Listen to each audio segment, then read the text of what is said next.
All right, what's happening, everybody? How are we doing? How are we feeling? Just gonna let the chat breathe, the stream breathe for a second. Make sure the sound and image is good on both YouTube and Twitch here, and we'll get the day going. Starting a little bit earlier for you guys, for my UK friends, my Icelandic friends, and so on. This is as early as I could do today, 3 o'clock MST. Looks like we're good all the way through, so welcome in, everybody. Hope your Thursday afternoon/evening is going really well. I'm excited to be here with you guys and get into today's stuff, whatever comes. If you're here, feel free to say what's up and drop any questions or comments that you have, and let's just start a conversation. Anything that you're going through in life, any synchronicity come up in your life recently, any manifestation challenges, any challenges with your emotions or with your body or the way that you're experiencing the world, let me know. All the ups and downs, we're definitely able to get vulnerable here as well, because we can actually, the goal, the intention here is to transform your lives in these live streams and give you little nuggets, little tools that can inspire you, that you can use in your daily life from here on out, or a new perspective that changes your heart in some way. So hopefully you guys are feeling those vibes, the Campfire vibes, the Neville Goddard vibes, the drop in the false self vibes. That is the title of this right here. Nice shirt, sir. Thank you very much. Thank you very much. It was a great birthday present. I love it. Thank you so much. Yeah, you can't even see the... I should probably move this to the corner here. I wonder if I could do that real quick. Yep. Boom, boom, boom. Actually, maybe I should leave it there for our purposes, Daniel. Yeah. Yeah, it's a good shirt though. Nice and cozy, nice and it's warm out. Gosh, it's warm out and nice here. It's spring, it's windy out, and we're getting really early spring for Colorado here this year, which fine. If it's not gonna snow, bring on the summer, bring on the spring, let everything melt. So we'll get the wind out of the way, because it sure gets windy. It sure gets windy. Yeah, I like that. For our purposes, LOL. Yep, you know. Yep, gotta keep it safe, gotta keep it precious, at least for a little while until, I don't know, other things. But yeah, definitely keeping it precious, keeping it safe. So yeah, let me know if you guys are here. Appreciate it. How's the streaming going over there? Are you gonna stream today? Do a test stream? It's March 5th today. I don't know if you got it. I mean, it's so much to set up. So if you're behind a day or two, I get it, because it took me days to get just this all set up, not let alone getting a whole gaming setup. So yeah, keep it secret, keep it safe, as Gandalf would say. Yep, keep it sacred. Yep, we can't let people know where Hobbitville is. But yeah, how's the streaming going over there? What's it looking like? Is it starting to look pretty cool? Are you getting excited? Yeah, I'm running a day or two behind, mainly with the overlays. Yeah, the overlays are the toughest part, for sure. Just getting it all set up, it's tough, and the scenes and everything, it just takes time. It's such a learning curve, but I'm sure you get everything set up and everything with Jeremy mostly. You'll be able to use that keyboard, or your stream key, or whatever it's called. I might have to get one of those eventually. That would be nice to just be able to hit some buttons. But yeah, well, stay tuned. I'm excited, man. Excited to have you back.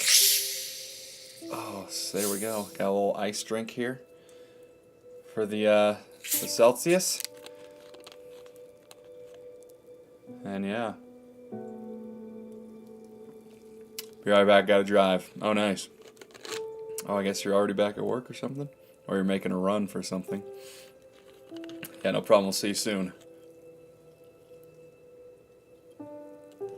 So what else is going on with everybody? Who else is in the chat? Let me know if you're here. We'll start. I'm just kind of the beginning moments are just letting everyone kind of catch on. Everyone catch up, get here. I have been doing these a lot of different times. So hopefully we'll get a little bit more consistent with that in the future. We will get more consistent, but I'm still figuring it out too. So I appreciate you guys. As you can see, we got a nice little follower goal button for Twitch. So that's gonna, I got 2 so far. I'd love to get to 10 today by the end of the stream, or at least 5 would be amazing, so that I can get to the affiliate status. I only need 50 to get there on Twitch, which is really handy. So I think we're still in the beginning phases of letting Twitch know that I'm out here in this just chatting phase of Twitch. So it'll be a work in progress, and we'll have to take our time with it. But if you guys have a Twitch, even if you don't use it, if you're here on YouTube watching me and you're watching this afterwards, if you could jump over to your Twitch channel and just find my channel, Maxwell Miller. Same thing, except the 2 L's in Maxwell are 1s. That was just Maxwell Miller wasn't available, so I did that as a little abbreviation. But if you guys could just hit the follow, that would be huge for me. Because then once we get to affiliate on Twitch, we open up a whole lot of different portals and things that can happen, and it'll be really fun once that happens. The stream, the chat, and everything will really be lighting up. So, and I'm still learning everything that there is to learn about this OBS and Twitch and YouTube and how to make it just like prettier for you guys and everything. Maybe I'll be able to get like, something, a little chat right here for you guys to see instead of whatever you guys are looking at, so you can actually see the chat more. Let me know. I don't know. I don't think it's that big a deal, especially for the just chatting phase, but it just kind of looks more professional and you kind of recognize it when you see it. So I'll be working on that. We'll see where everything goes. We'll see where this live stream goes too. I'm open to carrying it a long ways into the night. But if not, it's all good. I just want to jump on here and talk to you guys and let you know everything's okay in your life and you're all right where you're at right now. And hopefully you guys are enjoying all the videos I've been putting out lately. I've been really not like working hard, but I've been putting a lot of energy and intention into the YouTube videos and putting out the shorts for you guys to see, and that's bringing in a whole lot of people, a whole new audience, which I'm super grateful for that. But yeah, definitely go check out yesterday's video, When You Have Nothing Left to Give, Give Thanks. I think that's a video that can touch anyone at any time. If we're feeling drained in our lives, give thanks. If we're feeling like we have nothing left to give, give thanks. And we got another one coming out in just 50 minutes or so, 4 p.m. Mountain Standard Time. And I forget what that one's called. What are we doing here? Yeah, it'll come out. It's about law of assumption, a little bit of Neville Goddard, things like that. So helping you guys on your journey of manifesting, your journey of being okay with yourselves, being okay with where you are. So yeah, I might just start this first hour as people are kind of finding me in the streaming world, the ether. Just start reading to you guys, start talking, so you guys who are watching this afterwards, you can have something to grab onto before the questions and comments start coming in the chat. Again, this is a different time. People are kind of getting used to my schedule. I'm getting used to my schedule. I'm getting used to how I'm going to figure out, what I'm going to do, what my scheduling is. Am I going to do multiple streams? Am I going to do one earlier in the day and one like late night for our late night streamers? I might start doing it even more often. Like right now, we're doing Tuesdays, Thursdays, and Sundays. And we'll just see. But it's been a blast. It's been so fun. Even just getting all of this, getting this follower goal up here, that was a learning curve. You wouldn't think it would be, but I got it on my other pages as well. So I'd love to see that little 2 number right there go up to 3 or to 5 by the end of the stream. 10 would be great, but 5 is probably a little more realistic at the moment. I appreciate every follow, every subscription. Of course, if you're seeing this on Twitch, you can go to my bio and it'll take you right to my YouTube homepage. You can subscribe there. You can see all sorts of videos that I have out there that are going to help you and give you perspective and tools on where you're at in life and where you could go and where you could be and where your mindset could be. And they're just all offerings. They're all things that I share. They're not a dogma. They're not a religion. They're not me pushing anything or forcing anything. It's just all offerings and sharings to help you guys with where you're at in your lives. So if you appreciate that, give me a follow on Twitch today and give me a subscription on YouTube. It would mean a lot to me. But if not, your presence is my currency. I appreciate you just stopping by and being here right now. There's no pressure with that at all. Only if you want to and feel inspired to. But we're currently reading out of Neville Goddard's, one of his earlier books. It was written in 1945. It's called Prayer, The Art of Believing, and it's a new variation. It's a new concept of prayer. It's really how prayer was meant to be. It's not where you're praying, to a God outside of you, or you're getting down on your knees and begging for miracles to happen or for things to change, but it's you deliberately taking action and using the law of assumption to pray in the way that the Bible actually teaches it. But because we read the Bible on such a surface level, we don't get all of what we can from it. We don't get all the fruits of the Bible just reading it on a surface level as a historical textbook of things that happened. In my belief, and Neville Goddard's belief, it's not a historical book of just events that happened, but a symbolical representation of how reality works, how the laws of the universe work, and that's what I like to share. It doesn't mean that I don't believe that the things in the Bible actually happened. I believe some of them could have, but it's just hard to know for sure, all the translations of it and such. But the King James Version is what we get all our information from, and that's where Neville gets all of his concepts from. So that's what we'll be talking about here. So let me know if that sounds good to you guys, and if it does, we'll jump into it here as people are getting into the stream, and we'll see where the night takes us. If you guys have any questions, comments, or concerns as I'm reading about anything that I'm saying, please drop them in the chat, your questions or many other people's questions, and they could be helping a lot of other people out as well. So definitely don't be afraid to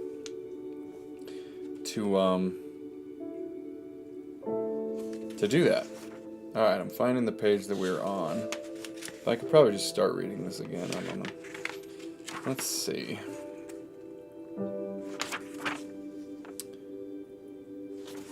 Alright, we'll just start here. Alright, you guys ready? Alright, cool.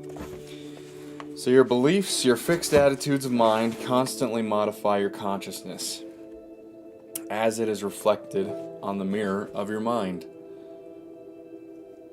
Your consciousness, modified by your beliefs, objectifies itself in the conditions of your world. The consciousness, your consciousness, modified by your beliefs, because what you believe is what you see and what you experience in the world, because that's what you have feelings towards. That's what you feel is true. And that's why they become beliefs. Because beliefs are just thoughts that you keep thinking over and over again with feeling. So your consciousness, modified by your beliefs, objectifies itself in the conditions of your world. So your consciousness is modified by your beliefs. Okay, so if it's basically saying that your consciousness is a malleable thing. It's very fluid. It's not rigid. It's not forced. It's very fluid. You can imprint it and impress it at any time with anything that you choose to believe. And whatever you choose to believe and whatever carries the most energy is what you are going to see outpictured, and it will be the life experience that you start experiencing. So that is why your consciousness, modified by your beliefs, is what objectifies itself in the conditions of your world. Everything that happens circumstantially, relationships, the way people treat you, the way you respond and react to life and others and circumstances, things that come to you, things that don't, things that seem hard, life seeming hard, all that is because of the beliefs that you have that you're impressing your consciousness with, and then your consciousness, being no respecter of man and only respecter of you, the God version of you, that higher self of you, that is what it will listen to, because that's who you are, and you have that much control over everything.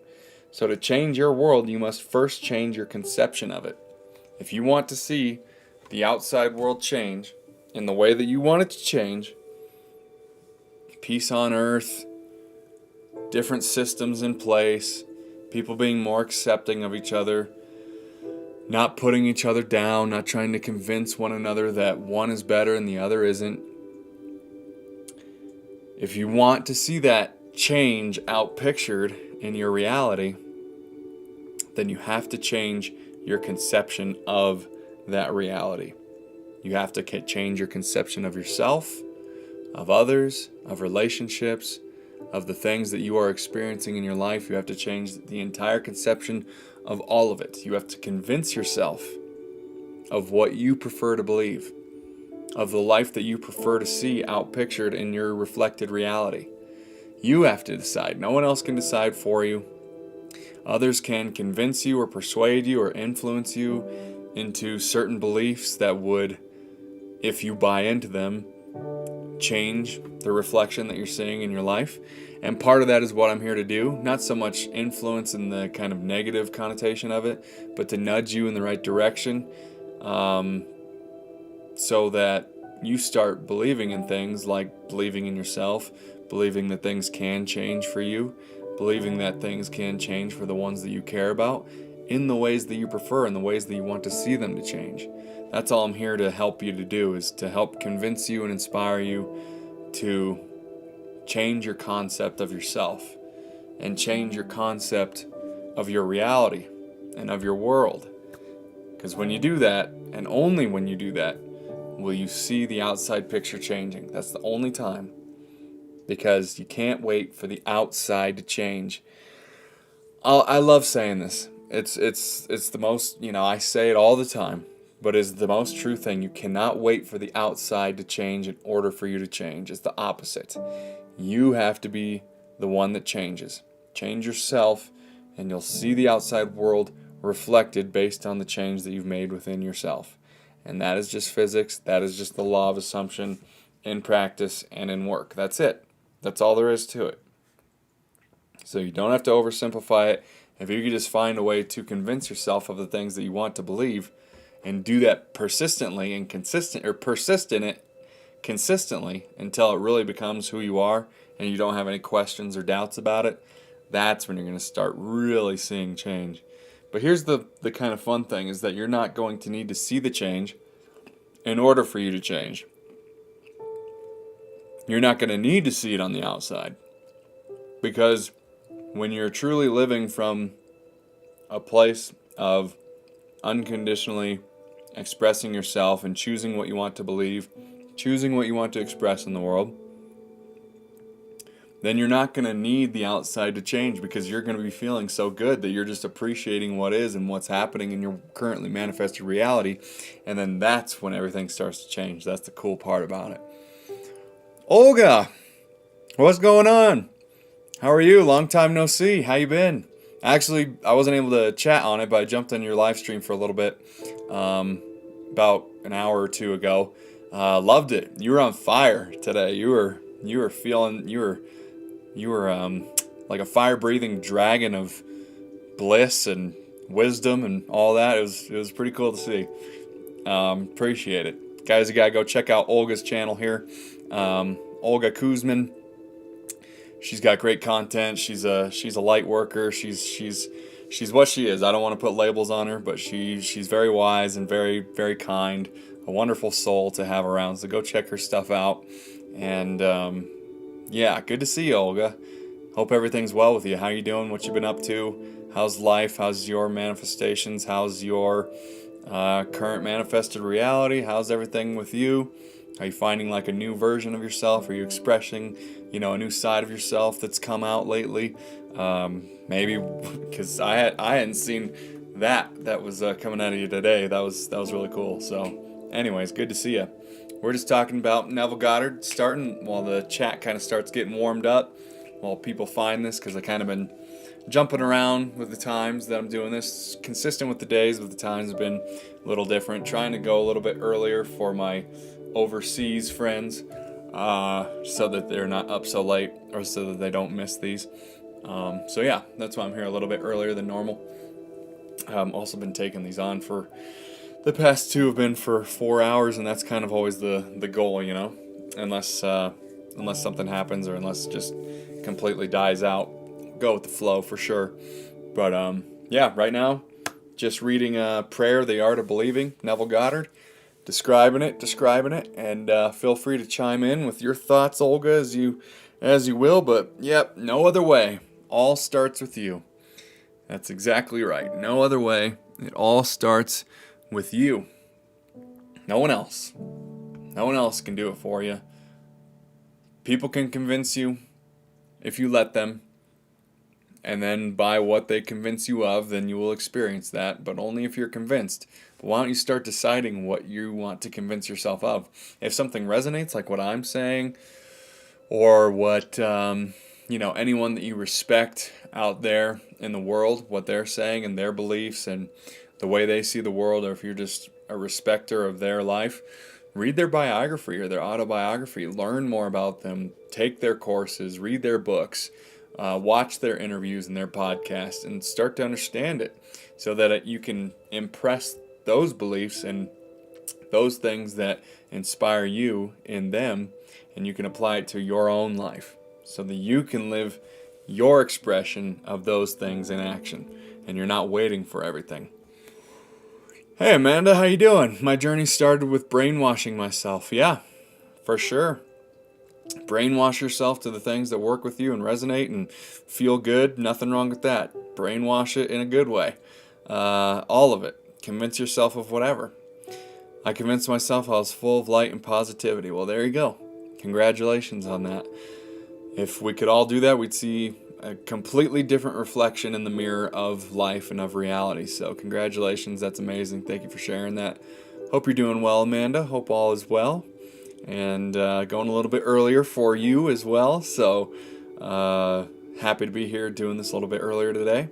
It's fun. It's good. We're finding our journey. We're finding our pace.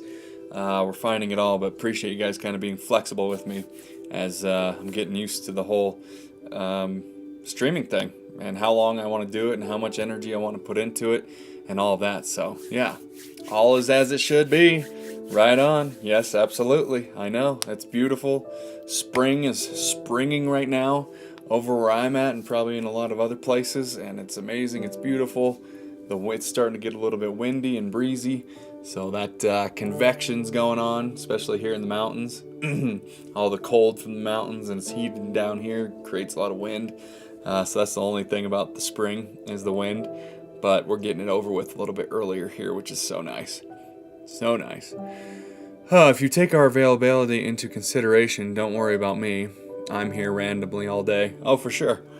Okay, cool. Yeah, I just kind of, a lot of people were like overseas in the last couple live streams that I did, and a couple of them were hoping that I would go a little bit earlier for them because they're 6 or 7 hours apart from where I'm at, and probably 4 or 5 hours from the East Coast difference. So just switching it up, and I might start breaking it up as well for people who are kind of like randomly around, like you, Amanda. Maybe do a couple hours in the day, and then a couple hours late at night for those people. We'll see. It's all an experiment. It's all journey. It's all something I'm figuring out as I go.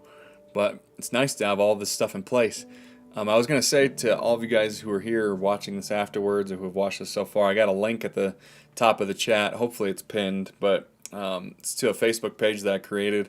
I have to get to 100 followers on there before I'm able to go live, and then I'll be able to go live from Twitch, YouTube, and Facebook all at one time, which will be awesome. They'll just generate this thing even more, be even more of a beacon and lighthouse for all of you type people and more to find me and to find this. And so if you guys have a Facebook and are able to just follow that link and drop a follow, I would appreciate it a whole lot, because I'm not wanting to like friend my current Facebook friends and invite them really. I'm really just wanting to have this be organic, and people who are on my YouTube channel and on these live streams, and have it be organically found. So I'd love to have you guys' follows over there on the Facebook page.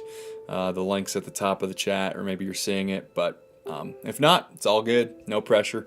That would just help me a lot to get to that 100 so I could start live streaming with Facebook, because there's just those rules. And then if you have a Twitch, you can see I have the follower goal here on the screen. That's what that is. So it'd be great to get to 5 today. 10 even better, but 5 would be amazing because we're on the goal to get to 50. So if you guys just have a Twitch account, happen to have one that you don't use, but if you could log into it and follow me, that would mean a whole lot, so I can get to that affiliated status on Twitch, and that opens up more things as well. So the sky's the limit with all this. There's going to be so much that we're able to do. can't cater to everyone. Got to pick the time frame that works best for you, and those who need your messages will find you. Absolutely true. And yeah, I'm just kind of keeping it in mind at this point. Not really trying to cater to everybody. And I know I definitely can't, but do want to reach out to as many people, give myself the most opportunity as well. So just figuring it out as I go, the times, but the days are consistent right now. Sundays, Tuesdays, and Thursdays. Those are written in stone. The time is flexible for the moment, but we'll see where it all goes. I don't even do Facebook anymore. Sorry, I can't be helpful there. That's all good. It's all good. Yeah, I mean, I understand people who are, just wanting not to be on social media a lot. I get it. I had a Twitch. The meta helped. I'm not sure what that is. I'm still learning about Twitch and everything. But, yeah. That was supposed to say, meditation. Oh, medication. Medication? Yeah. That was supposed to say medication. The medication helped. Yeah. I got you. Yeah. Awesome. Love this and what your channel description is about. Hello, B Sweetie. I love that. B Sweetie. How you doing? Good to see you. Nice to see you in here. I don't believe I've seen you in here before, so welcome. Appreciate you. Appreciate your appreciation of the channel description. I mean, that's it. That is what I'm here to do. Reading a little bit of Neville Goddard here and sharing that and describing it for people so that we can all get a better understanding of it and implement it into our lives more effortlessly, and understand just kind of Neville Goddard's philosophical language. He kind of speaks in riddles sometimes. It's hard to understand exactly what he's saying all the time. So that's what I like to break it down for you guys. And it helps me as well, obviously, to bring it on for myself. So thank you. How are you doing? How's your, manifestations? How's your life going? Be sweetie. This is an open-hearted community, I always say. So, we're here to grow. And so if you have anything that's challenging you or any synchronicities or things that are going really well in your life, challenges, clarity that you need, or just something you want to comment on, a bunch of people have the same questions or comments and would benefit from it. So I always encourage people to talk in the chat. This is a place where we can get really vulnerable, and I expect and desire and intend to have lives be changed in these live streams, to inspire you guys to change your own lives, because I can't do it for you. No one else can do it for you. But if I can be the match that lights the flame that's been dormant in you and gives you that light again to express yourself authentically, then that's what we're here to do. And there's no bad questions or bad comments. It's open-hearted. So just I like to say that to people who are new in here. So thank you. Appreciate you being here. I dig it. I'm proud of you for doing this. Thank you, Amanda. Appreciate it. Really means a lot. Thank you so much. Your encouragement. It always helps. I love what I'm doing. It's amazing. But yeah, I don't do Facebook or Twitch, but I'll support you here. Thank you so much. Yeah, really means a lot, and that's fine. Totally fine. I definitely don't expect people to have all these things going. I certainly didn't before jumping on this live stream stuff and doing the social media thing. It's all new to me, and it's a learning curve as well. But yeah, no worries there. YouTube is the main. I always say YouTube's like the house of everything, the foundation, and like Twitch and Facebook and all these other TikTok and Instagram, which I'll get into probably come summertime. Those are like the hallways of the house. So yeah, YouTube's the main thing for me. Got a lot of videos on there that I think you'd resonate with. Be sweetie if you want to check those out anytime if you feel inspired. No pressure though, obviously. Get it? A twitch, like twitching? Yep, exactly. I love it. Yep. LOL, I'm Bianca. Okay, hi Bianca. Nice to meet you. Amanda, this is Amanda here. Amanda, Bianca, Amanda. I love it. People have been in these streams interacting with each other as well. And so that's the other cool thing about jumping into the stream and the chat, is that we can all encourage and help each other to gain momentum on beliefs that we're going through or things that we're going through. And that's why it's just an open-hearted community and movement where we're just all helping each other with the things that I remember this person said this last week. Oh, how's that going? Oh, maybe try this. Or we're all working things together. So don't want it to get too messy. It's more about encouragement than giving a lot of advice in the chat. But I'm here to help you and nudge you in the right direction, or not the right direction, but the direction that feels best for you, that feels like your North Star. Things are going really well already in 2026. Dope for me too. I'm loving this year. It is a huge year. Learning to be more consistent in how I choose to feel despite the circumstances, which is getting easier. Nice. That's awesome. I talk about that all the time. That circumstances don't matter, only our state of being matters. Yep. Yeah. Oh, hi. Her name is Amanda. I found that out. But there you go. Yeah. Catherine is Amanda. Just so we all know. Don't expect everyone to remember everything though, but it'd be great. Yeah. We're meeting each other. What's up? That's great though. Circumstances don't matter. Only your state of being matters. And when you can convince yourself of that truth and make that true for yourself to where you believe it, then the circumstances in your life will naturally change, because you are that beacon, you are that antenna that is pulling different realities and things that are in alignment with who you are to your life, so that you can continue to perpetuate them, and they will continue to perpetuate you in your passions and your expression. So again, it's all about being unconditional. We don't take actions based off of what we think the results of those actions should look like or should do for us, because then we're putting all sorts of expectation and insistence on it, which creates a lot of resistance. And then when you don't see it happen by a certain time, or you don't see it happen in a certain way, then you get all confused, you get down on yourself, start guilting and shaming, asking why didn't this work? And then it just slows the whole process down, and that's when we get in our own ways without realizing it. It really is about the expectations that we have. So if we can just trust that we can let those go, and the more that we let go of insisting and expecting that the actions that we take on our passions, our excitement, on things that just feel good, things that just feel good to express, then we will see the outside picture, the outside reflected reality change in a way that opportunities start coming, synchronicities, people, connections start coming to you at the right time that guide you and help you to perpetuate and share your gifts and your self-expression more. So it just helps you be more of yourself. And by being more of yourself, you're naturally of service to others, you're naturally a gift to the world. And we have to start putting ourselves first. So it is about, everything that you're saying there, Bianca, and that I was just saying, is that it's all about being authentically ourselves, unconditionally, and seeing where that takes us. Because it will all lead us to actually filling up our own cup, so that we can then pour it out to others. So we have to be selfish enough to fill ourselves up first, and not pour from an empty cup by doing what I've done in my life, where I'm giving at the expense of myself and my energy and all of that, and then we get burnt out, then we get exhausted, then we get what's the word? I don't know. We get resistant to others. We feel like we get what is the word? I can't find it. All the different pathways in my head, but I think you guys know what I'm saying. And then those things just start getting in the way, and then it slows everything down, and then we get tripped up into self-judgment and all that. So it's all about taking a deep breath, realizing that everything is okay the way that it is, and that when we do take care of ourselves first, we are more of service to others than we are when we're giving at the expense of ourselves to help others and draining ourselves completely.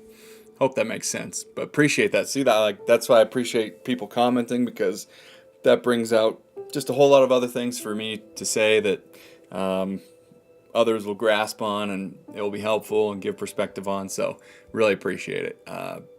Thank you, Bianca. Appreciate it. Hi, Amanda. It's so fun when you start noticing it in real time. Yeah. It's amazing. It's the best. Yeah, the universe interacting with us. Yes, can't fill from an empty cup. Can't fill from an empty cup. Irritable. Yeah. Irritable, it's close. It's close. I can't. It's just like when you're like resisting someone, you get like you're getting tired of someone, and you're starting to like resist who they are because you're like burnt out and like pissed off and upset. I feel like it starts with an R too. I'll figure it out. It'll come to me. But you guys get it. But yeah, to be less irritable is a great, intention. It will make you less irritable for sure when you are putting yourself first. Absolutely. Yeah. But it is fun. I want to comment more on, it's so fun when you start noticing in real time the universe interacting with you. It's a blast. I mean, it is so cool because here's the thing, and I said this the other night too. I love how I say things the other night, but I always get to say it in a different way depending on who's here. Because my thoughts are influenced by who's here in the chat. Not only who's here in the chat, but who's just here watching. That brings it out of me. So even if you guys are here and you're not chatting, your energy is being received, and it's influencing what I have to say. So it's awesome. It all works out. It's all great. So there's no worries there. But when you start noticing the synchronicities, you start building more trust in yourself, because you start noticing everything in your life that's already, there's all sorts of moments where the universe is interacting with us through synchronicities and signs and guideposts. It's happening all the time. It could be through like numbers, it could be through like a literal sign that you see, it could be on the license plate of somebody's car that says something like be light or be easy or something like that, and it was the perfect thing. Or you've been intending to be easier on yourself and you see something that says be easy. There's synchronicities like that happening all the time. When you start seeing them, then you start expecting them not in the way that if they don't happen that you're like upset with yourself, but you just start anticipating them. Maybe is a better way of saying it. You start just anticipating, like, oh, what's the universe going to show me today? What's God going to show me today? What are my guides going to show me today? And then when you see it, you're like, oh, okay. And then that leads you to a thought, or it leads you to another decision, or it leads you to something that you didn't expect. And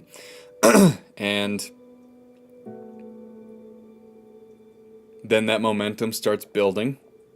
You start believing more in yourself and what you're currently doing, and the new version of yourself that you're currently expressing.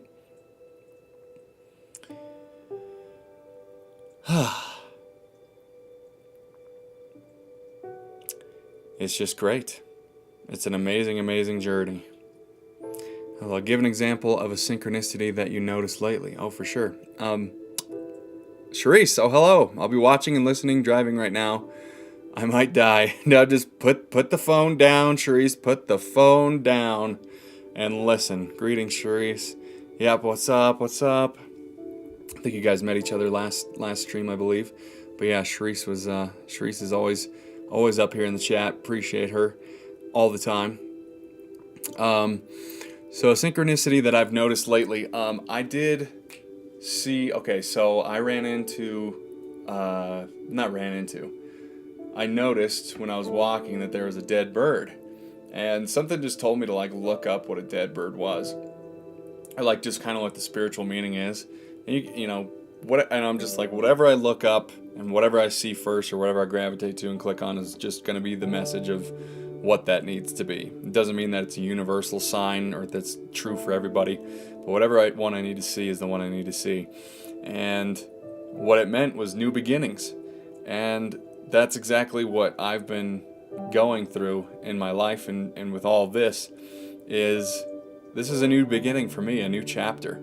And Charisse knows, and I've done a couple of videos about it, that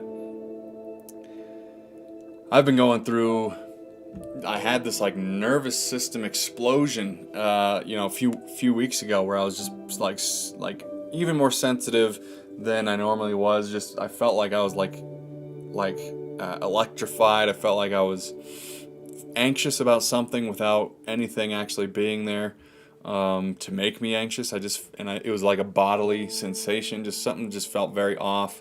I was very tired, very exhausted. not even irritable at that point, because I was like even too tired, too exhausted, too caught up in what I was feeling to be irritable. Like, it was very potent, very intense. And, I think that's also part of my new beginning, and that synchronicity of the dead bird.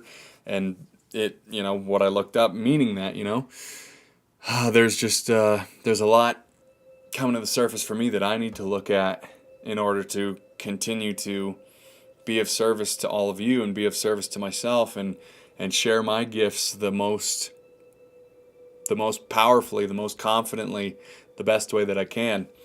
And so don't be surprised when those things start coming up in your life.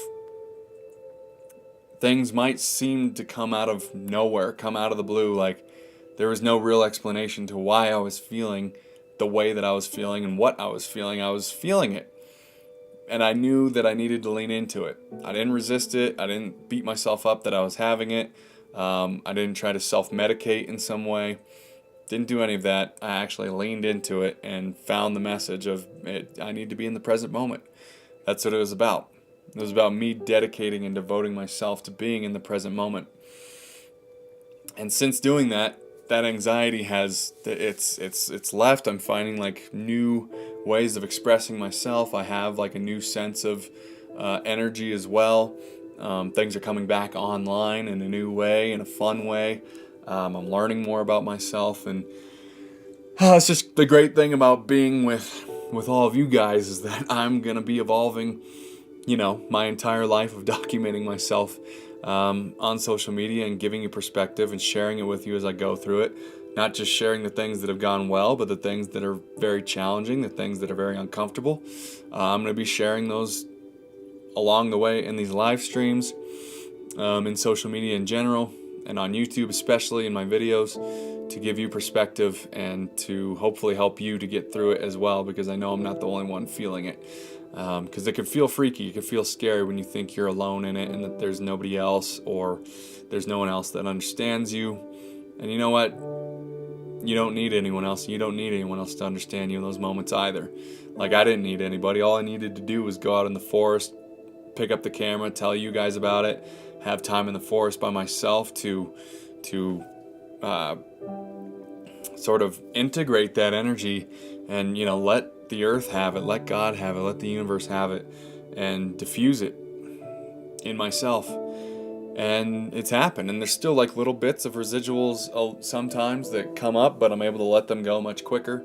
And they're just really reminders right now that, I need to be in the present moment more. I kind of got out of alignment there. Let's pop back in. I'm like very sensitive to it. And that's another point I want to make, and then I'll get to the comments here in a second, is that especially in like this new energy of Earth that we're all in right now, and when we're evolving and we're becoming new versions of ourselves, it can be very sensitive times. And also the energy of the planet it's increasing its vibration, which then makes we're kind of picking it up in new ways, and we become more sensitive to it. So I like to use the analogy of these like new automobiles, new cars that are out right now. The old cars of like 70s, 80s, 90s, even early 2000s a little bit, you could run those things and run them and run them and run them, and they'd work, and they'd never break. A lot of them, that was the things, like all the old stuff, it just doesn't break as easily. But yet the new cars, the new automobiles, they get one little speck of dust in it and it shuts down the entire thing. That's kind of like us right now. That's kind of like what we're going through in this transition of our individual lives and the collective energy and the energy of the planet in this transition from third to fourth density that we're going through right now. That's what it's going to feel like, especially for us on the light worker path, on this path of spiritual development, wanting to help others, wanting to be of service through being of service to ourselves and sharing our gifts. Is that if we fall out of alignment, if we are not being present, if we are defining things in our lives with a negative meaning, we're going to feel that in a way more heightened way than we did in the old energy in, the past 10 years, 20 years, 30, 40, and so on before now, where we could just kind of band-aid it. We could just kind of keep going because all that dirt and dust and everything didn't affect us because we learned how to put it down, how to self-medicate it, how to repress it. We were really good at that in the past.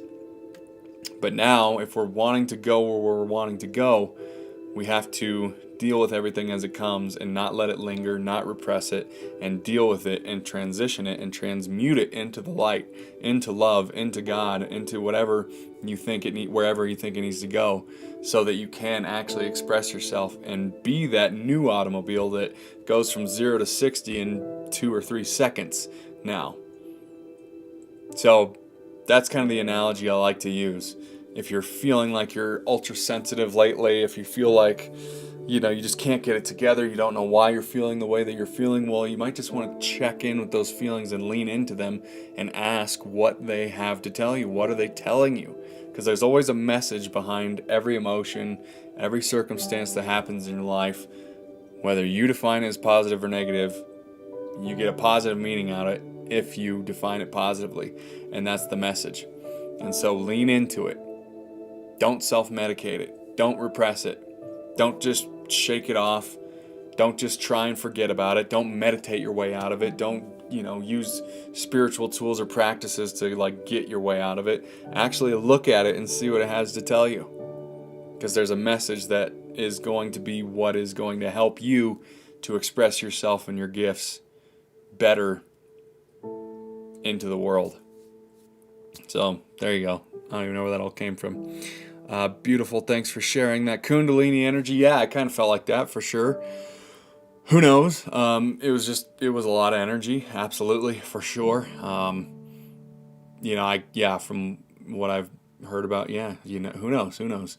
But it was definitely intense, and it was over the course of two or 3 weeks, and I'm now kind of on the other side of it, and again, just that speck of dust comes and it shuts me down, or I notice it, and then I lean into it. I do what I got to do to let go of it, to let go of that belief or that definition, replace it with something positive, and continue on that path. So it's amazing in that way. I'm doing beautiful. Thanks for sharing that. You're very welcome. I'm doing that too. Very scary. It's a constant, ongoing process that we are going through. You can't see it, but I'm nodding all along. Nice. Thank you. I love that. Thank you for that. Thank you. I've been feeling random tingles all over my head. Feels like an energy, like an upgrade every time. Yeah.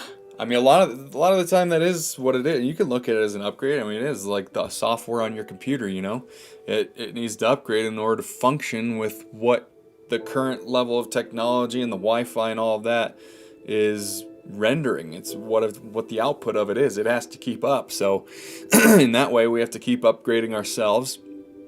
And the more that we upgrade ourselves, the more that we will be able to. And that's what Amanda's saying too. That's why it's a constant, never-ending process.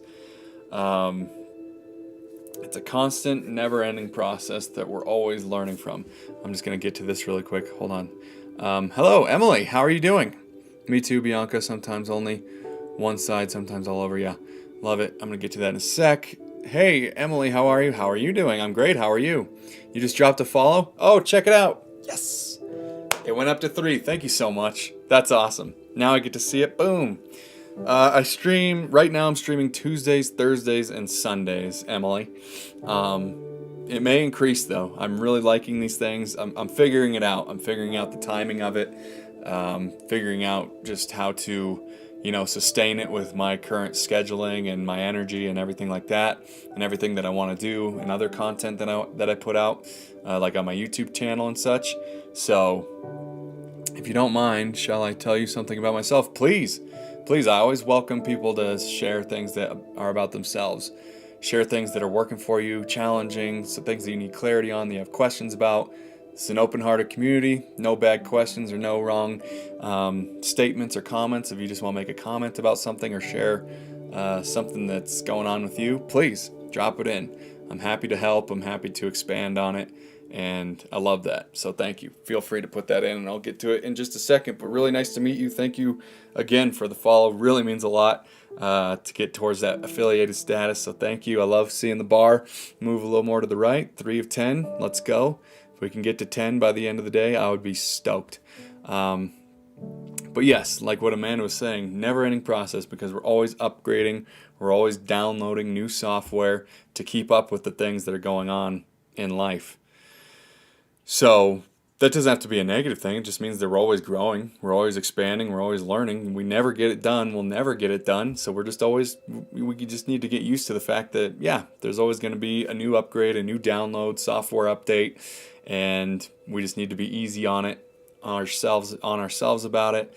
Do it with grace. It doesn't have to be scary.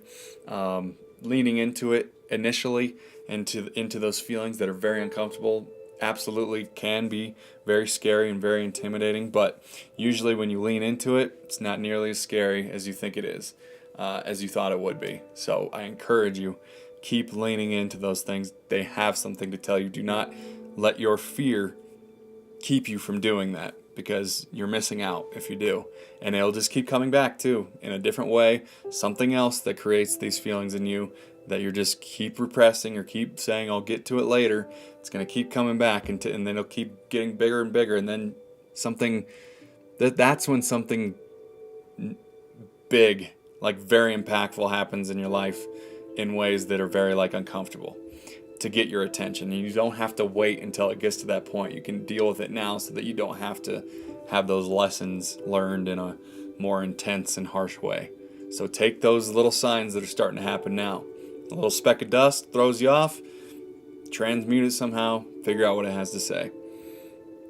Yeah, the random tingles all over. So yeah, exactly. An upgrade, absolutely. If you define it that way, Bianca, then that's how you'll experience it, and those are the benefits that you'll reap. So yeah, just keep defining it positively.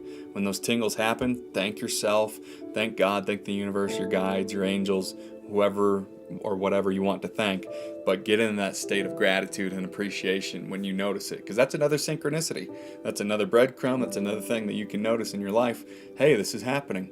This is something cool. I've been praying for this, or intending for this, or I've been changing in a way that I enjoy, and now this is happening. I'm noticing it. I enjoy it. I'm thankful for it. And then that just builds that energy even more. So, yeah, streaming daily, not quite yet, but 3 times a week, Emily, yep, if you don't mind. Okay. I create some cool stuff for the streamers, like I do digital stuff. Would you like to see what I draw? Sure. Yeah. Yeah, you could send it to me. We can, I don't know if you could send me a message or send it through Twitch or what you think, but yeah.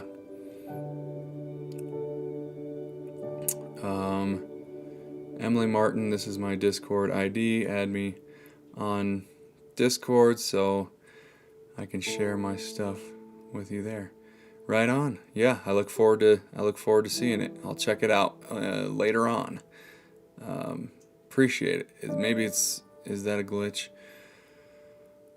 I don't know. I don't know if you on YouTube. I don't know if you can see Twitch comments. I'm not sure. The only reason I'm seeing it is because I have a unified chat. So that might be why, Amanda. Because, yeah, I have it connected through this thing called Restream, which kind of puts it all together in OBS. So I'm pretty sure, I don't know, and maybe Charisse will be able to tell us later, because she's probably been here when Twitchers have been in here. If that's the case, but I'm pretty sure that's probably why you're not seeing it. But, yeah, creating cool stuff for streamers like digital, would you like to see? Yeah. So we'll figure that out. Yeah, Emily, go ahead, and I'll check that out afterwards. Appreciate you being here. Thank you for the follow again as well. What I miss here? Helps to know there are others waking up. Oh yeah, totally. As each of us expand, more of us will. Yep, because then we'll be shifting to versions of Earth where more and more people are waking up, more and more people are being their truest selves. And that's the reality that we'll start experiencing, because it's just a reflection. If we're expanding ourselves and our wisdom and growing and learning and everything like that, consistently and with love and grace for ourselves and others and patience, then we will meet up with more people like that in the world. And that's a testament as well, because you found this stream, you found my channel at its infancy, which is always no accident. That's kind of the fun thing about where my channel's at right now, is that the people who find my streams, my videos, my Twitch, all of that, the people who find that, it's a great synchronicity. You can really convince yourself more easily, I think, that like it's a powerful synchronicity. You're supposed to be here. It's the right time for and the right thing that you need right now, and the right community that you need right now, because you would have never found it if it weren't. So that's the dope thing. And I'll never forget these times, at the beginning times, as it grows. It's been amazing. So yeah, more of us will.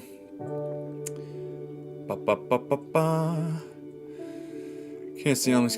Yeah, if you are okay. Okay, didn't realize you were live on both. I'm old. That's all too technical for me. Yeah, it's been a lot of technical stuff for me, new stuff. But yes, that's why I put the Facebook thing up there, because then I'll be able to go live from Facebook, Twitch, and YouTube all at once, and I'll be able to see all of their chats and all of their everything, and we'll just be able to really like get things cooking. I might need to find a way for you guys, depending on, like, no matter what you're on, whether you're on Twitch, YouTube, or Facebook, I want everyone to be able to see everybody's comments, so that you're not just wondering what I'm talking about all the time. So that'll be something else that I look at as well. Like, how can I get all of you guys to see the chats from other platforms? So thank you, Amanda. That is something that I will be on the case as time goes on. Again, just more learning curve and all that. So you can drop your Discord ID. I can send you the request. I draw like logo, banner, emotes, overlays, VTubers, etc. I'm not gonna do it right now, Emily. It's all kind of new to me. I don't even have a quick way in my brain to do the Discord thing, but I'll take a look. Don't forget. All right, I won't. All right. Thank you very much. Yes, always thankful and acknowledging. Yes, 100%. Bianca, 100%. 100%. You don't have to convince yourself anymore. It becomes obvious the convincing is just the beginning. Yeah, I think, exactly, yeah. Well, I think, yeah, I get what you're saying. Of those truths, but we will always have to continually, convince ourselves of new belief systems, because we might have a really good belief system in place right now that we replaced with a negative one, and you might need to replace the nice one that you have now with an even more upgraded one, but then there will be the process, but it'll be easier. You won't have to like really convince yourself. You'll just be like, this feels better, this resonates more, I feel safer, I feel like more of myself like this, I'm going to do this now, this is what I believe now, and boom, then the other one goes. It's a lot easier. So yeah, definitely. It's always more difficult at the beginning because you're not used to it, and you're not used to knowing that you can apply these things, because you are the creator, that you are God, you are the universe, you are all that is. You are that powerful. And so, yeah, it's always and that's why, like, I think that's really what everything is about for me. Like, I am just like to get the ball rolling for you. And then, we can get clarity and decipher things and fine-tune things as we go, We can fine-tune everything as we go. Oh, I only have 2 followers now. I don't know if... yeah, Emily... yeah, I don't know what that was. We'll see. I'm not sure if I'll be looking at the Discord later. You can't just drop a follow for me to try and get... to something that you're wanting to promote. That just won't work, people. So, appreciate you dropping in. But yeah, anyways, nice try. Oh, gosh. All right. Don't have to convince yourself. Convince just beginning. Yep. Total synchronicity. Yeah. Okay, cool. Total synchronicity. I was looking for something inspirational, and there was your live on my main feed. How dope is that? That's so amazing. Thank you for sharing that. I was going to ask, like, how did you find it? Or what was the synchronicity that led you to me? That's so cool. We were looking for something inspirational, and here you came. Yeah, and that's why I like doing these lives, too. Like, I'm not just the guy behind the camera in videos. I want it, like, this is what I live for, is the live connection, the what I will be doing from all this sooner than later. We'll be seeing you guys in person, which will be cool. We'll be able to I'll create retreats, or we'll be able to go somewhere, and there'll be that kind of thing as well.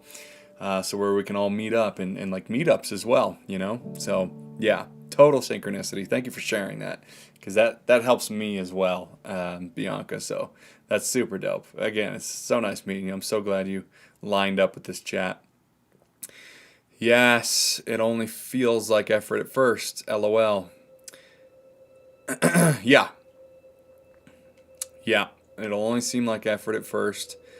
Doesn't have to feel like effort at first. That's the definition in itself. But for a lot of people, it's just that's why it's important to just have grace. Be patient with yourself as you're transforming beliefs and definitions and mindsets into something that is totally different. It just takes time. But it won't feel like effort. It won't feel hard. It won't feel like an uphill battle, upstream paddle, if you just give yourself grace and are patient and are good to yourself in the process. And that's what I want to share more than anything about that.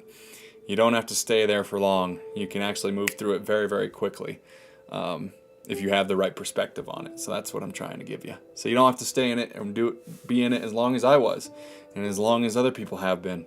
You can you get through it very, very quick, much quicker, much quicker. LOL, kids these days, LOL. If you're still here in a bit, I'll be back. Glad I caught you. Glad I caught you as well. Thank you for being here, Amanda. Appreciate it. Yep, we'll keep going. We've already been here for, wow, over an hour. That just totally flies. So yeah, I usually take a little break after about an hour. So if you guys have any burning questions or comments, we could put them in, and then I'll come back after a quick little break, not very long, 5-10 minutes max, and we'll come back in here. But if you guys have something you want to share real quick, feel free to share it or ask it or whatever, and then we'll take just a little break, and I'll get into more Neville Goddard reading, I think, or unless there's just more and more questions. But yeah, time's flying already. Hour and 15 minutes so far. Pretty cool. Really appreciate the questions. Great meeting everybody. Thank you for chiming in. We'll see you in a bit, Amanda. And thank you. Thank you for being here. Thank you for all your energy, your good energy. We'll see you in a little bit. But yeah, what else is going on with everybody? If there's anyone new here, appreciate you being here. Thank you so much.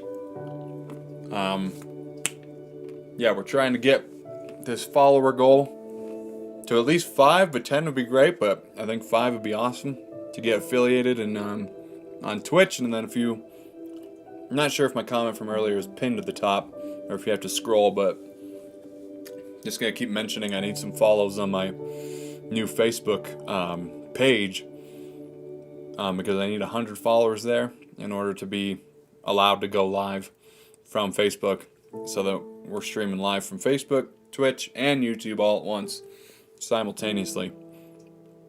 Because then we're just growing the campfire, baby.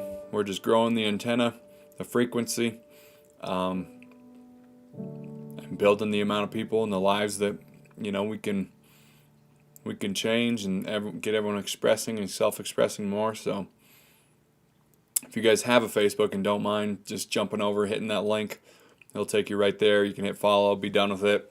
I'm not spamming a bunch of stuff on there. Really, just little bits of info, little bits of inspiration on the days. I'll be posting reels and stuff on there, so I might get to 100 followers pretty quick, actually, because I got a whole bunch of content that I can put on there. But appreciate the follow there if you can. And then if you like this, go to Twitch bio. Got the YouTube channel link right there. You can subscribe to my channel, check out the videos there. Be a part of that family, which is like the house, the main foundation of my imprint on social media right now. And that's just my intention. But spread the frequency, indeed. Indeed, DP, indeed. Yep, just got to spread the bandwidth, open it up. But yeah, I don't know, I was bummed, like, God, I really have to get to 100 followers before I just wanted to do it right now. But It's all good. I'm gonna start posting reels on Facebook Reels now, and I guess get this page going, moving and going, and really mostly for the live stream. But I'll probably reach a whole different audience there too on Facebook. People who use Facebook are a lot different than ones who use TikTok and Instagram, YouTube, and Twitch for sure. So it's just gonna be nice to get everybody in there.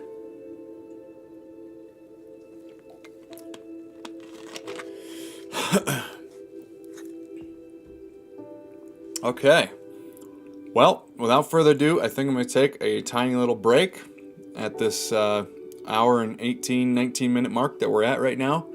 Don't go anywhere. We'll be back with more Neville Goddard. If you have questions, put them in the chat, or comments, put them in the chat while I'm on the Be Right Back. Stream's not going to end. Stream's going to continue. I'm just going to put this little Be Right Back scene up. Feel free to drop in your questions, say hello, introduce yourself, and come along for the ride. And let's get the conversation flowing and going. We'll get into Neville Goddard when I come back. So we'll be back soon. Follow on Twitch.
And we're back. Here we all are. Here we all are.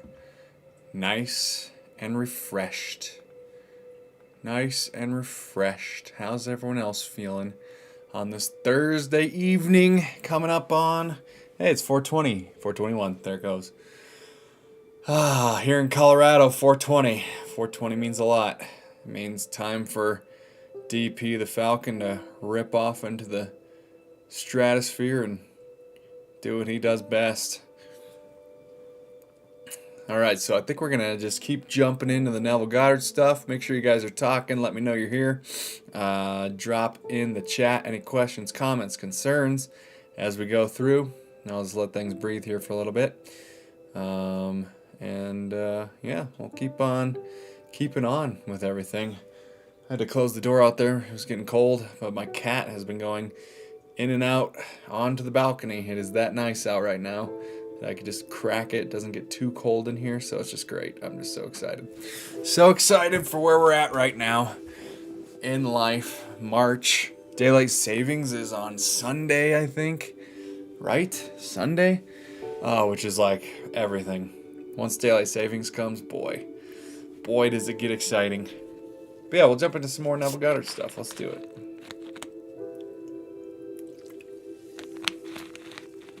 Thank you guys who are subscribing and who are for following, and well, really just all the subscriptions on YouTube so far. That means so much to me. So thank you, everybody.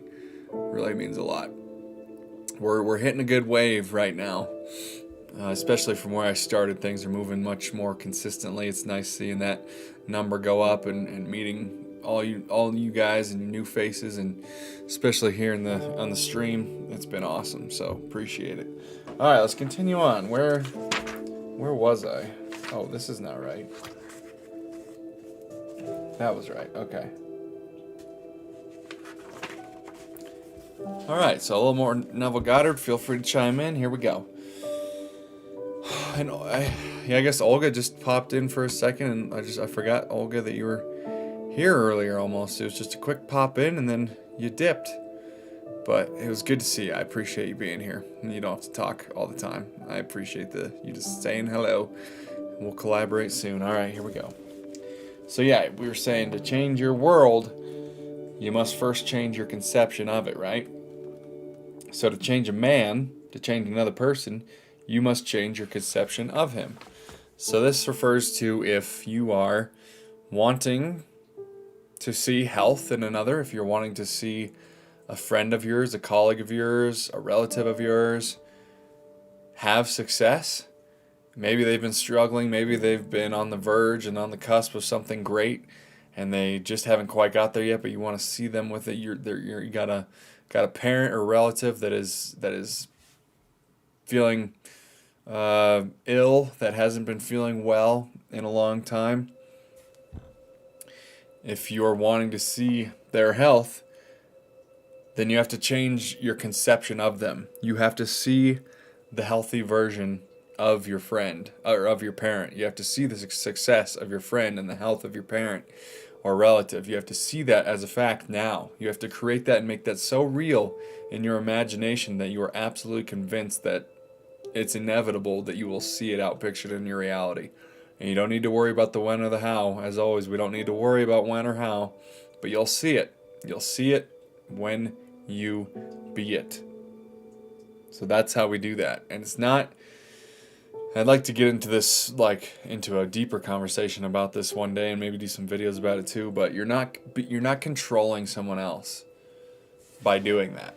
It's not about, I'm controlling them and manipulating them through my intention, through my vibration to be that version of themselves that I prefer, the one that prefers to see them happy and successful and healed of their illness and so on. It seems like it's controlling, but it's not. Because you're just shifting to a version of them that is healed. You're not actually changing the person in and of itself. You're not actually changing them, and you're not the one healing them.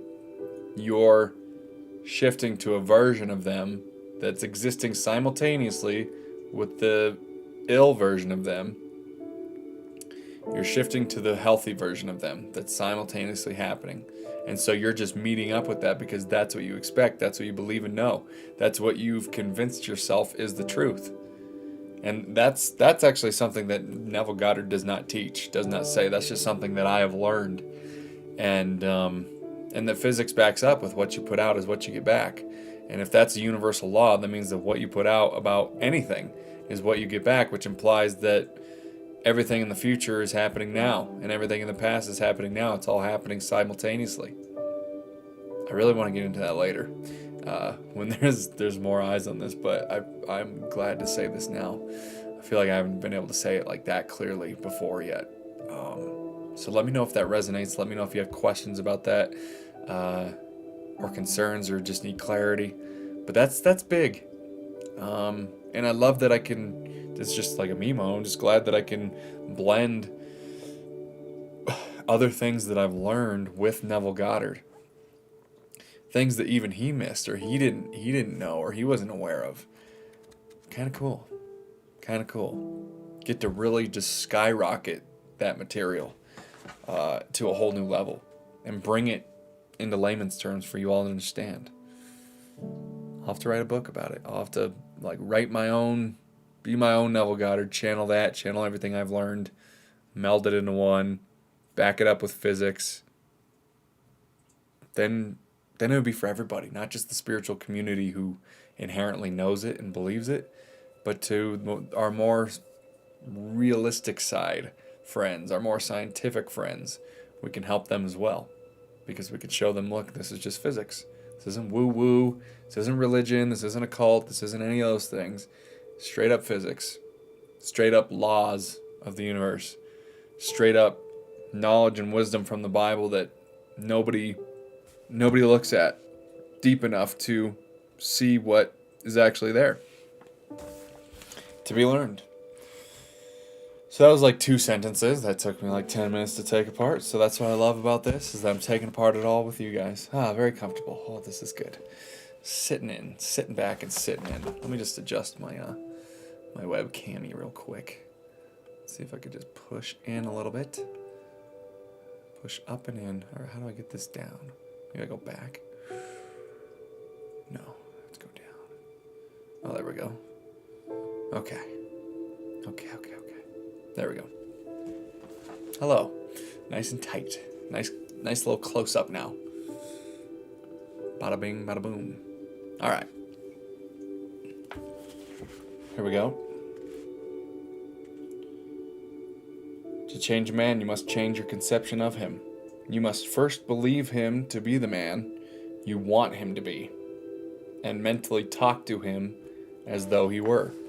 So you're mentally creating pictures and stories in your head, in your imagination, that convinces you to believe that this friend of yours, this person is in the state of being that you want to see them in. You have to believe that right now. Right now. Senses will deny it. Senses will deny it for a little bit afterwards too, even after you've convinced yourself, after you're self-convinced. That's okay. Doesn't mean it's not working. You have to persist in it. You can't just feel it once. You can't just experience it once. You can't just believe it once or feel it once, any of that. It has to be persisted in. Persisted in. That's it. That's all. No big deal. Doesn't have to be hard. Don't freak yourself out about it. But you must first believe in him to be the man you want him to be, and mentally talk to him as though he were. Even in your real manifested life, not even in your imagination. Talk to your... Let's just go with the illness one, because I feel like that's more potent right now. The illness or the physical condition of a parent or a loved one or a relative. Start talking to them as if they are healed.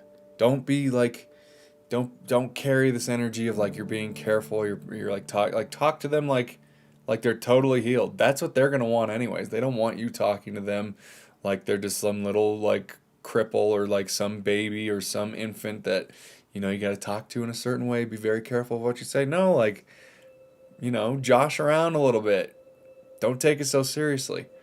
Talk to them in real life just like you talk to them in your mental picture first, but you might want to do it in your mental picture first just to practice and rehearse it. So it's a little bit easier, a little more fluid when you do it in your life. All right. All men are sufficiently sensitive to reproduce your beliefs of them. All men are sufficiently sensitive to reproduce your beliefs of them. So I think this is like where what I've learned and what Neville, doesn't really have his mind wrapped around because it was written so back then and there's just so much that's evolved since then. But he's saying that all men are sufficiently sensitive to reproduce your beliefs of them. So he's kind of saying that what you're impressing and what you're believing about others, they will pick up on that, and that's what will cause them to change. But what's actually causing them to change is nothing, because they're not actually changing. Your perception of them is convinced enough that they have changed, and so you are shifting to another version of them that is the image that represents what you want them to be, what you want them to look like, what you want them to be and express and be healed of, and so on. I hope that makes sense. Let me know if you guys have questions about it. This is deep stuff. It could be very tricky, but yeah, appreciate it. Therefore, if your word is not reproduced visibly in him toward whom it is sent. Okay, therefore, if your word is not reproduced visibly by him towards whom it is sent, towards whom you're sending the good intentions through your imaginative acts, through what you're self-convincing yourself of, their healing or their dream job and their success and so on. The cause is to be found in you, not in the subject. Okay, so that's nice. So Neville's just like, he's not even off. Well, he's just a little bit like, ignorant to just new age discoveries, I guess. That's all. So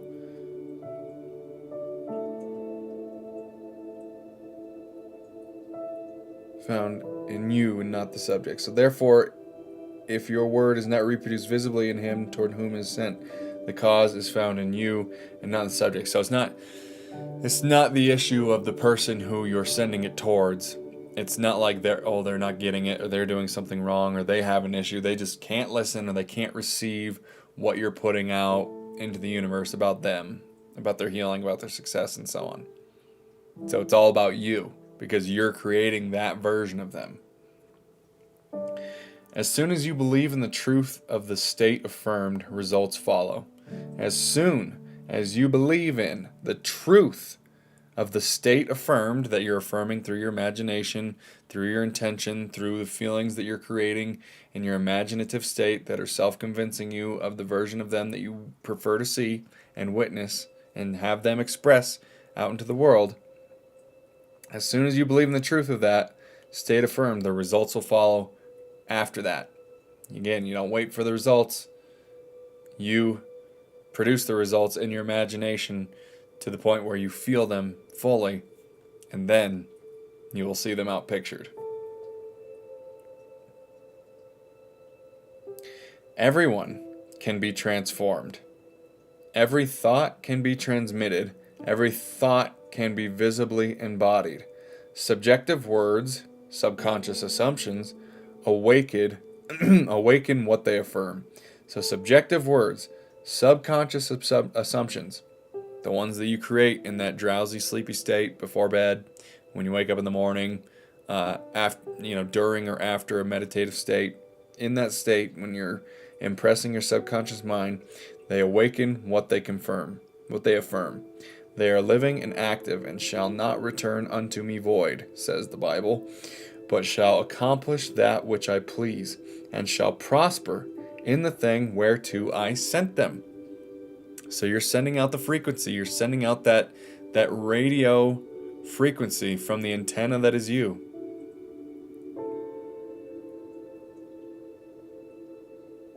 The universe receives it. Your higher mind, your God self receives it. And based on your level of being self-convinced, is how and when you will witness it. They are endowed with the intelligence pertaining to their mission and will persist until the object of their existence is realized. They persist until they awaken the vibratory correlates of themselves within the one toward whom they are directed. But the moment the object of their creation is accomplished, they cease to be. So they cease to be what they previously were. The moment the object of their creation is accomplished, they cease to be. The word spoken subjectively, in quiet confidence, will always awaken a corresponding state in the one in whom it was spoken. But the moment its task is accomplished, it ceases to be, permitting the one in whom the state is realized to remain in the consciousness of the state affirmed or to return to its former state. That's a lot of Neville Goddard wording. We've basically taken it apart.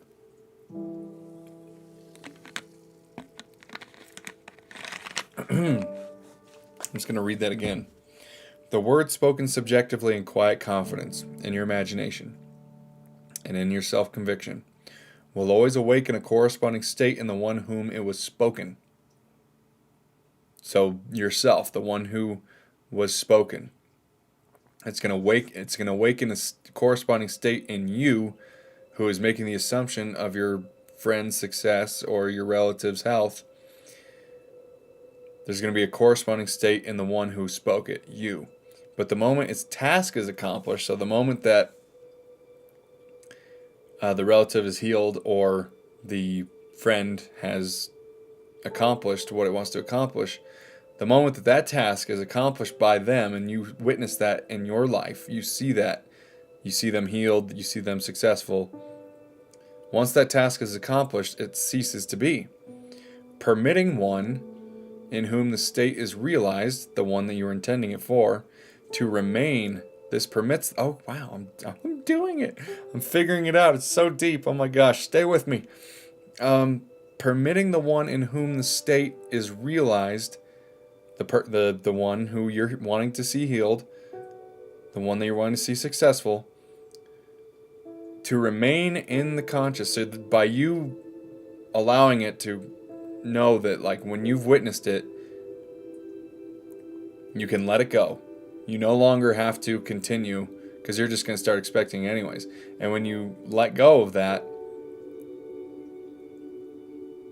it ceases to be, and that permits the one in whom the state is realized, again, the successful friend or the healed relative, to remain in the consciousness of the state affirmed by you or return to his former state. Whatever state has your attention holds your life. So you have to, even though you've seen it as accomplished fact,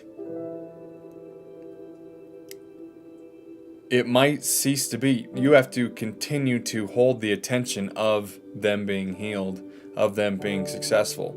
Or you could end up shifting back to a version of them that loses that job, or where that job doesn't work out, or their success doesn't work out, or the version of them where the relative gets sick again and has a relapse and so on. So you have to persist in it. And that's not like you, like, oh shit, you did something wrong if that happens. You're just, in your reality, you're shifting back to that old version of them, or a new version of them that is similar to the old version of them that you experienced. And that's not something to feel guilty about. It's not something you should feel ashamed of. It's just something that you need to realize, look, you fell out of the state of conviction that convinced you that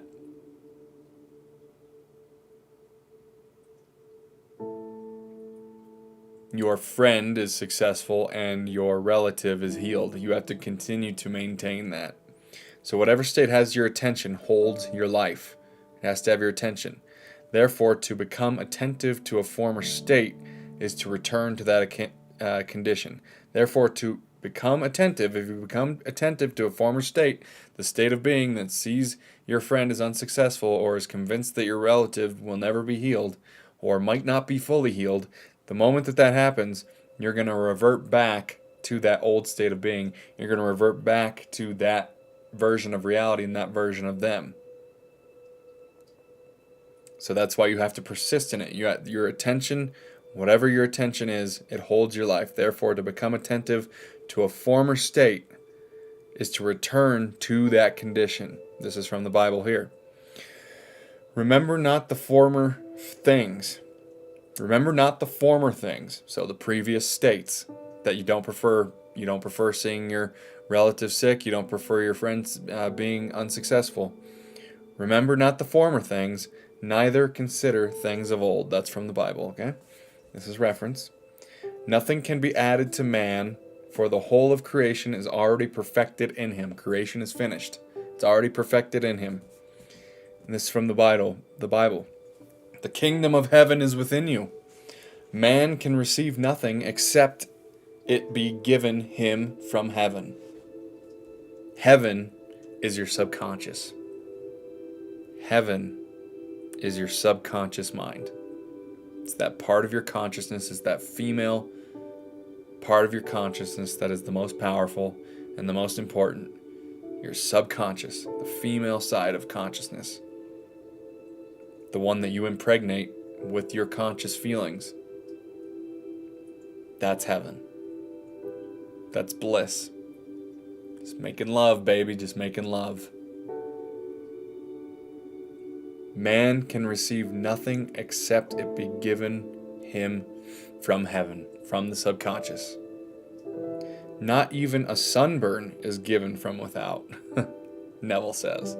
Not even a sunburn is given from without. The rays without only awaken corresponding rays within. Oh, the rays without. Okay, God, I'm interpreting. It's the way he talks. The rays without, so with outside of you, the rays outside of you only awaken corresponding rays within you. Were the burning rays not contained within man, all the concentrated rays in the universe could not burn him. How about that? That's cool. I like that. So not even a sunburn is given from without. The rays without only awaken corresponding rays within that's already inside of us. Were the burning rays not contained within man, all the concentrated rays in the universe could not burn him. There's something deep in there that I need to get to, but I need to keep going. I haven't quite formulated it in my head. Whew. Oh, I think he'll help me. Okay. Were the tones of health not contained within the consciousness of the one who they are affirmed, they could not be vibrated by the word which is sent. You do not really give to another. You resurrect that which is asleep within him. So were the tones, the conditions of health not contained within the one whom they are affirmed, whoever's affirming, if you're affirming your health in that way, they could not be vibrated by the word which is sent. You do not really give to another. You resurrect that which is asleep within him. So that's what and maybe I'm wrong. Maybe he just has a different way of looking at the whole shifting and, thinking that you're kind of in control of someone else's life in that way. You're not in control of their life. You're in control of your life that can shift to the version of them that you prefer to see them expressing. Which is, very kind, very helpful, very compassionate, very selfless, at the same time of being selfish, of wanting that to see that for yourself. You resurrect what is asleep in them. You resurrect and that's all I'm here to do with all of this, and just in general with my videos and these live streams and talking to you guys and helping you, is to resurrect that which is asleep inside of you. I'm just reminding you of who you are. I'm just reminding you of what you already know. I'm just shining the light on that book of wisdom that you can't see right now because of all your anxieties, all your beliefs, and negative definitions. So I'm just helping to soothe you in that way, to guide you, because I am a guide, to guide you in the direction where you can see the wisdom that's already inside you. You can see the version of yourself that already is you, that is just waiting to be expressed. This is from the Bible. The damsel is not dead, but sleepeth. Death is merely a sleeping and forgetting. Death is merely a sleeping and forgetting. Age and decay are the sleep, not death, of youth and health. Death is merely sleeping and forgetting. Age and decay are the sleep, not death, of youth and health. So you just deciding to say, well, I'm this age, my metabolism's going to go down. I'm going to start seeing wrinkles. I'm going to have less energy. My body's going to start hurting. That's just you falling asleep. It's not actually the decay of your body. It's you falling asleep to the version of you that's healthy. You start buying into these. Oh, this is so good. You start buying into beliefs that as you get older, things change. As you get older, you start hurting, your metabolism slows, your testosterone goes, you get more moody, hormones start flying around everywhere. At a certain age, you'll experience this. At a certain age, you won't. That's all beliefs that you're buying into. You're asleep. You're asleep to the health. You're asleep to the wealth that is already in you, the abundance that is already in you. You're asleep. You're asleep to it. You're asleep to that prosperous, vital version of you that you can wake up at any time. Because age and decay are sleep, not death, of youth and health. Recognition of a state vibrates or awakens it.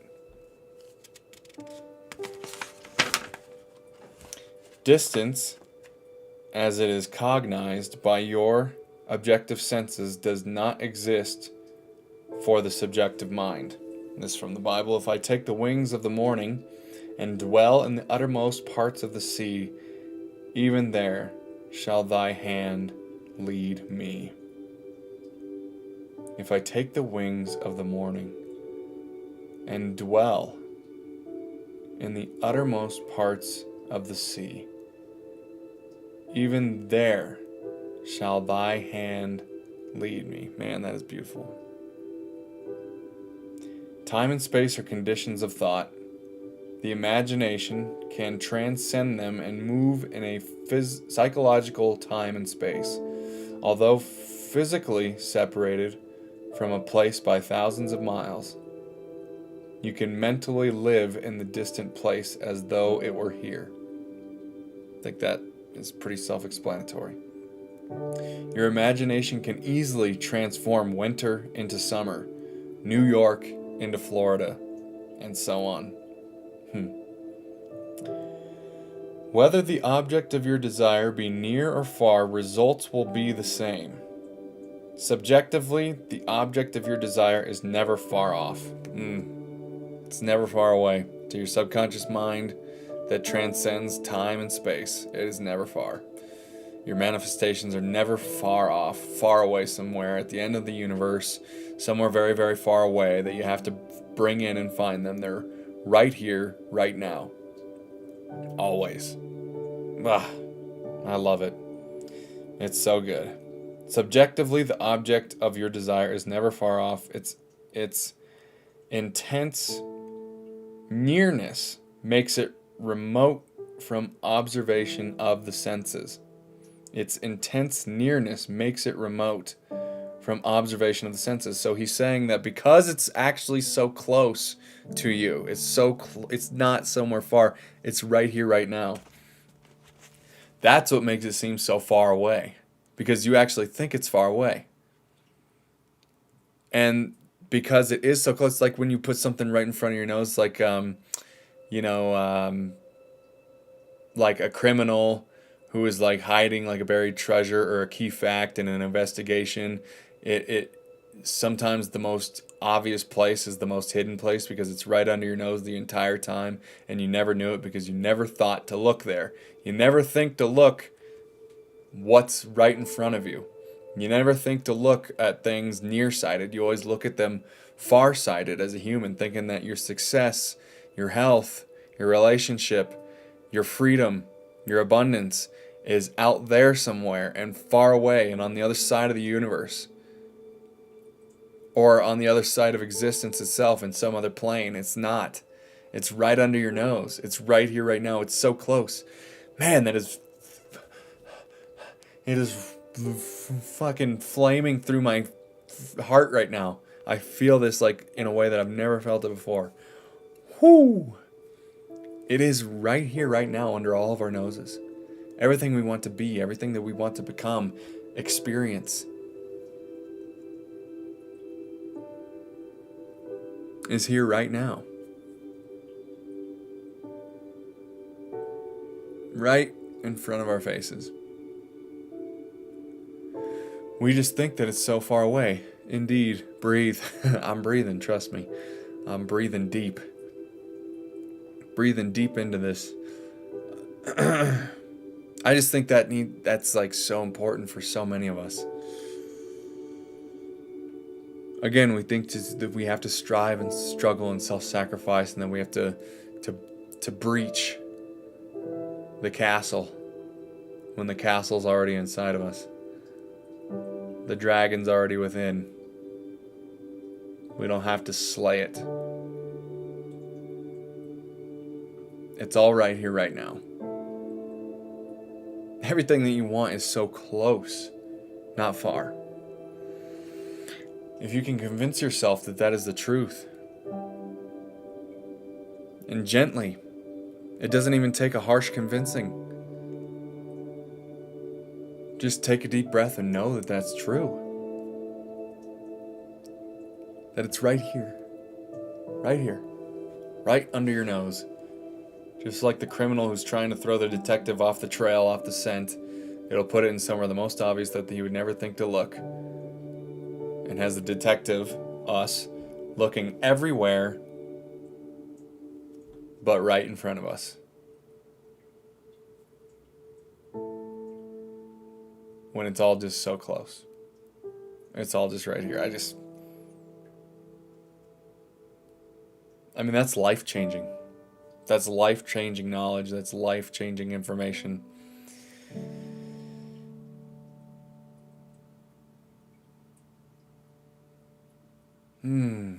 It's just so good.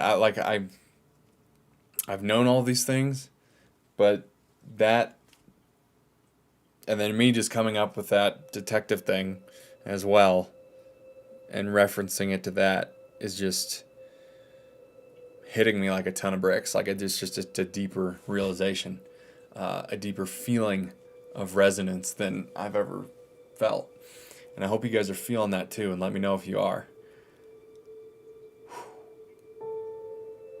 You know, I know I came across this for a reason, and to help somebody. And I'm going to be shouting this from the mountaintops, and this will be something new. This is something very new.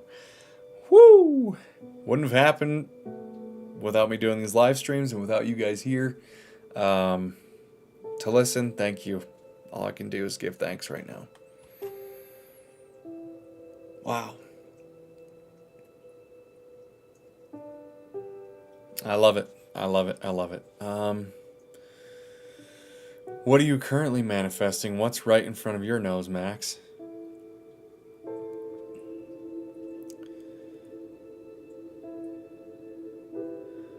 Many things. Many things.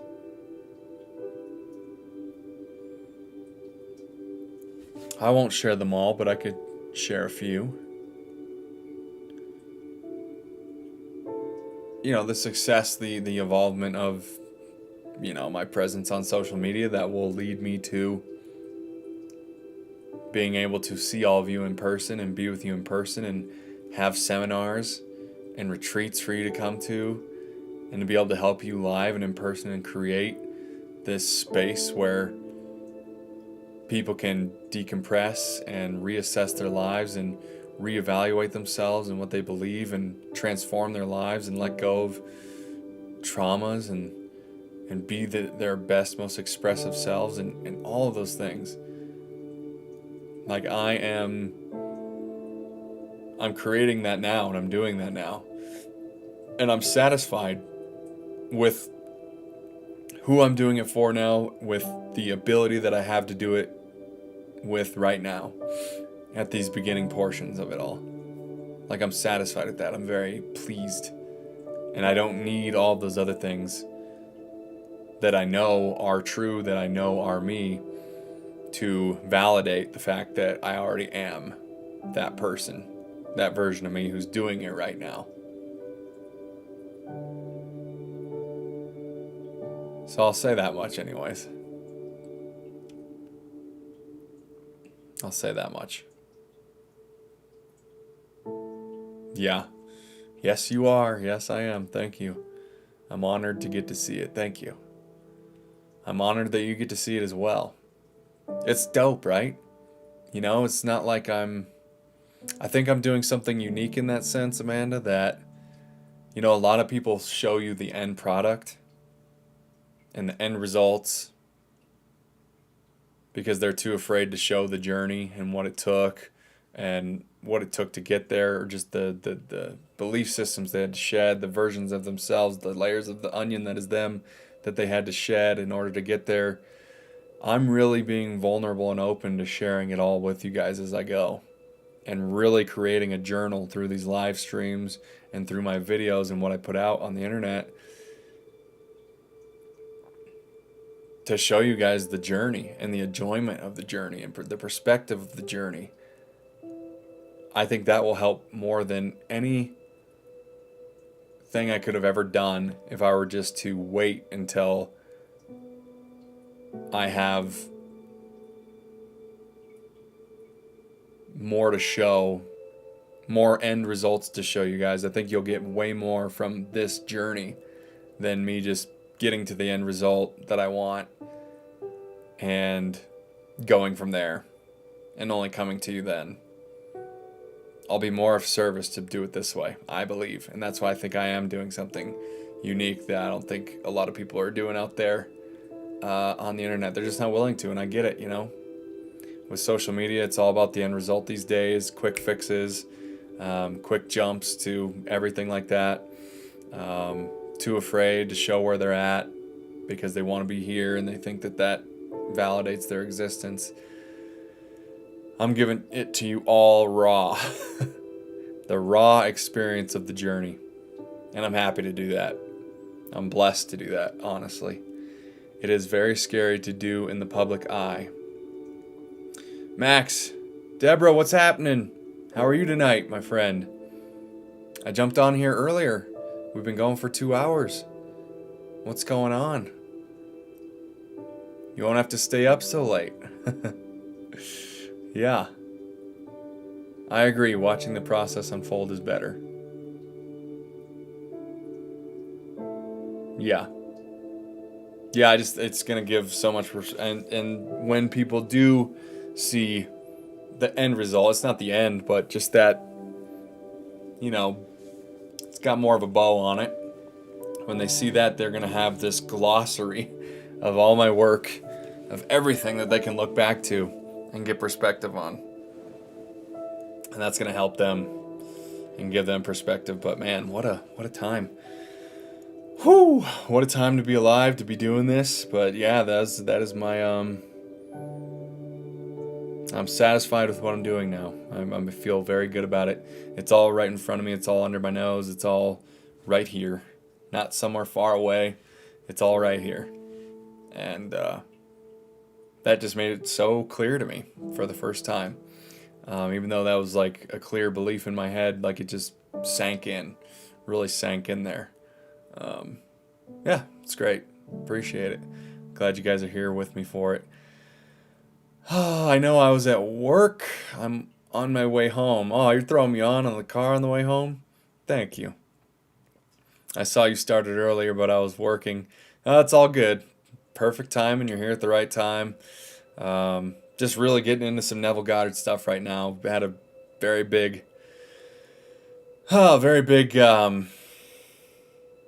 epiphany realization. Something really sank in for me as I was reading it. I don't know. And it might even sound simple and on the surface as I say it and talk about it to you guys, but very, very like deep, profound. I love it. I'm going to be able to move forward in a different way. I'm going to be able to explain things in a different way, tie things in differently. It was great. So you came at the perfect time. I'll explain later. My schedule is not funny. Yeah, it seems like it's kind of all over the place. Do you like work the night shift a lot, or do you like really early mornings, or is it kind of, it's probably all over the place? But it seemed like you were kind of like working the night shifts or something. It's the difference between tasting the ocean as opposed to just knowing it's salty. Yeah, I like that. I like that. Tasting the ocean. Yeah, actually experiencing the ocean. Not just knowing that it's salty, you're tasting that. For how much longer you keeping the live stream? I'll probably keep going. We're at the 2 hour 12 mark, it looks like. So I don't know. I've been kind of 4 hours kind of been like the number I've been shooting for. So I'll probably stay on here. And I got plenty more to read and to share, and depending on who jumps in here and talks and shares their stuff, there'll be a lot more. So yeah, I'd say I kind of like that 4 hour mark has been kind of a good goal set for these streams to get used to. So yeah, probably about that much longer. So, whew, that was great. Glad you guys are with me for this. But yeah, 100%. Yeah, Amanda, like I knew it like deep inside me, but yeah, I felt like I really tasted it for the first time there.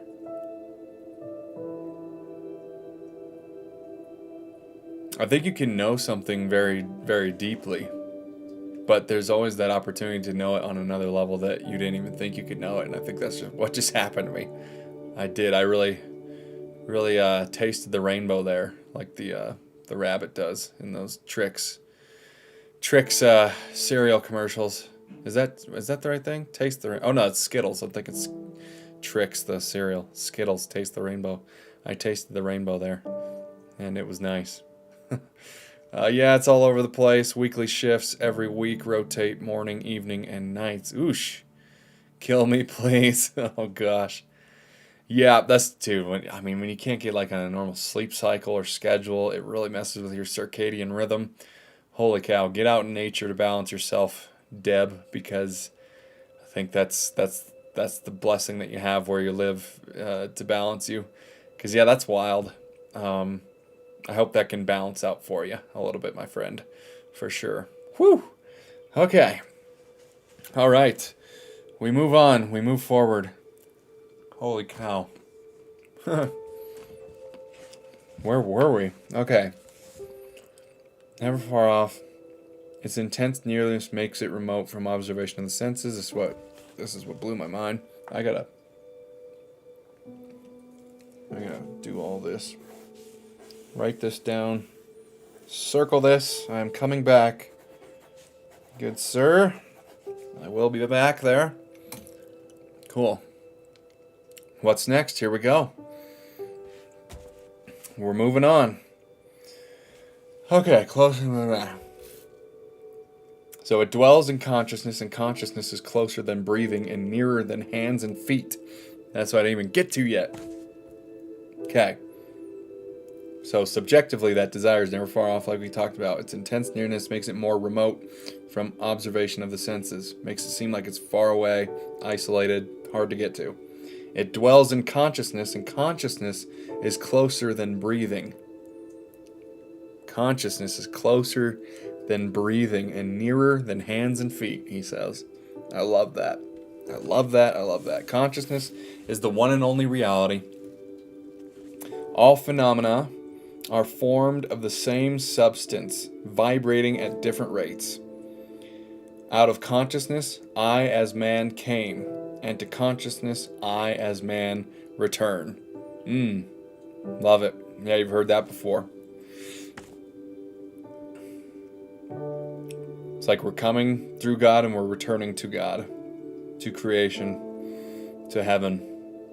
But consciousness is the one and only reality, and that's what I'm always harping on, is that all that matters is your state of being, your state of consciousness. Circumstances don't matter, only your state of being matters. Only the way that you feel about yourself and how good you feel and how much joy you're feeling and how much contentment and peace and satisfaction and love that you have, all those things, even if it's just neutrality, that is all so important in where you go and where you go and where you go. Consciousness is everything. It's everything. It's literally everything. It's the trees, it's the forest, it's this technology, it's AI, it's the air we breathe, it's the things we can and can't see. It's everything. And that's why reality is actually so malleable. It is actually so much, it seems so rock solid, but it is actually so fluid. It's like jelly. You can mold it and meld it in whatever way and whatever flavor and whatever taste is best for you, that you enjoy the most. Consciousness and reality is malleable. It's not hard, it's not firm, it's not stuck, it's not stagnant. It's always moving. It's always able to fluctuate with you based on your beliefs, based on how you feel consciously. The endless cycle of creation, that's right. Start at the beginning of that passage again, please. Yes, with pleasure. Like plasma, yes. Consciousness can't die. Like energy, it can be transferred and transformed, but not destroyed. Exactly. Exactly. I and the Father are one. We're all one. We're all one with consciousness. Okay, so where did I start that? So consciousness is the one and only reality. All phenomena are formed of the same substance, vibrating at different rates. Out of consciousness, I as man came, and to consciousness, I as man return. All phenomena formed of the same substance, vibrating at different rates. So you hear it, we're all vibration. We're depending on where we're vibrating is what we're attracting, is what we're experiencing in our reality, is who we're meeting up with. Just like we're all meeting up here on this live stream. It's no accident. It's because our vibrations, whether you feel like it or not, somehow you focus yourself to be in the region of my antenna and of the antenna of Neville Goddard and everything that I have to say and to share. You're vibrating at a close enough range where you pulled yourself in, where you brought yourself and met up with this frequency that is me, that is this content, that is what I share. You met up with it because you're that antenna vibrating that frequency.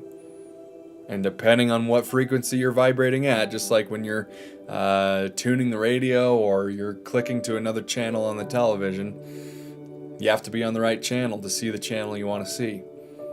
And you have to flip to another channel, and when you flip to another channel, you're going to see an entire different reality. You're going to meet up with an entire different version of yourself and version of the planet. But you get to decide. Yes, resonance. It's resonating. Yes, resonance. Yep. What you're resonating at. 100%. Oh, this is great. This is I love it. I love it. This is like bedtime stories, but the way it was meant to be. My kind of bedtime stories. All right, in consciousness, all states exist subjectively. In consciousness, all states exist subjectively and are awakened to their objective existence by belief. So everything in consciousness, all states of it exist in the subjective mind, in the subconscious mind, subconscious and subjective reality. And they're only awakened to their objective existence by belief. So they're awakened to their objective existence, where you can see it, hear it, smell it, taste it, touch it. They're awakened only by your belief. And beliefs are just thoughts you keep thinking, and that generate feeling that convince you of their truth. And that's how you awaken the objective existence that you prefer. It all exists in the subconscious mind, in subjective reality. It's awakened by the conscious mind. Their objective existence is awakened by the conscious mind. By belief. By belief. Wild, right? I know. I love it. It is. It's great. Completely wild. And that's why it resonates. Because it's not just humdrum, this is how life is. This is what we've discovered about reality so far. This is the way it is. Only way it can be. It's different. It's supposed to be wild. It's supposed to be weird. It's supposed to be different. Because it's very new to so many of us. If you're out of alignment, start to feel bad because you're thrown out of where you're actually supposed to be. If you're out of alignment, start to feel bad because you're thrown out of where you're actually supposed to be. Yeah, and just off of who you are. You're just off the trail a little bit. You're believing in a definition about yourself or about your circumstances that your higher mind, your God self, doesn't feel. You're just not in alignment with the way your higher mind, your God self, your source energy self, that higher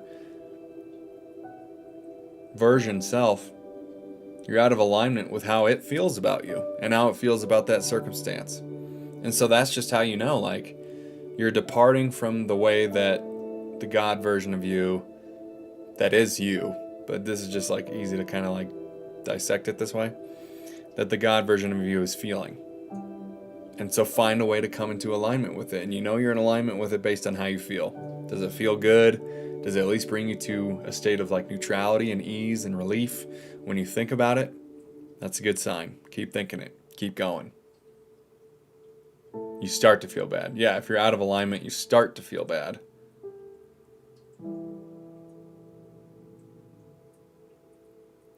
Because you're thrown out of where you're actually supposed to be. Yeah, out of just who you are.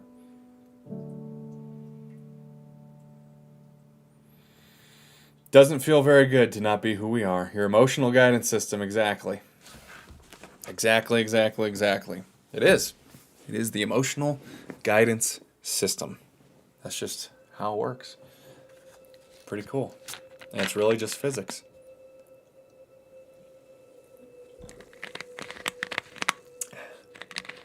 Okay. If anyone else has questions or comments, concerns, statements, anything, throw them into the chat. Don't be afraid. Your questions are likely other people's questions. It's going to help a lot of other people. It's going to help me. It's going to help the other people in the chat, people watching this afterwards.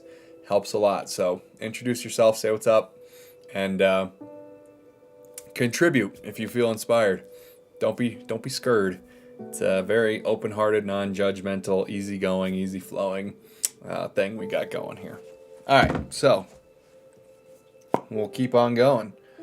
By the way, this book is Prayer, the Art of Believing. If you guys weren't here before, this was written in 1945 by Neville Goddard, and that's the one that we're reading out of all of his books that I've read out of here. This is over 800 pages. So it's just a new way to see prayer, a new way to see all these things. It's great. Does Goddard get into the physics? I don't believe he does, at least not that I've seen. I'm looking for books that are just purely not even like in like the self-help or spiritual sort of niche or categorization to confirm things that are said by Neville Goddard and his interpretations of what he gets from the Bible. Everything he's got is from the Bible. But yeah, he doesn't really get into like deep physics of it. Although earlier he was kind of talking about like some stuff earlier in this chapter. I think I started reading it last live stream. I'd say it was kind of like physics E, so he kind of like touches on it, but not super deep into it. But yeah, I'd like to really start relating it into physics to just help, those people who need it heard that way, so we can really reach to lots of different people. But that's to come. That's a process, which will be fun. Maybe I'll write a book about it one day. Okay, so yes. In consciousness, all states exist subjectively and are awakened to their objective existence by belief. The only thing that prevents us from making a successful subjective impression on one at a great distance or transforming there into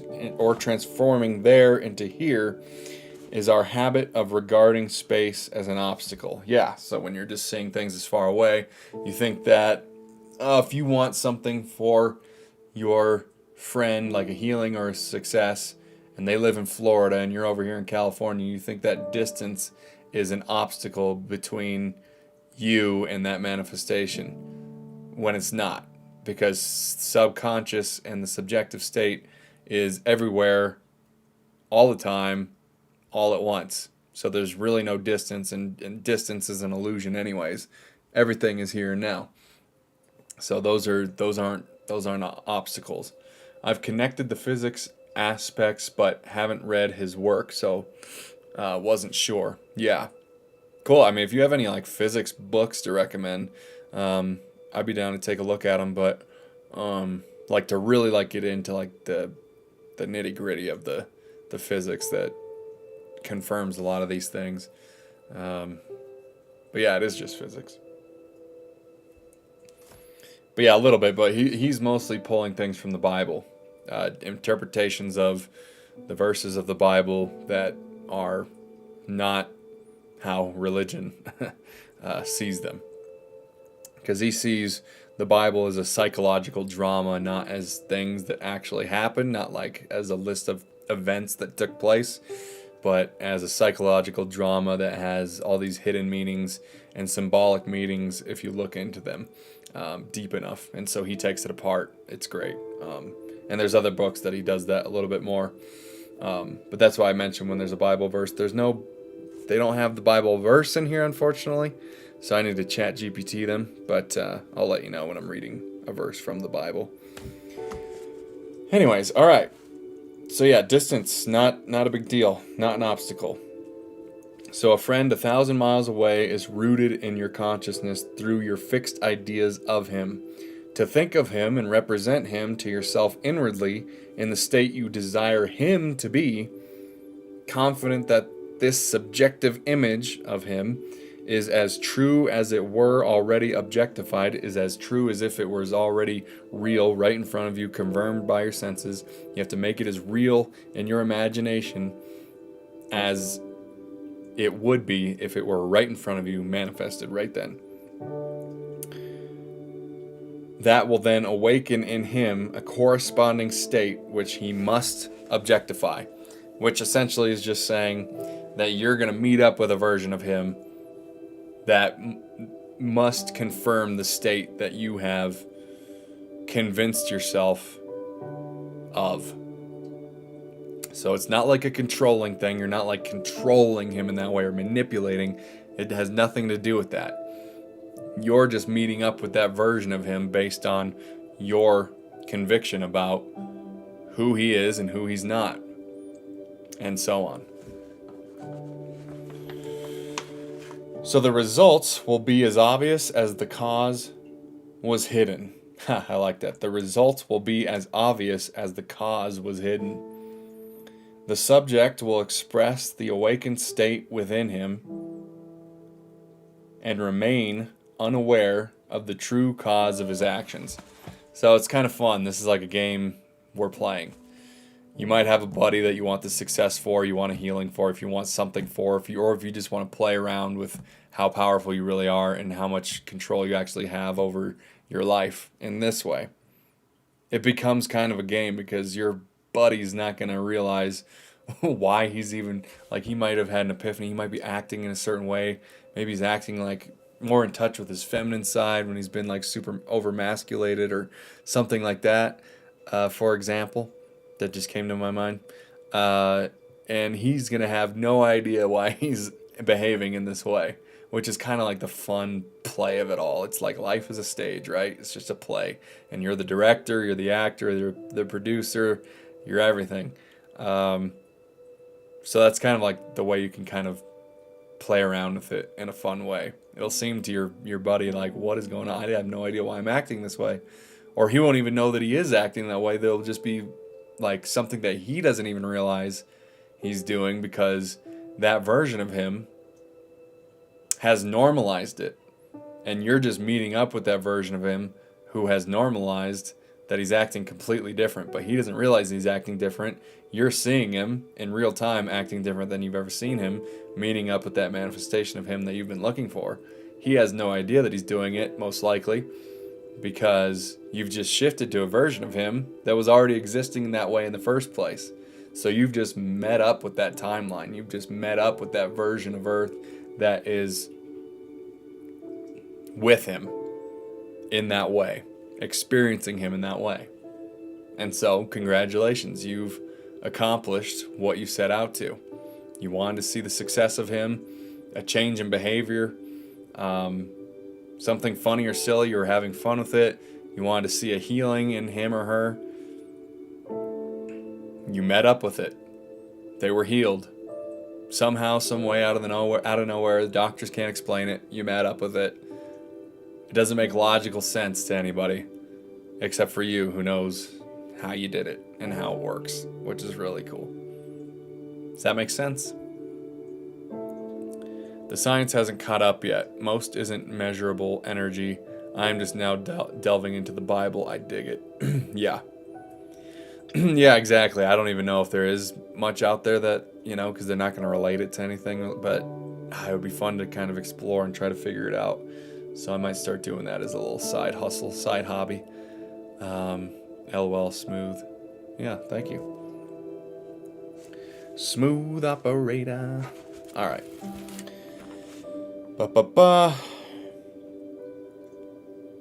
So yeah, okay. Your illusion of free will is but ignorance of the cause which make you act.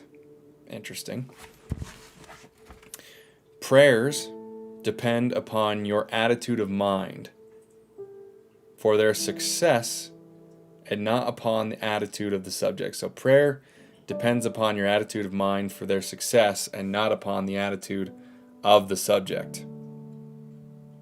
So it's all about your attitude of mind about the version of them that you want to meet up with, that you want to see. Not about the attitude of the subject. So you don't need the subject's attitude to change in order for you to meet up with that version of him. You don't need to see that first. You fix the attitude of mind that you prefer to see him in, and then that will just happen because you believed it to be true.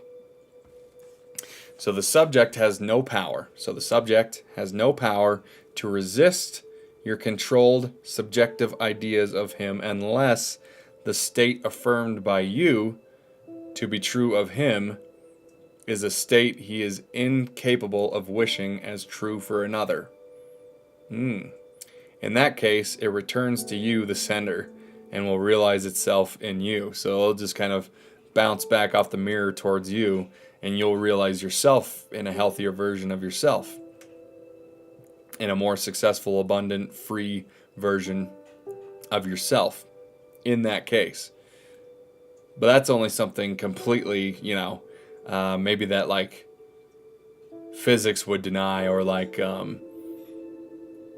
we have gravity here, so if you're seeing like a version of him that flies or something, it might just be directed back to you, and you might just experience the sensations of that, or some, kind of like that. I won't get too much into that, but I think you guys kind of get the point of that. For some very strange, unknown reason, my phone just glitched out, so I missed the start of that passage. All right, well, I'll read it again.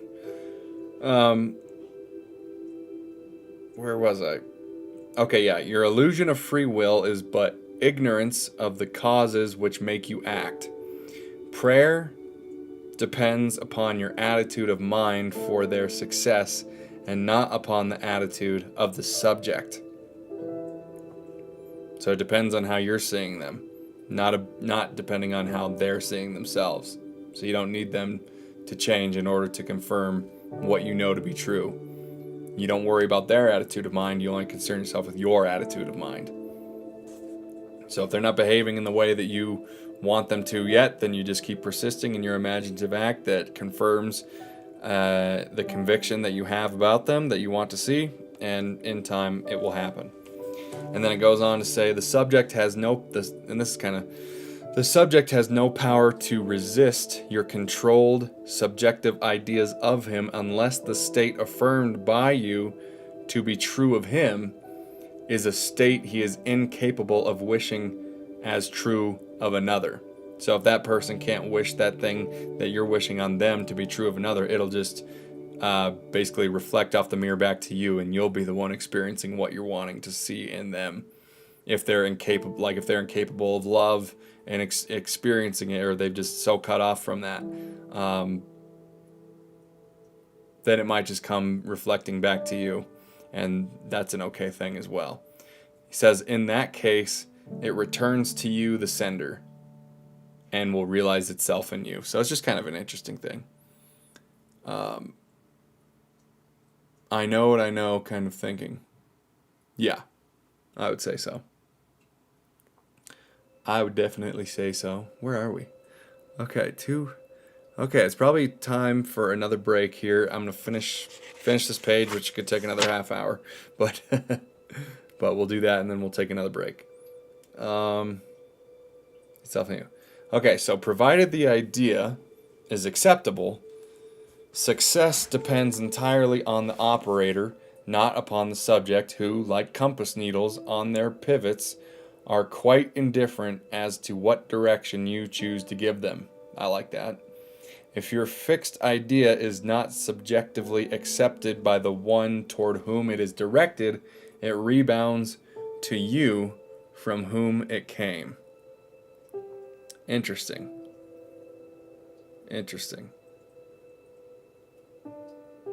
So yeah, provided the idea is acceptable, success depends entirely on the operator, the one wanting to see, who's wanting to see that reality in another person. It depends entirely on the operator, not upon the subject, who, like compass needles on their pivots, are quite indifferent as to what direction you choose to give them. They're just going to point north regardless, south and east and west. They're not biased in that way. So if your fixed idea is not subjectively accepted by the one toward whom it is directed, it rebounds to you from whom it came. So yeah, I think he's saying like if it's outside their bounds of reality and like anything that they think is possible, I think what he's saying is that if it's just that, I guess, far-fetched of an idea that you want to see in the other person, because that other person would never be able to accept what you're sending subconsciously because it's so out of their realm of reality. In that case, it will be rebounded back to you, and you'll just be the one experiencing what you're wanting to see in that friend of yours. That's what he's saying. That was pretty good. That's the best way I can explain that.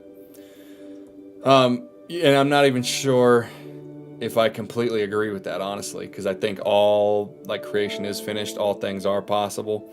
I think if you are self-convinced enough that can happen for him and you persist in it long enough, I think you actually will see that version of him. So I might disagree with Neville on that a little bit. So their own limiting beliefs prevent it from occurring in their reality. Well said. Yeah, exactly. Exactly. But then that disproves the idea that all realities exist, all versions of realities exist, all versions of ourself and other people exist right now. And so that's saying that you wouldn't be able to shift to a version of them that does exist, that doesn't have those limiting beliefs in place to prevent that from occurring in their life, that the friend is wanting to see of the other friend. So that's the point where I kind of like disagree with it a little bit. But I see what he's saying. And again, this was written in 1945. A lot has happened since then, and right, that's what I think too. Right on. Yeah. So it's all good. Neville was way ahead of his time in many, many ways. But that's great. That's great that we can have this conversation, sort of recognize that even though Neville's amazing and great, we can still, like, I think he missed one little point here. Yeah, absolutely. I think we totally read that right. Yeah. Very nice. Okay, let's leave it there. We didn't quite get through that page. We'll come back. Appreciate it, Amanda. Thank you for chiming in.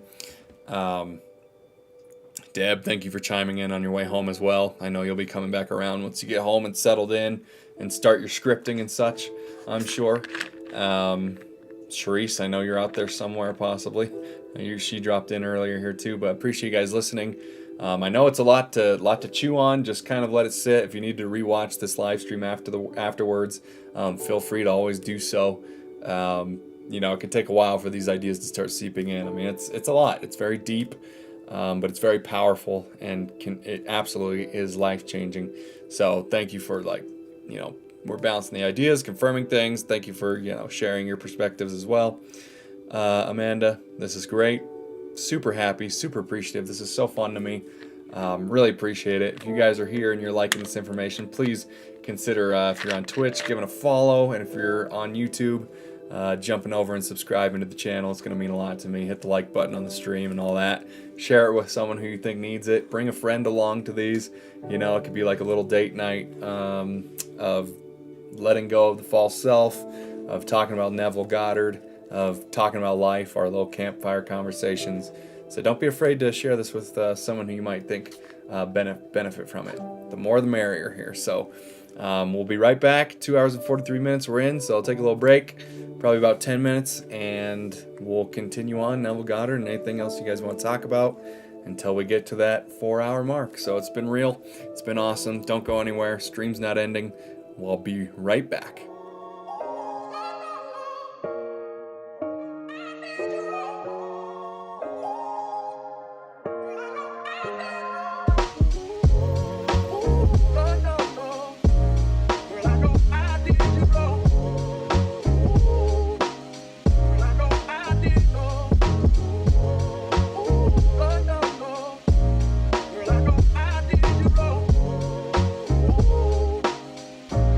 I did go.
Okay, welcome back in. What's happening? Everyone still here? Just gonna get everything settled in here. Oh, nice little breaky poo. Almost to the full 3-hour mark now of our 4-hour goals for these streams. A lot of good insights. A lot of good insights, guys, for myself, for you guys, this is very valuable. I hope you guys appreciate it, to really dissect this, like, real time. This is pretty cool, pretty unique what we're doing here. I really do feel it. It's very unique, very cool. So yeah, we're just going to continue reading on, continue to drop your questions and comments in, as they come. Anything in your life, completely unrelated, something in the world, Neville Goddard, God itself, whatever. Me, if you want to know anything about me, it's all open, all fair game. But yeah, we'll keep on trucking on. We'll keep on trucking on. It's cool you guys are listening to me in the car on the way home from work and stuff. That's just, it tickles me pink. It tickles me pink. All right, we're on a good train here. That was real good what Amanda and I were talking about and what we were just, unlimiting belief for Yeah. So another's, to just be clear about that, another's limiting beliefs will keep things from occurring in their realities. But if you're wanting to create a reality where they're experiencing like freedom and abundance, then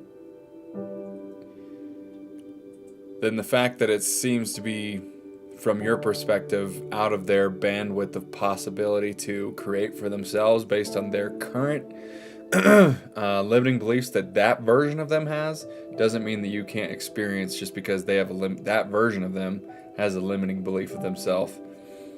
It doesn't mean that you won't or can't experience a version of them that doesn't have those limiting beliefs and is living in a much more prosperous way. So I just wanted to be clear about that. But any of you who have limiting beliefs, it's gonna keep you from experiencing a version of yourself in reality that you prefer to experience. So you got to drop those, let them go, send them on the way. Send them away with love. Don't push them away. Don't spank them on the way out. Don't kick them on the way out. Thank them. Thank them for their existence in reality, what they have taught you about yourself, what you prefer to be, who you prefer to be, and who you're not, who you really are and who you're really not. They're just making you more aware of that. And you know that based on your feeling and how you feel. And if that's out of alignment, out of sync, then you'll know it because your higher self, your inner being, your God self is feeling a different way than what you're feeling currently about that. So let's continue.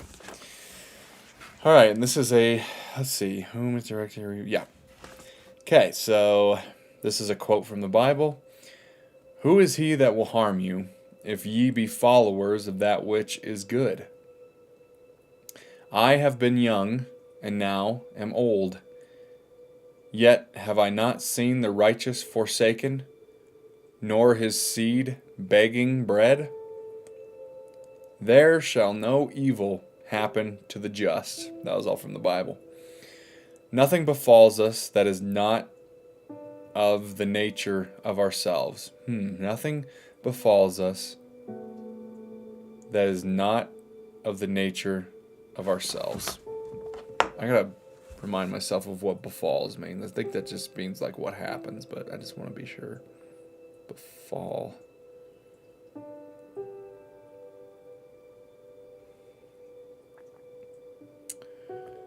Of something bad to happen to someone. A tragedy befell his daughter.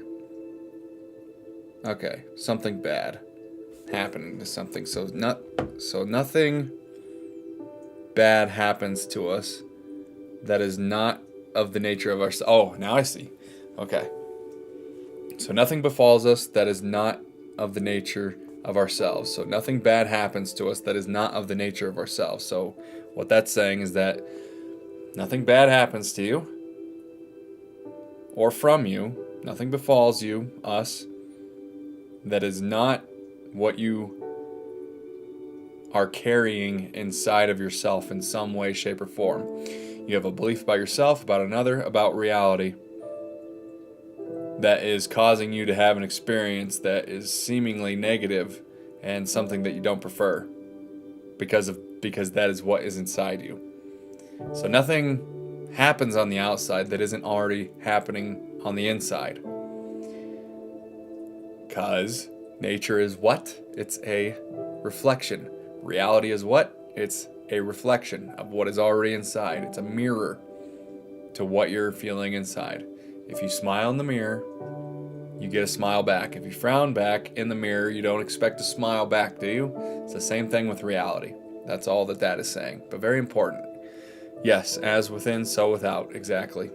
Perfect. I love the clarity points. I love how you guys do that. It's great. It helps me out a lot. Again, all the freeways going through my brain. It helps when I can't find the word. All right, nothing befalls. Yes. A person who directs a malicious thought to another will be injured by its rebound if he fails to get subconscious acceptance of the other. So it's just going to come right back at you, bite you in the ass. When you have a malicious thought on another, it's just going to rebound to you. If you're wanting ill for another, then you're wanting ill for yourself. And then you will have something ill happen to you. If you want bad things to happen to others, and that's the thing with like politics and so many different things, where we're all trying to convince each other that we're right, this person's wrong, you believe this, that's wrong, I believe this, I'm right, come with me, you go to heaven, if you don't, you go to hell, all that kind of thing, belittling each other of our beliefs and our perspectives and just trying to get everybody to believe the same thing. We're not all here for that. That's, all that malicious is just going to reflect back to you. It's just going to rebound back to you. You think that you can manipulate another person. You're actually just manipulating yourself, and it will come back to you. And that could be viewed as karma as well. What goes around comes around, all of that. So just be aware of that. It's not punishment. It's not like God is punishing you because you're believing those things or you're choosing to be malicious, because if we are, if we serve, or if we are in an unconditionally loving universe, then there would be no God that punishes and says, you did something like this, so now you're going to be punished for it. This is actually just the physics of it. What you put out is what you get back. So if you're putting out negativity is just going to come back and bite you in the ass. That's just how it works. So don't get caught in that cycle. Always want the best for another. Always want to see the best for another, even if you disagree with them. Even if you disagree with them. Bless your enemies. Bless your enemies. Yeah, get what you give. 100%. 100%. Get what you give. Okay. Oh, there it is. As ye sow that those as ye sow, so shall ye reap. That's hard to say. As ye sow, so shall ye reap. You've all heard that one before. This is all the Bible, baby. We're breaking down the Bible in Neville Goddard way, and it's awesome. Putting it into New Age terms that we can all understand. Okay. Furthermore, what you can wish and believe of another can be wished and believed of you, and you have no power to reject it if the one who desires it for you accepts it as true of you. So, basically, if you're convinced of another person's perception of you that is negative, and like if you're dealing with negative people in work who talk badly about you, who spread, if you're talking badly, I just hit something. I think we're good. If you're talking badly about somebody's talking badly about you, the only way that you're going to experience and live the negativity that they're speaking on you is if you accept it to be true of yourself. But if you don't accept it to be true of yourself, then that'll rebound. Using the way Neville talks here, it'll rebound back to them, and they will experience it. So what they're putting back out will bite them in the ass as well. If you don't, as long as you don't believe and buy into the negative belief or the limiting belief that they are projecting on you with their words and such. And even if they're not doing it with their words and they're wanting to subconsciously impress a version of you that is unsuccessful and makes mistakes and doesn't get what they want in life and has something bad happen to them, puts a hex on you, a curse on you or something like that, as long as you don't accept that to be true or believe that that is possible to happen to you, it'll just rebound back to them, and then they'll basically curse themselves, put a hex on themselves. That's how that'll go. So it's kind of nice to know, right? No one actually has control over us. No one actually has control or say over the way that we live or the way that we believe. It's all us. It's all our duty. It's all who we are. It's all up to us. So basically, don't allow other people's opinions of you to affect your own opinion of you. Yep, exactly. You get the point. You're the perfect mirror. You're the perfect mirror, Amanda. I appreciate it. All right, let's keep going. Furthermore, what you can wish and believe of another can be wished. Yeah, okay, I said that. Yep. Okay, next page. Whew. It's like when you get through a page of this, it's like, yes, it's a victory, because it's just there's so much to it. And then we just have, we got plenty more. Oh my gosh, yeah. Yep. Yeah, and then it'll be fun, because last time what we did because I basically did a drawing in one of my live streams, like what book are we going to read next? What is the most, the attention of what book does everyone need to hear right now? The future listeners from that point who are going to be finding me will need this book at this time. And we did a little drawing. I had ChatGPT pick the number. Sharice actually picked the number, and she picked this one. And it was cool. So that's why we're reading this, if anyone wanted to know. At your service. Thank you. It helps. All right. The only power to reject a subjective word is to be incapable of wishing a similar state of another. Okay. The only power to reject a subjective word is to be incapable of wishing a similar state of another. Exactly. To give presupposes the ability to receive. That sums that up perfectly, doesn't it? What we were just saying. I don't even need to rehash that. That was exactly what we're saying in different words. I'm going to read it one more time because it just feels good. The only power to reject a subjective word is to be incapable of wishing a similar state of another. To give presupposes the ability to receive it. So if you can give it, you can also receive it right back at you. So only wish the best on others. Only wish the best on yourself and on the planet. The possibility to impress an idea upon another mind presupposes the ability of that mind to receive that impression. Fools exploit the world. The wise transfigure it. Fools exploit the world, the wise transfigure it. Love it. The highest good, exactly. Yep, fools, they exploit the world, the wise transfigure it. Love that. It is the highest wisdom to know that in the living universe there is no destiny other than that created out of the imagination of man. So here we go into the Neville Goddard's core stuff, and is that use of the imagination. God itself is the imagination, is how Neville Goddard likes to describe it, and how I like to as well. Imagination is God. I love that. Yep, it's the creative expression of the creator, that imaginative. It's the best, it's the superpower that we all have, is the imagination. I want to read that again.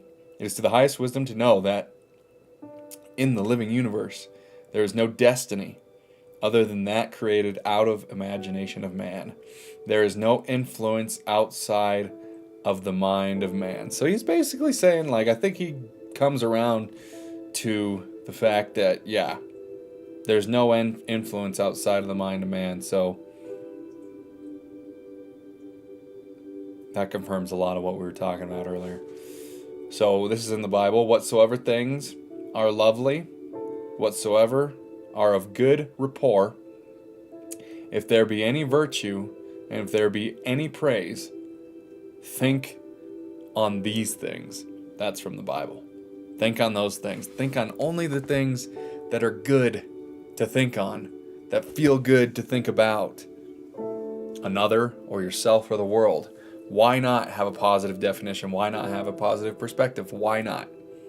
Why live any other way? If something bad happens to you, if something negative happens to you, seemingly, define it positively. Because you have that choice, you have that ability, and then you reap the positive fruits of that definition. And then you grow from it, you move past it way quicker. You don't dwell on it, you don't get into self-pity, you don't blame another, you don't blame yourself, guilt another, guilt yourself. Don't say, why me? None of those things. There's a message, there's a reason. It's teaching you something. It's teaching you something. That means think happy. If you can't find the joy, find the lesson. Exactly. And the lesson will bring more joy. Hello. The lesson brings the joy. Because it's fun to have the lesson. The lesson comes with its own joy. Took the words right out of my mouth, or I took them out of yours at the same time. It all happened at once. Exactly. This is the nectar of life, people. I mean, this is powerful shit. These are the simple things. That's why, like, changing your world, changing your life, it's not a complex thing. The mechanism behind it, that we have no idea how it happens and how the subconscious works and how God orchestrates it all and how we bring it in, all of that's super complex, but the ideas themselves that allow the mechanism to be at work and to be used is quite simple. Quite simple. And that's just that we're just saying it in a million different ways to simplify so many things that we overcomplicate, which weigh us down, which slow us down, and so on. So think lovely things. Never accept as true of others what you would not want to be true of you. Basically the golden rule. To awaken a state within another, it must first be awake within you. Oh, God, that's good. Yes, holy shit. To awaken a state within another, it must first be awake in you. If you want something good for someone else, you gotta want it good for you too. That's where the filling your own cup is so important. Filling your own cup so that you can pour it out for others and they can experience it. And they can experience that for themselves. It has to be within you first. To awaken a state within another, it must first be awake within you. If you want the best for others, for your parents, your family, your teachers, your friends, your colleagues, your world, embody it within yourself. This is essentially saying, be the change that you want to see in the world. Be the change. Embody the change that you want to see in the world, and you'll see that reflected in your world, in people, in circumstances, in life in general. Hello, Wow, I squealed too. Oh, man. I hope it wasn't sounding like a squeal. But whatever, fuck it. It's great. Be nice to others, not because they are, but because you are. Exactly, Deb. Exactly. That shit hits hard. Yes, it does. It smacks in the face. So good. So good. Maybe a howl. Okay, thank you. I'm fine to squeal. Whatever. The feelings are powerful. It's great. This is great, isn't it? All right, cool. You guys need to check out Neville Goddard. If this is new to you, you people watching this, it's not that expensive to order some of the books on Amazon. Check it out. Read it for yourself. Read along with me. We can all just be reading. This be a little book club sometimes when we're doing it. All right. Therefore, okay, right? Oh, be awake within you. The state you would transmit to another can only be transmitted if it is believed by you. The state you would transmit to another can only be transmitted if it is believed by you. Exactly. If you believe it, that's the only way you can transmit it. The only way you can transmit it and put it out there successfully is if you believe it to be true. Therefore, to give is to receive. Exactly. It's like I get to the point, and then Neville gets to the point. He like confirms the point. It's cool. Like it comes to me before it actually is read here, and I don't read this before. I've read the book before, but it's been a while. But I don't read this before. I take it as new, so that I can decipher it with you guys like in real time, because I just think that's more dope. Sometimes I might need to go ahead of time, but not. Nah, I like doing it this way. Therefore, to give is to receive. When you give, you're actually receiving. When you give, you're actually receiving. So give. Because you receive. And you'll receive because you give. Ha! Tasting that ocean in real time, exactly. It's splashing all up in my face. Well, I can barely take it anymore. Okay. You cannot. Sharice, you're back. What's up? Sometimes I give, just so I can receive. Just kidding. Ha! Sharice with the jokes. With the jokes and the pokes. So you cannot give what you do. Welcome back, Sharice. You cannot give what you do not have, and you have only what you believe. So to believe a state as true of another not only awakens that state within the other, but it makes it alive within you. This is why I love this shit. Oh my god, yeah, Sharice into house. Sharice is into house. We got the ladies. We got the cheerleading ladies of this channel, of these streams. I'm so appreciative of it. They are perfect reflections and mirrors. They help continue the ideas. It's so helpful. It's so great. That's called reciprocity. Reciprocity. What is that word again? Oh god, man, I'm usually better at this. Reciprocity. Anyways, and there's nothing wrong with that as long as there's no malicious intent. Yes. As long as there's malicious intent. Hilarious. That would have turned the stream into something else real quick. No malicious intent. Exactly, yeah. Nothing wrong with it. Yes. I think I misspelled it. Yeah, maybe I'm tripping out. But I know what you're saying. It's like, yeah, yes. Blah, blah, blah. All right, yes, I got to read that again. You can give what you want. No. You cannot give what you do not have, and you have only what you believe. So to believe a state is true of another not only awakens that state within the other, but it awakens it within you. It makes it alive within you. Because you are what you believe. And here's a quote from the Bible. LOL, I know. Give and ye shall receive, full measure, pressed down and running over. That's the Bible quote. Give and ye shall receive, full measure, pressed down and running over, overflowing. Hell yeah.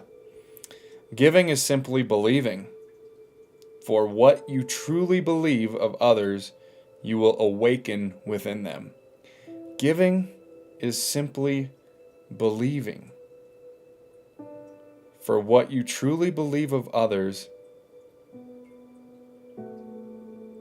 you will awaken within them. Isn't that beautiful? I mean, that is fucking poetic. That is just beautiful. What book is this? We're still reading Prayer, the Art of Believing, the one that you chose in the raffle with ChatGPT. I mentioned it to these ladies just a second ago. We're still reading that book, and it's so palpable. And it's the one that Charisse actually didn't want to read. She's like, oh, I'll skip it, because she heard prayer and went running, which I understand from the religious version of prayer and making it religion. And then Charisse is the one that picked this book without knowing that she picked it, because she just chose a number. ChatGPT said what the number was, and it was this one, and it was a great moment. So yeah, we're still reading that one, Charisse. That is fucking poetic. It is. God bless it, it is. Oh, God. Doesn't it make you just want to open your Bible again, too, and just, like, read it new? Like, read it fresh for the first time? Like, you've probably read it before, read parts of it, or grew up with it in church and religion and got that version. But when you read it from this lens, like, and there's probably so much that Neville didn't even have time to interpret from the Bible that we can interpret as we read through it, you know what I mean? There's probably so much more that reaffirms this over and over again. And we'll be able to see it and understand it. How cool is that? We're learning to take it apart. We're learning to take apart Scripture the way that it was meant to be taken apart in my belief and estimation. I used to run from prayer too. Would you still consider yourself a devout Catholic? No. Most certainly not. I would love a Bible study. Yeah, wouldn't that be cool? But like with this, that'd be so dope. I mean, that can come. That absolutely. Man, you guys are going to have me streaming every day pretty soon, I'm pretty sure. I think streaming is like where things are going. And I'll just be reproducing content from this and doing as much content on the YouTube and stuff as I can and other stuff as I can. But I think this exactly, because I could do a Bible study day, a day where I just read Neville Goddard, a day where we're just doing a Q&A and campfire conversations, and where I maybe sing you a little tune every once in a while or something.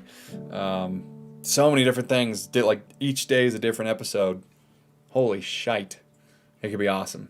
And once we start getting in Facebook as well with this, and seeing where all that goes, then I don't even know if you can get TikTok and Instagram in on these live streams all at once. But if we could do that, holy cow, it's gonna be wild up in here. That will evolve into a different place. Anyways, but I don't see myself as a Catholic anymore, Deb. Although I appreciate it, and I resonated strongly with certain things, and I had moments in church. Don't get me wrong, I had moments of true connection. But I've merged it and melded it. I'm just everything, open to it all. I don't put myself in a box. I don't put myself into I'm this or I'm that. So yeah. Excuse me. I second that. Right on, Charisse. Your vote has been cast. Thank you for your patronage. I was raised Catholic, but obviously we evolved from that. Deborah, just thinking about your email. We were both raised Catholic. There's another one. That's crazy. Celine. Celine Angeline Leclerc. I love it. Hello, how are you? So good to see you. Thank you for jumping in here. Welcome. Nice to meet you. Thank you for commenting in. That's a dope name. Celine Angeline. All right, part 1. I want to do revision, as Neville talked about it, and revise being 48 kgs since I was 16, okay? I have been affirming the following for it. I am pure awareness, and the character I am playing has been 48 kilograms, since it was 16. Okay, yes, okay. But it all still feels like a process rather than me being it now. Okay, exactly. This is also important. And a part of me keeps waiting for something to show up because in the 3D, I look so fat. Well, I just want to honor you in the fact that you are processing this. You're processing it mentally, internally, spiritually, and all that. You are attempting to use Neville's revision technique. That is awesome. You're putting that out there. You're doing that for yourself. You're self-aware. I just want to honor you for that. I know how...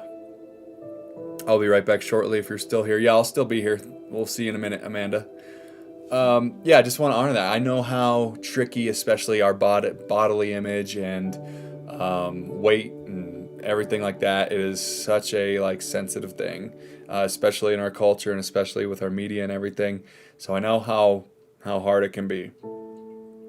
I just want to say that first.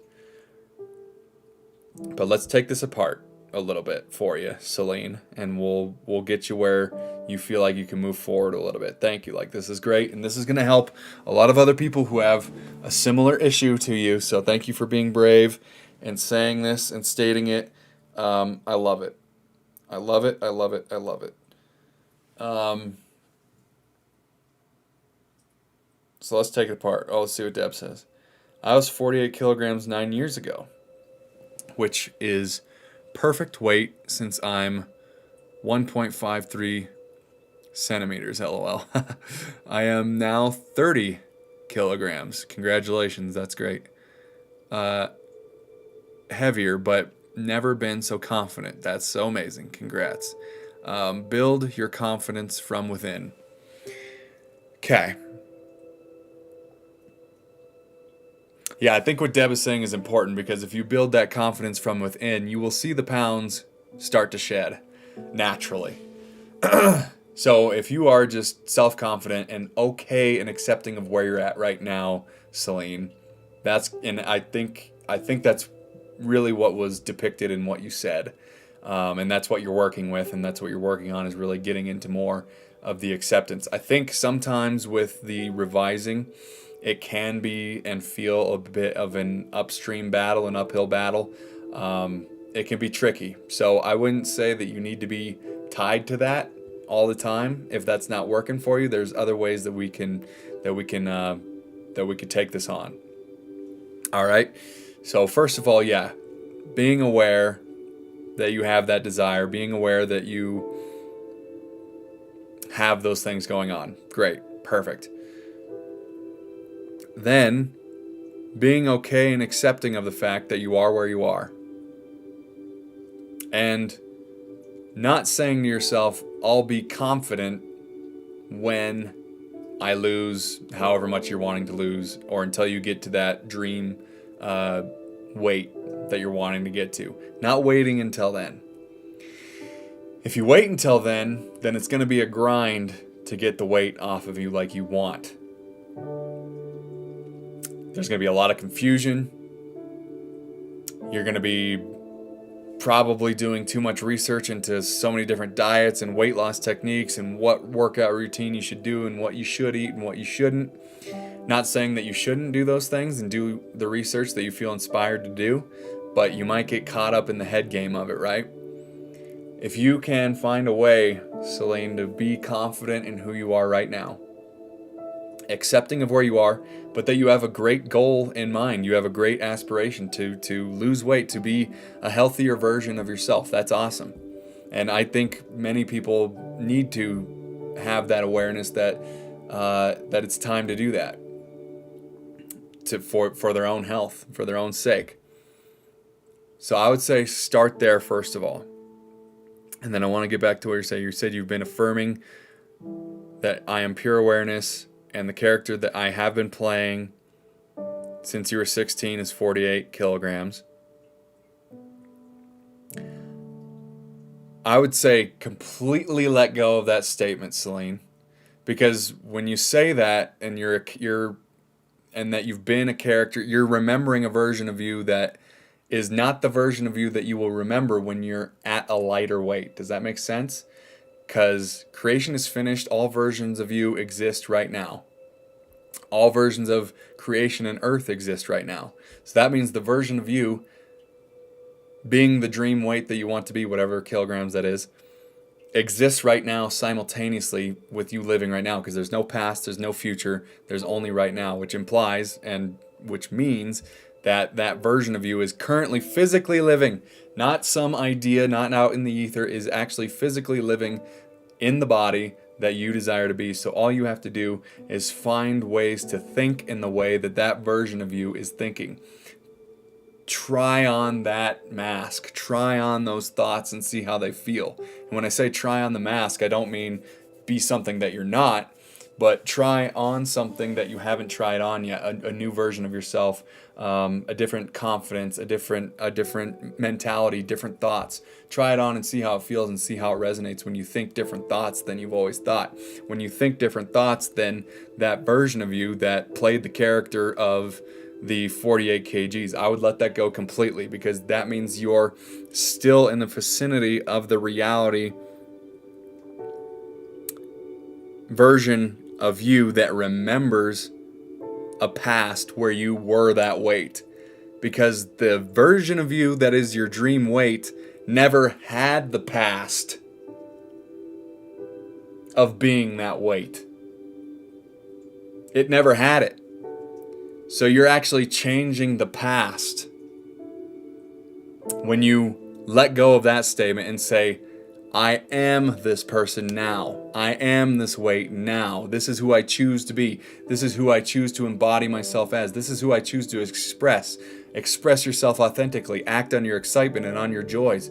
And you will be led synchronistically to what you need to do. You, not anyone else, but what your process, your unique process is to losing that weight and merging yourself and finding yourself in the reality of the version of you that is at your dream weight, that never played the character that was overweight and weighed 48 kilograms. It literally wasn't that version of you's past, because that version of you has a different past. So let go of that past right now. Right now.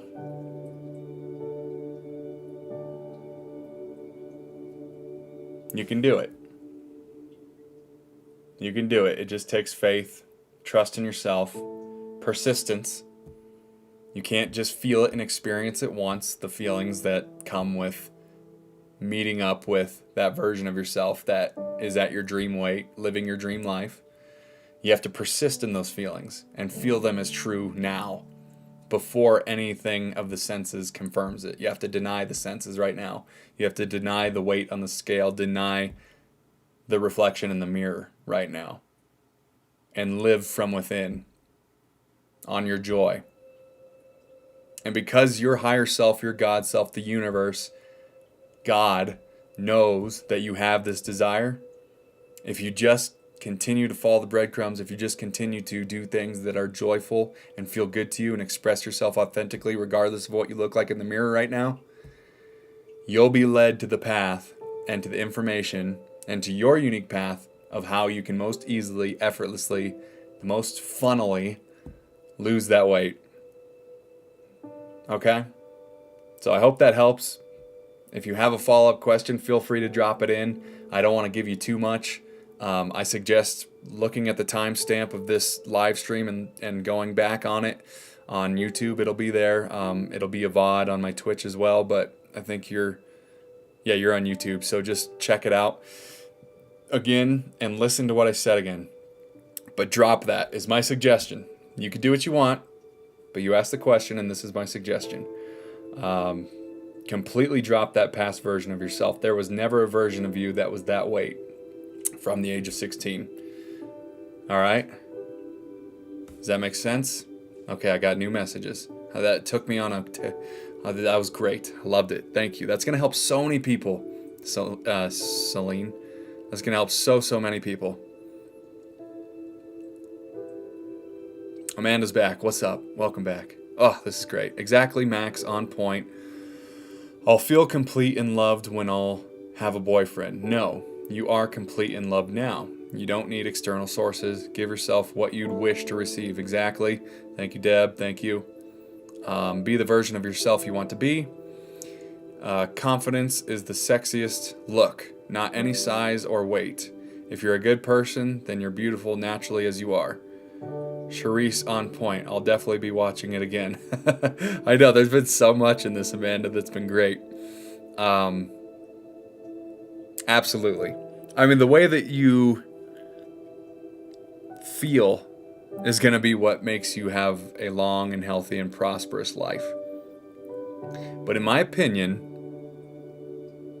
if you're feeling good and you're on the path that feels like who you really are,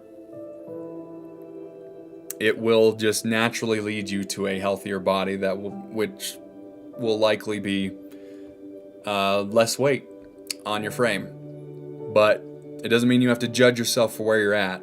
But I just think that's the natural path, because you're going to be able to move around better. You're going to be able to do more than you were able to do. You're going to be able to.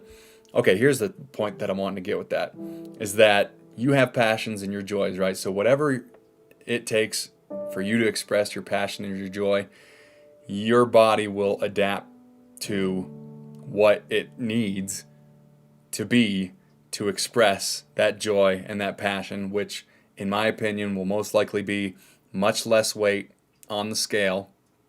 Doesn't mean that you have to judge yourself for whatever it is right now, and doesn't mean that people are like bad or wrong for whatever weight or whatever's going on in the mirror or anything like that. But to perpetuate your dreams and your ambitions and your joys, you're probably going to be a little bit lighter so that you could do more, so that you're not carrying all this weight that isn't yours to carry, and that you can express yourself. You have more energy, more vitality, more expression. And I'm not saying that's the case for every single person, but I would say that's probably the case for most people. So accept where you are, be grateful for yourself, be who you are now, act on your joys, do all the things I said, and see what happens, see where that goes. Maybe take a break off the revision stuff right now. Imagine yourself instead as you're about to go to sleep at night, when you're in that drowsy, sleepy state, Celine, that Neville Goddard talks about. When you're in that state of being, just imagine that version of you who's got the weight off and how that version of you interacts with life. You can even create just a simple 5 to 10 second image, for example, of a friend or a family member congratulating you and hugging you for the fact that you've reached your dream weight, and feel that in the first person, not the third person. If you're seeing it on a movie screen, you're doing it wrong, according to Neville. You have to see it in the first person, feel it in the first person, be it in the first person in your imagination. So feel that to be true. Feel that hug in whatever, this is just an example, but whatever gives you the most feeling, that imaginative act, make it simple. Don't make it complex. Don't make it long. Make it easy to loop over and over again so you can take that into your sleep, and then your subconscious will seal its instruction as you go to sleep. Have that embrace from a friend or someone who means a lot to you, saying, congratulations, I'm so proud of you for getting to your dream weight, and now look at you and look how expressive and look how joyful you are. Congrats, and feel how good that feels, and loop that shit over and over again. Loop it throughout the day when you're stuck in traffic, when you're standing in line for something, anything. Loop that. Find a way to convince yourself of the truth and reality of that, and you will inevitably meet up with that reality, for it is law. Okay? Any questions? Stress is a faster killer than any amount of weight you gain. Agreed. Stress can give you ulcers. Agreed. Be graceful with yourself. Agreed. 100%. 2 persons on separate occasions today told me this, and now I'm passing it on. Nice. You met up with that so that you could help Celine and everyone in the chat benefiting from this, Charisse. So that was a synchronicity you ran into from being yourself and doing your thing that your higher self knew you would bring to this chat, and what you just said is going to be very helpful to them. And that was just you being you, and naturally you're being of service to others because you're naturally being yourself. Everything we've been reading in Neville Goddard tonight. It's amazing. It's literally all encapsulated in this chat. Celine, you have no idea like how much this has helped others, helped myself, and helped people who are too afraid to say. So feel free to drop back in the chat. Let me know if this if that resonates with you, Celine. If you have any follow-up questions or comments on that. But appreciate you jumping on here and not being shy and being brave and saying that. And dope that you're on the Neville Goddard train. That's awesome. Those instructions are very helpful. Yes, absolutely. I have a coworker whose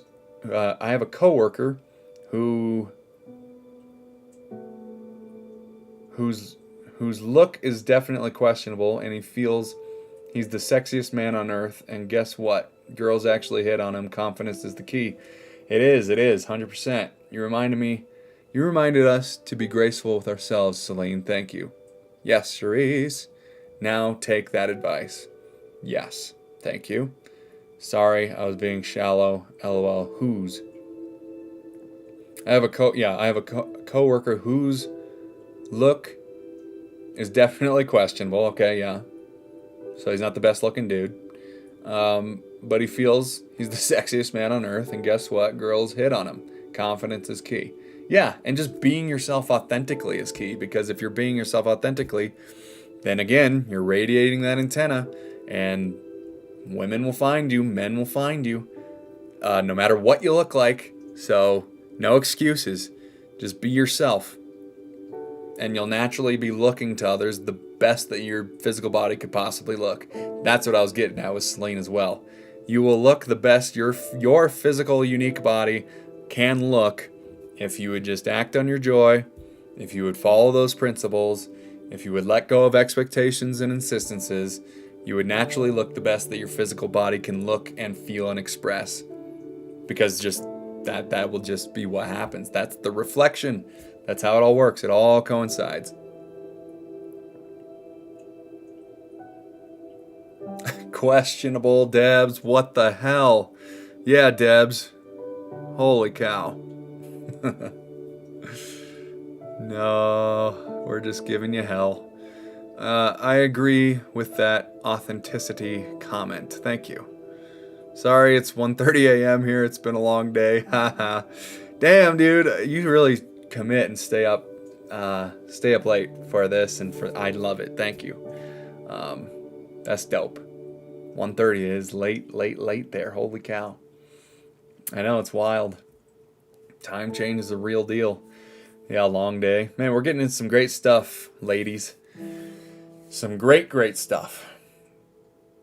Oh, Celine, what's up? All right, you're right. Whenever I got anything, I completely forgot about things ever being the opposite. Oh, yeah. Well said. And I think I struggle because I get hung up on the old story rather than forgetting whatever it is. Exactly. Yeah, that's why I say just let go of that. You're saying you played that character. No, like you right now have a different history. You can rewrite your history right now from where you are to a version of you that never played that character, that never was those things, blah, blah, blah. Because then that's just going to be like, oh, well, this is just how I am. Oh, it's going to be hard to change. It's going to take everything I got. Just keep doing what you're doing. Let go. Yeah, whenever you get anything, you completely forgot about things ever being the opposite. And you completely almost forget about the thing that you're wanting to manifest in that way, too. A lot of people who, and Charisse was saying this the other night, like when she doesn't try to manifest, she's not working on it, things just come to her effortlessly, easily, and it's all a piece of cake. So sometimes it's beneficial to get so lost in your life and what you're doing and your passion and your joy, and just focusing yourself and devoting yourself into being in alignment and thinking thoughts that feel good when you think them. When you get so lost in that, then you'll just like look in the mirror one day and be like, holy shit, look at all this weight I lost, or look at how I'm looking, and my face is glowing, and my hair is changing, and all this stuff. It'll just start happening because you're literally shifting into another body that is reflective of your inner state of being, what you're believing about yourself. It'll shift, it'll change. Our bodies change as well, not just manifestations. The body is a manifestation as well. And it will change just as much as the outside reality or any tangible material objects that we want to manifest. Our body is the same way. Can confirm. Nice. Right on. See, we're living the principles here. We're not just talking about it. We're not just talking the talk here. We're walking the walk. This is not just a feel-good little space where it's like unicorns and rainbows and we're just here to like do all that and just like convince ourselves, oh, I feel good now, and like let's just go keep doing what I was doing, but I feel a little better now. No, this is like walking the walk. It's great that it feels good and that's confirmation, but you need to take the actions on it. You got to take the actions. Otherwise you're not doing your part. You got to take the action as well. So we're getting to the root of the cause in these live streams and my YouTube videos. Everything that I'm putting out here, everything that I help with is to get to the root of the cause. Celine girl, just say fuck it and do what you want to reach a goal. But fuck what your negative mind thinks. Go against your own pessimism intentionally. And she's giving you a hug. Very sweet, Charisse. Look how sweet you are. How sweet you can be. Sweet as sugar. Sweet as sugar. She's right.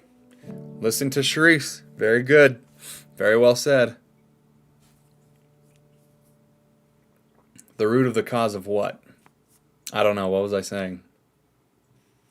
The root of the cause? I don't even know what I was saying. Like I said, it's there and then it's gone. So remind me.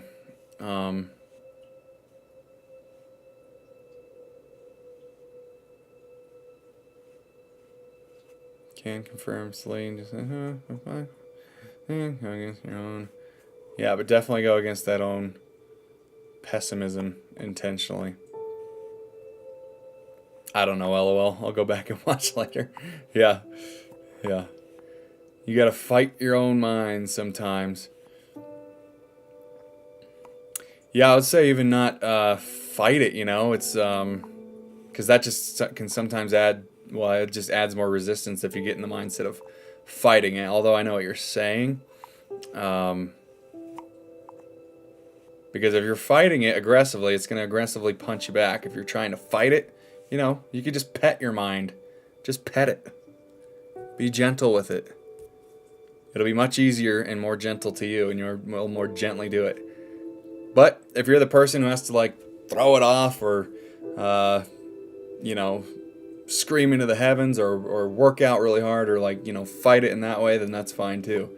But I would say be gentle. Pet the mind. Pet the mind. Stroke it. You were talking about shifting. Accept that the thoughts mistaken, love them, and release them. Yeah. Oh yeah, earlier I was saying that. Yeah, accept the thoughts that were there, love them. Yeah, don't judge them. Don't judge the thoughts. Don't judge the negative belief systems. Sorry, I gotta stop messing with that. Don't judge the belief systems. Send them on their way with love. Don't say they're bad or they're evil or that they shouldn't have been there. Bless them. Send them on their way. Just say, no, thank you. I don't need you anymore. I choose something else. But thank you for showing me who I am and who I'm not, who I prefer to be and who I don't prefer to be. That's how to use negative emotions, negative belief systems positively. So don't push them away. Don't fight them away. Don't knock them away. Shove them away. Just let them go. Be easy about it. Yeah, just recognize you're having those thoughts, catch them, and change them. Yeah, I knew that's what you were saying, Deb, but I appreciate the confirmation, clarification, and it gives me something to talk about too. I love it. Yep, I recognize that I have the thoughts, I catch them in the moment, and I can change them because I am that powerful. I can create that for myself. I can allow that for myself. So Celine, I really hope that helps you. You're on YouTube. Check out my homepage. There's a lot of videos that I have that I think will support your journey as you've described it and as we've talked about it. And if you like it and resonate with it, feel free to drop a subscribe. That would be awesome. It'd mean a lot to me, but it's definitely not a requirement. I appreciate you just being a part of this, being brave and answering that. Regardless, just go check out some of those videos. I know that they will help you on your journey to gain perspective, to gain inspiration, and everything that you need to accomplish your goal.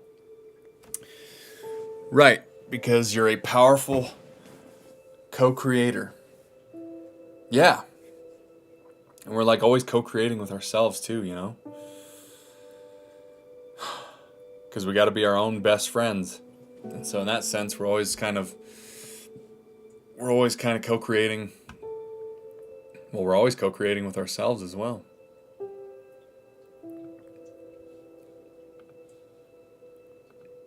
This is good stuff. It lights my heart on fire. Thank you. Thank you. Thank you. This is just all confirmation I'm on the right path as well.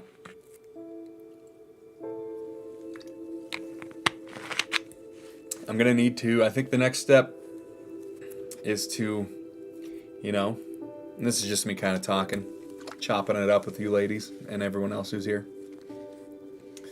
But yeah, I got to get the coaching going, I think. The one-on-ones that people can come to me for a deeper, more focused opportunity to inspire them to change their lives for the better, be that version, let go of the beliefs, help them to do it in that session. Also creating a type of, what do you call it? Pamphlet.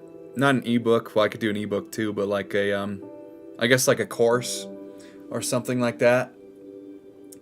That gives guidance, that people can, this is just how I'm kind of thinking.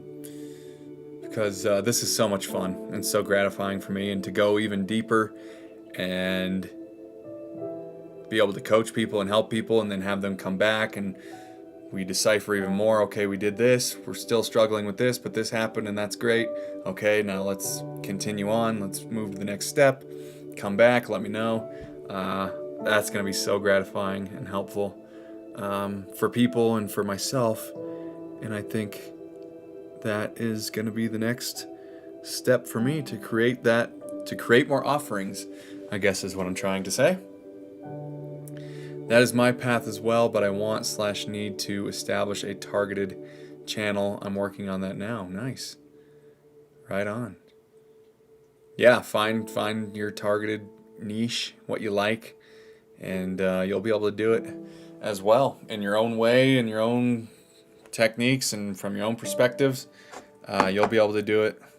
That'll be awesome. I look forward to seeing that and seeing the involvement of that. But yeah, helping people in real time like this is so, man, it's just so good.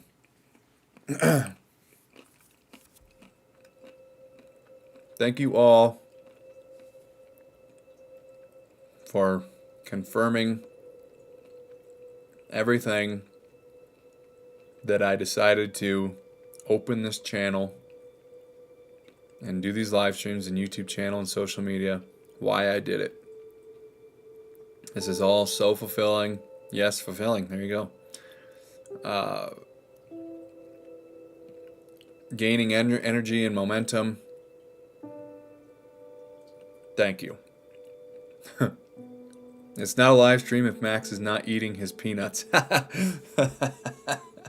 I know you guys are becoming such regulars that you're just like, there's things that are going to be like weird. Yeah, if it's not a live stream, if I'm not doing this or not that, if we don't say this, or if this doesn't happen, I love that. I love that. Yep, gotta have my fuel a little bit. We're on here for 4 hours, so I don't always get the opportunity to have a big meal or anything. It's great. I'm clocked in. I'm clocking in with all of you. It's been wonderful, and we got a few more minutes. We're almost to the 4-hour mark. So if you guys have any burning questions, comments, if you just want to introduce yourself real quick, say hello. Let me know that you've been watching in the background. please do so now. And if you guys have been finding any of this helpful, either in the watch back, if you've made it this far, or are coming across this, or if you've been watching on Twitch and YouTube or whatever, if you could follow me on Twitch to get to that 50 follower to get affiliated, that would mean a lot to me. And if you could jump over from there to my YouTube channel and subscribe, that would mean a lot to me too. There's a lot more teachings, a lot more to come, and I want you guys to all be reminded of when these live streams are happening, which are Tuesdays, Thursdays, and Sundays. I got those days down pat. The time we're still working with, and we might just need to be flexible for a little while. But that's happening. But I appreciate all of you guys. I wrote this song. You wrote a song. It says, oh no way. It says, I'm not my thoughts, my mind is lying. I'm not my words, I'm not my feelings. I'm just a soul, I'm just a being. Get out of my head. Damn, I was smart back then. Oh, so you wrote, when did you write that? How old were you? Were you in high school? Or even younger? Like we're all sitting around together just chilling. I keep on munching on pistachios, so no worries. That's to come. Oh my gosh. I need to get a bowl of pistachios now. We'll be munching on those together. I love pistachios. Yeah, it's nice. It kind of keeps the thinking juice going too. Just being, oh, let me think and munch on this. It's kind of like smoking a pipe or a cigar, which I like to do on occasion. Helps you think and be pensive and sit and chill and let your thoughts go. And then like Amanda's saying, yeah, we're all just sitting around the campfire together right now. That's why I like the campfire conversations vibe in the titles, because that's what we're doing. We're all just sitting around, having a drink, having a little munch on something, smoke of something, a sip of something, and talking about life and what's going well, what's challenging. We're all helping to establish our own beliefs in ourselves and what we've learned about ourselves and about life. We're establishing that even deeper within ourselves, which is what it's all about. So yeah, even just talking here, chilling, chopping it up about life, seeing where everything goes, everyone chiming in on questions, and just you guys do such a good job of just offering support to people who are dropping in here with the questions, like allowing me to do the meat and potatoes. But if I can, again, my highway of thoughts doesn't come up with the phrase correctly, you put it in there, and then I can riff off of that. You guys do that so well, and that is so valued to me. I just want you to know, so thank you. Just chilling, munching pistachios. You're like 17. What a great year. What a great year, right? I can hear that to some emo rock. And then we'll start to sing. Oh yeah. Yeah, we'll start singing around the campfire. We'll sing Sharice's song around the campfire. Not my thoughts. My mind is lying. I'm not my words. I'm not my feelings. I'm just a soul. I'm just a being. Get out of my head. Exactly. Exactly. Smiley face. Ah, yeah, it's great. Yeah, 17, what a good year. What a good year. Oh yeah, it reminds me of the Sinatra song that I sing. When I was 17. Yeah, it was a very good year. Yep, it was a very good year. For small town girls and soft summer nights, we'd hide from the lights on the village green when I was 17. I was 17 once upon a time. Well, we all were, weren't we? Yep. Time zone should be illegal. I know, for real, right? Oh, it really should. It's a pain in the ass. Why does it even have to exist? Why can't time just be the same everywhere? I guess because the light is different. Yeah, the sun, all that, yeah. But, for real, it should. Strawberry wine, yes, strawberry wine. Sounding like Bublé, ayo, voice smooth like Buttermillah. That's what they tell me. That's what they tell me. The crooner, I love the crooning. And yes, Michael Bublé, I do quite a bit of his renditions, and I sing Home. That's a really good song of his. That's fun to sing. But yeah, Bublé's the man. Bublé is the man. Gotta croon him. You gotta croon him, gotta keep the crooners alive. So that's what I love to do, is keep those crooners alive, those good old songs of the good old days, keep them alive. It's dope, honestly. It's very fun. Have whiskey in hand, it's like I'm channeling it. Max, I thought you were a metalhead. Is it the hair? Definitely not. I have never listened to metal or heavy metal in my life. Honestly, I've just never understood it. But that's just me. It's kind of the opposite. But I like EDM, like electronic dance music.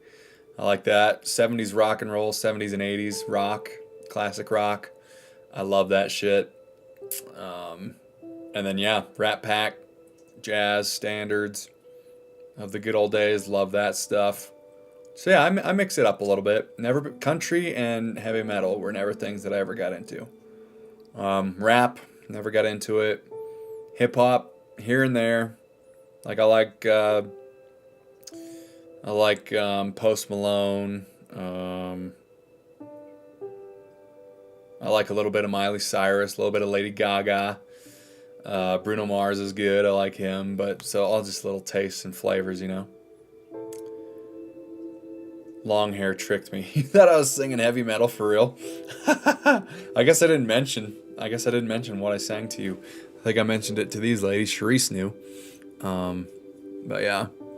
Long hair tricked me. You're quite fascinating, sir. I know, yeah. That's the great thing kind of about like doing all the Sinatra shit, is that people do not expect that out of this. They just don't. The long-haired surfer boy, they don't expect it. Which is great. I won't have the long hair forever, but I'm riding it out. It took too long to get to this point, so gotta enjoy it for a little while. You're quite fascinating, sir. Yeah, thank you. Do you remove your camera when you sleep? Because you stream right there. Don't you feel like someone's watching you? Like if you keep it set up? Yeah, I mean, I turn everything off. I don't, which I know, like, I've read and seen too many podcasts and stuff where you don't need to, like, people can watch you through your TV, through the cameras of your phone. Doesn't matter if they're turned off or anything, they can still do it. I know. Trust me, it's crossed my mind, but right now I'm just kind of like, fuck it, honestly. I do kind of keep it in mind. In fact, when I was in New York, I even I think I was watching too many Black Mirror episodes at the time. But I put like a piece of tape over my laptop camera for that reason. Like, I don't want people looking at me and seeing me and looking through this lens. And yeah, I was like so ultra paranoid. Too much Black Mirror, I think. But yeah, I know. It is like a direct shot. It is kind of weird, honestly. And now I'm probably going to be thinking about it way too much, Sharice, so thank you for that. Eclectic. Same. LOL, because I listen to it, but I'm open to other genres. Yeah, you're a heavy metaler, Deb? You like the heavy metal, is that what you're saying? I dig the hair. Keep it while you have it. Hopefully I'll have it for a long time. That's my mentality, right? I'll never lose my hair. I need to know what shampoo you use. Well, if you must know, it's from the company called Lush. I'm sure you've heard of them. They have all sorts of hair products and bath bombs, and it's quite delightful, honestly. But yeah, sea salt. It's like a bar of soap, but it's a sea salt shampoo based thing, and that's what I use for the shampoo. Conditioner I don't use unless I need it for the tips, and it could be whatever kind of conditioner. And then I use like a sea salt spray as well, and there's even like a little and that's from Lush, and then they have like a little paste that like kind of curls it a little bit. I don't have that in right now, but for when I want it, I use it. Yes, was never a phase. Yes, was never a phase. Sorry, Mom. Yeah, so heavy metaler for life. That's cool. I've not heard of them. I live in the woods. I also live in the woods. And I've heard of them. So you should look them up. They're good. Good, make them last. Prices aren't too terrible. Every time every time I get that feeling, I just flash. Wait, what? Every time I get that feeling, I just flash whoever I think is watching. Just don't care, because I'm pretty sure some AI is watching us through our laptops and stuff. Yeah, so you just do it out of rebellion. Just so, woo! Yeah, I feel ya. Out of rebellion. Might as well, right? Everyone's, if that's, it's crazy, honestly. Yeah, there's some weird stuff out there, some crazy stuff out there. Yeah, I love that act of rebellion. That really just makes me laugh.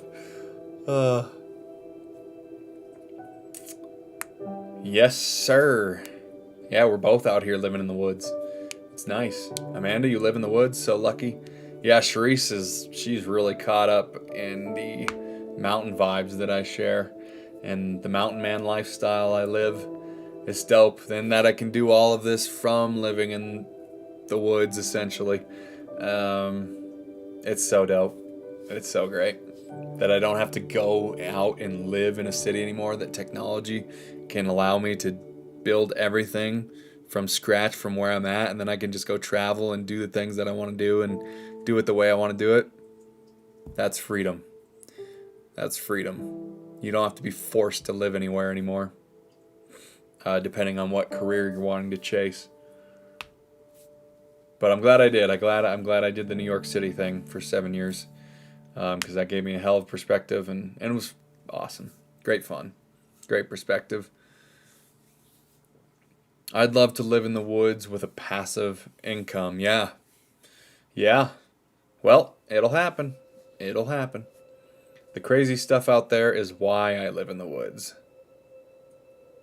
The crazy stuff out there is why... Oh, yeah, the crazy stuff out there is why I live in the woods. Yeah. Yeah, I feel you. That's why I like it, too. And I just realized how much I needed nature as well. Like, I just crave the stuff. I needed it. I didn't realize how much I was in need of it, you know? That is dope. Andrea Marie. I've seen you before, right? Am I tripping? Levitt? That seems familiar. Or maybe you've commented on one of my videos before or something. Either way, welcome. Welcome to the live stream. Nice to have you here. Thanks for chiming in. What's up? Where do you live? Do you do these live streams often? I'm new. Oh, sorry. I didn't read your message.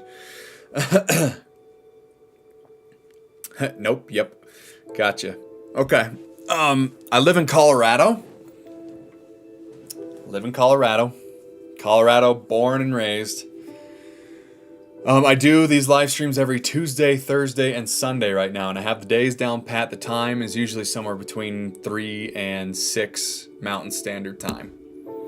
So yeah, catch me on those days. You're at the tail end. I've been going for over 4 hours at this point. It's crazy.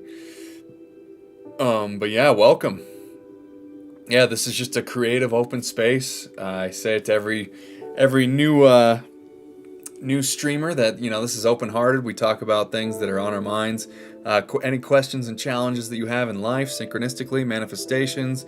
I read a lot of Neville Goddard and describe that. Laws of the universe, all that kind of thing.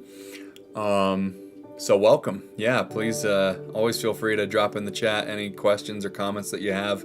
It helps a lot of people, and it's just a joy to get to know people like you. So thank you for dropping in. So nice to meet you. Andrea, right? Is it Andrea? Probably Andrea. Let me know if I'm saying Andrea. I want to make sure I'm saying it right. So yeah, Colorado. Probably, thanks. Yep. Deborah says I still live in the city, but I decorated my studio apartment to look like a cozy cabin in the woods. Nice. Hey, gotta do what you gotta do. You should have seen my New York apartment. It was just like that. I did the exact same things. It's Are you saying it's Colorado? Because that is not the case. It's Colorado, baby. I've always said Colorado. It's Colorado. Here. Rado.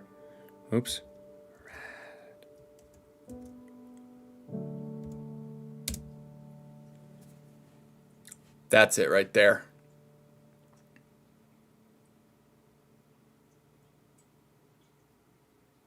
Andrea.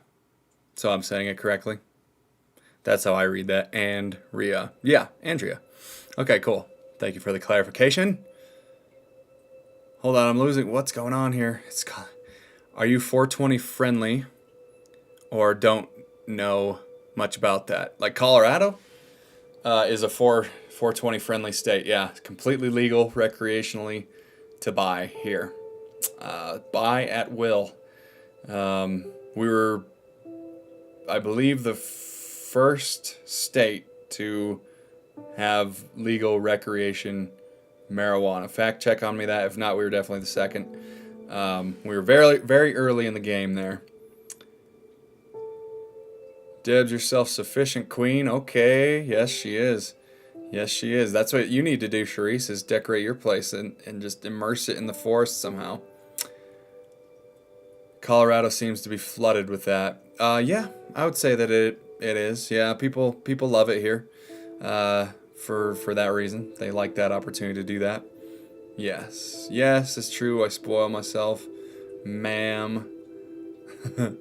Yeah, Colorado, yeah, it is. But it's not like it's just running around with potheads constantly. Like, I don't get that vibe or that sensation. It's a lot of places, but it's just something that's here as an option.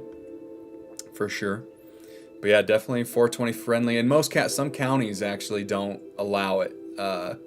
You have to have, they're either not allowed to or it's medical, like you have to have a medical card only in some counties. So some counties don't allow it. But many do, including mine. Oh, yes, it's true. I spoil myself. Yep, in Colorado, yes. Yes, that's what I was saying. Yeah. Yeah, yours made it seem like Colorado. Like Colorado. Which some people say Colorado that are Coloradans, but they're weird. Yes, that's what I was saying. LOL. Yes, thank you for caring. Yep, absolutely, absolutely. I do care a lot. Comes from Spanish, means colorful. Colorful Colorado. That's why it always says, that's a sign that says, when you drive into Colorado, it says, welcome to colorful Colorado. Yes, yes, yes. I am Neo from Japan. Hello. What is 420? Welcome, dude. What's going on? How's it going? 420 is just like the international world symbol numerology, whatever, you know what I'm saying. Universal number that means marijuana, weed, pot. That's what it means, yeah. So 420 just means 420 friendly. Is it weed friendly? Marijuana friendly? Whenever it's 420 on the clock, people always say, oh, it's time to smoke a joint or smoke some weed or something. It's just an ongoing joke, trend. 420, April 20th, which is coming up, is like big smoke day. Colorado and other places like will have festivals around 420 and concerts and huge events around the date 4/20, April 20th. So you smoke on April 20th at 4:20 p.m. or a.m. or both, and you have a great time. I don't do it myself anymore, but many do, and that's fine. That shit is medicine. I will argue it till the end. Yeah, for some people it is. For some people it's not for everybody, but yeah, for some it is. It is definitely. Like, it helps a lot of people if used correctly, right? It's all in how you use it. Use it, don't abuse it. So about Goddard, how long have you been learning his stuff? Probably about 10 years or so. Probably 10 years that I've known about him and about his teachings and dabbled. And I would say probably in the last 5 or 6, I've delved in much deeper. So yeah, huge Neville Goddard guy. Have you read Neville Goddard? Are you familiar? How familiar are you with him, Andrea? Have you read any of his books? So what I do, I've read all of his books, and I have it in the collection here. Neville Goddard collection. It even has some of his radio talks and class lessons in here. It's over 800 pages. I've read it all. And I'm rereading Prayer, the Art of Believing right now. And that's what we've been going through tonight and past live streams. It takes a long time. It takes sometimes an hour to get through one page just because there's so much packed inside of it to explain and talk about. But yeah. Yeah, ask me anything about Neville Goddard anytime. Yeah, but I am Neo from Japan. I hope that answers your question. I hope you're having a great night. Welcome in. Open-hearted community. Talk about anything you want, man. And thank you for dropping in. That's dope. I mean, what part of Japan are you from? Are you in Japan right now? Or are you just from Japan and you're living in the States or somewhere else? Talk to me. Talk to me. Yo, I ain't living by myself. I need people to clean for me while I work and tend to my hobbies. Yeah, fair enough. Fair enough. Yeah. Yep. Can't be your own. You got to be your own maid in the forests. Yeah, for sure. Gets dirty. Yeah. I ain't living by myself again. Yeah. I know, but then you get roommates sometimes and you're cleaning up after them. It's a process. 420 is weed, not sure where it comes from. Yeah, it's just I don't know, like how, I don't remember the origin of 420, but yeah, that's, 420 is the symbol of weed. Amanda, so true, queen.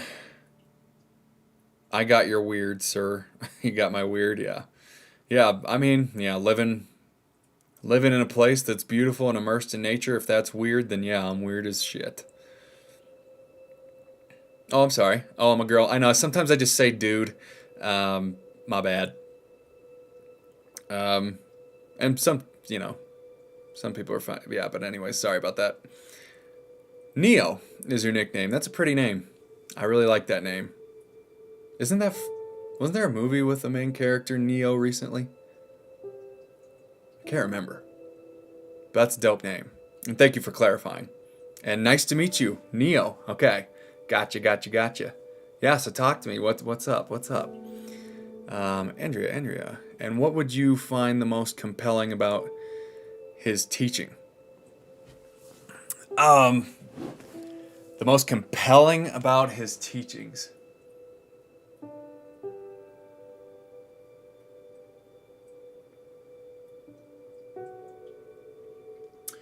I think just the core of his teachings that, I mean, you hear the term, you're the creator of your own reality. I feel like he's like the OG or one of the OGs of that, even though he doesn't say that at all.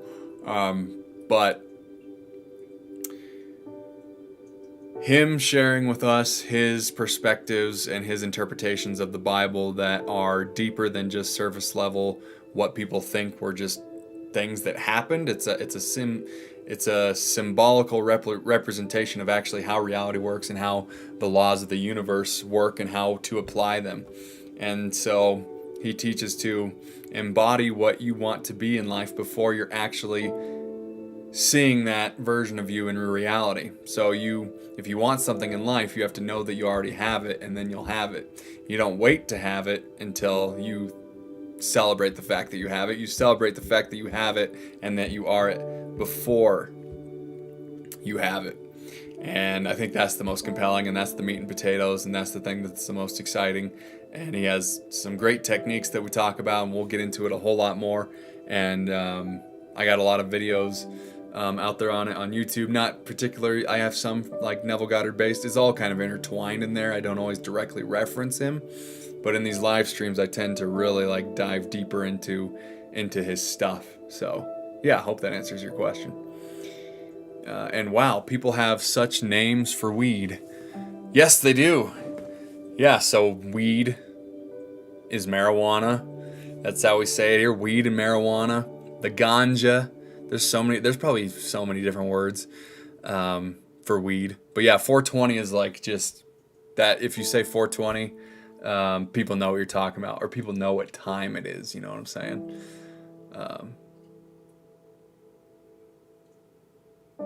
Neo, are you legal, hon? I'm 21. That means she's legal. Okies. Yes, all things in moderation, no overindulgence. Yes, I was 21 once. Oh my gosh, you girls are funny. LOL, Deb, me too. You wouldn't believe it, but I literally bought the exact book just yesterday. Are you serious? Dude, this is so cool. I swear we're having like just so many crazy synchronicities in this live stream already with who finds these live streams. Because again, at the infancy of my channel, with all the live streams that are out there, all the YouTube channels, the fact that you synchronized with this at this time and you just picked up Prayer, the Art of Believing. Is that what you're saying? That's because that's the one we're reading. Is that the one I told you? Or you picked up the whole collection? Neo, let me know. But that's crazy. That's super awesome. Thank you for sharing that. It's meant to be that you're here. Welcome in, and so happy to have you. I can't wait to explore your energy and what you have to offer, whether you say something in the chat or not. You're always offering energy into the stream when you're here or when you're watching afterwards, or if you're just watching my YouTube videos and you're subscribed to my YouTube channel. Which if this resonates with you, please consider subscribing, and so you don't miss out on these live streams, and you can see all the other videos, and you can see where I'm from as well. You know, I post so much in nature, in this place that I live that is so beautiful, the mountains and the forest. I think you really dig it, but no pressure to do any of that. But thank you for being here. Thank you for being brave and dropping in and saying hello. This is, as you can see, everyone's very just open-hearted, talking to each other effortlessly. We're all getting to know each other through the chat and supporting each other in our dreams and our ambitions, and with things that we're finding challenging and need clarity and have questions about. We're all supporting each other in that way, and that's why I created this community and this live stream and my presence on the internet in general. So very nice to meet you, Neo. Neo from Japan. That's awesome. And 21, and you're finding Neville Goddard. Like, that's so good. That's so awesome. You are ahead of the game, and it will do you wonders. And we're going to dive into it. So I read out of it, decipher it live, and it's great. It's very valuable. We had a lot of epiphanies today, didn't we, Amanda? Okay. Deborah, she's crying about the age thing. Okay, Andrea, sorry. Are you Christian? Do you have many friends that follow Goddard? I have found not many people know about his teachings. His teachings have changed my life. When did you notice your first big shift? Great question. No, I don't consider myself Christian any longer. I grew up a very devout Catholic, did everything that you could in Catholicism. Baptized, catechisms, retreats, confession, First Holy Communion, confirmation, everything. I was an altar boy. I was very heavily steeped in it, and the transition out of that was one of the most challenging things in my life, and it's what led me into my dark night of the soul, but it's also what led me to the teachings of Neville Goddard down the road. I actually found Wayne Dyer first. He was the very first person who bridged and helped me to bridge my Catholic upbringing into a more open-minded spiritual mindset. So yeah, that's the quick little snippet about that in my life. Not a whole lot of, there's definitely a niche of people who know him, and especially because the book we're reading right now is from 1945, so it was a while ago, that he was around. But we're keeping it alive and we're keeping it going. It is absolutely relevant. It's his teachings are timeless.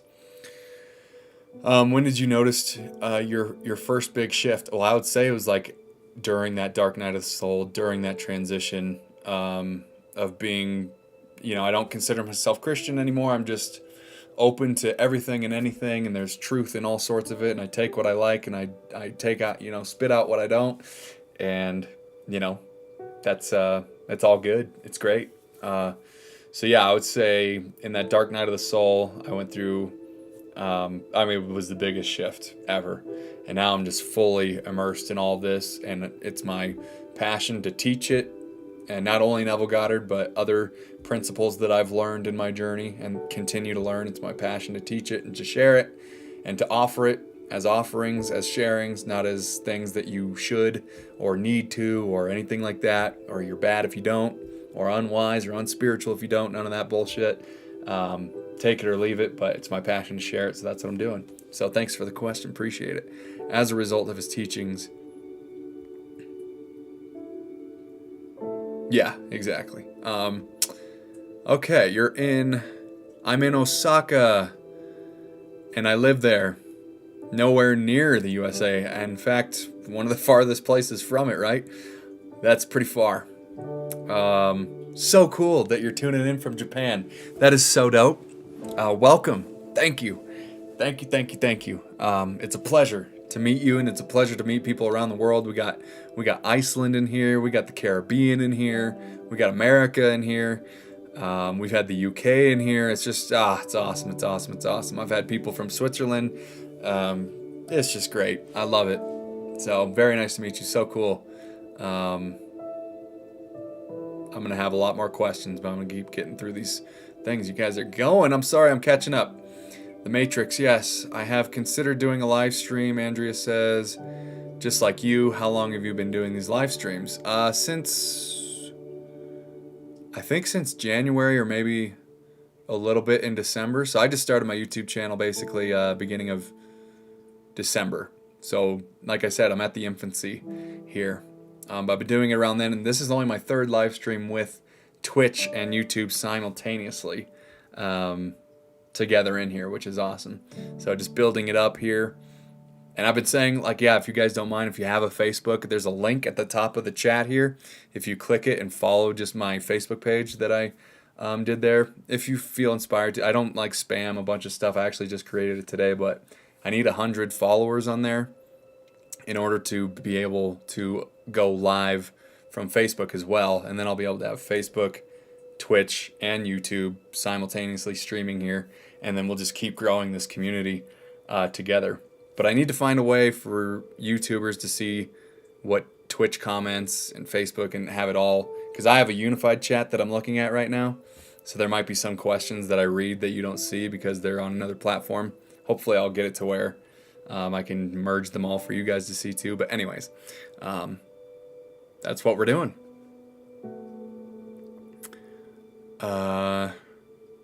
Yeah, and definitely do the live streams. But keep joining here. Andrea, love having you.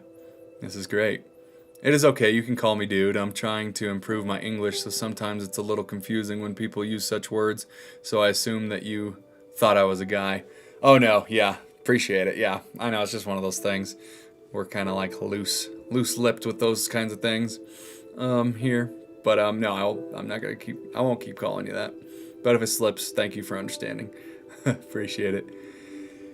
And yes, The Matrix. That's the movie. I know. Yep. Such a good movie. It's pretty much a movie about everything that we talk about. In Neville Goddard, it's all kind of like manipulating the Matrix in a positive way that's like in our favor, and so that we can use it as conscious creators and get out of the Matrix that makes us think that everything's just the way that it is and we have to accept it and we can't change it.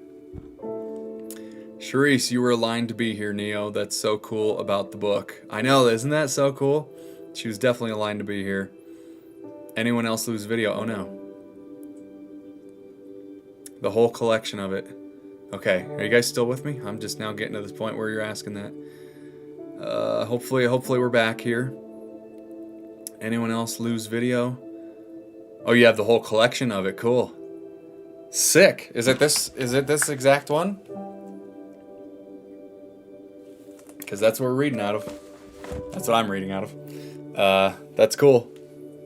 I listen to an audio of Goddard every day. Nice. Sometimes I do sats. Nice, listening to his audios. That's cool. That's really cool. I go in and out of sleep, which makes his words penetrate the subconscious easier. Exactly. And I've talked about that before. Sometimes it's nice to listen to those as you're going to sleep at first to kind of imprint it on the subconscious, but then to not do that so that you can do his techniques and play the imaginative acts as you go to sleep and impress your subconscious mind with the things that you want to be and that you want to have and express in the world as well, is always my suggestion. But yeah, I've done that too. I was listening to a song on random playlist today, and a verse was saying, "Do you really want to see the forest and the trees?" Yes, she does. Yes, she does. I know it. Max, soon you won't be able to read every comment. They grow up so fast. I know, we're growing up so fast, right? It's true. Well, the nice thing is that once I become monetized on YouTube and affiliated on Twitch,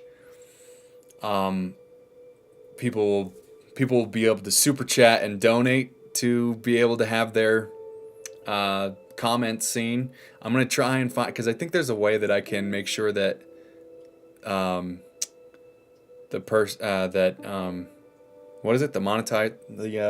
moderator of my YouTube channel and my other channels. I think there's a way that you don't have to super chat. Like if you guys have been here with me for the beginning, so I don't want you to always feel like you have to pay to have your chats seen. But there will be a way to, I think, have yours always highlighted when you comment, I think. But yeah, we'll get into the super chatting, and people, have to start kind of doing that to get their messages seen. That's just kind of how it is.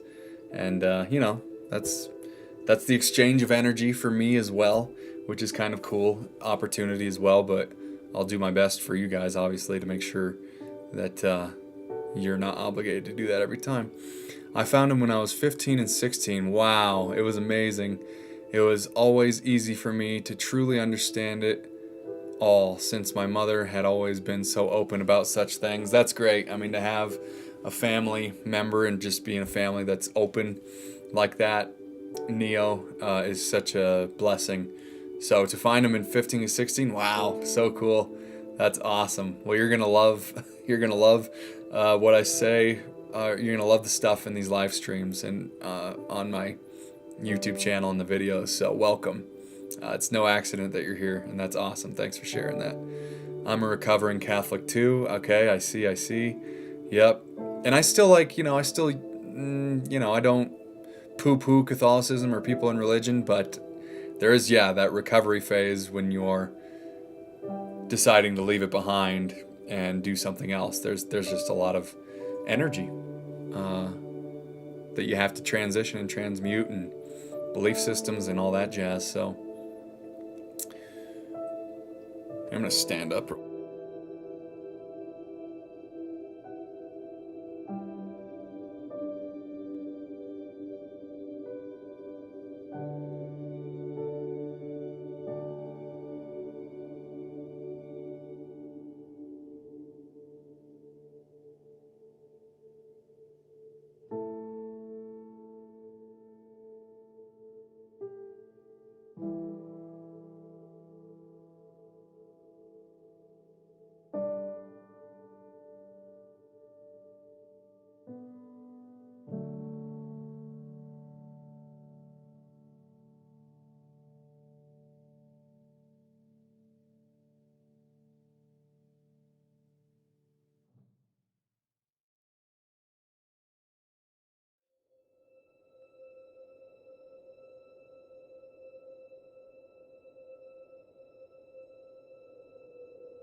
fuck. Oh, I had it on mute. I forgot. I'm sorry. Damn it. I'm sorry. Okay, you can hear me now. I muted it when I stood up. I didn't want you to just hear the sound of the standing desk. Okay, I'll remember that from now on. Okay, let me quickly go. I don't know where I was. I'm sorry. You're listening to the song. Yes. Yeah. Neo was saying that she has the exact same hardcover.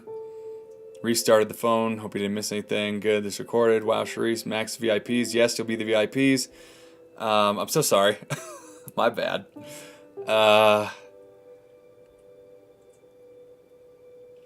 Yes, good thing it's recorded. Yes, you will be the VIPs. I'll always remember people who are in the chat. Early on at the infancy, it's no accident that you're all here. The cheerleaders, the OGs of the channel and of the live streams. Your energy means a lot to me, so yeah, I'll always have that.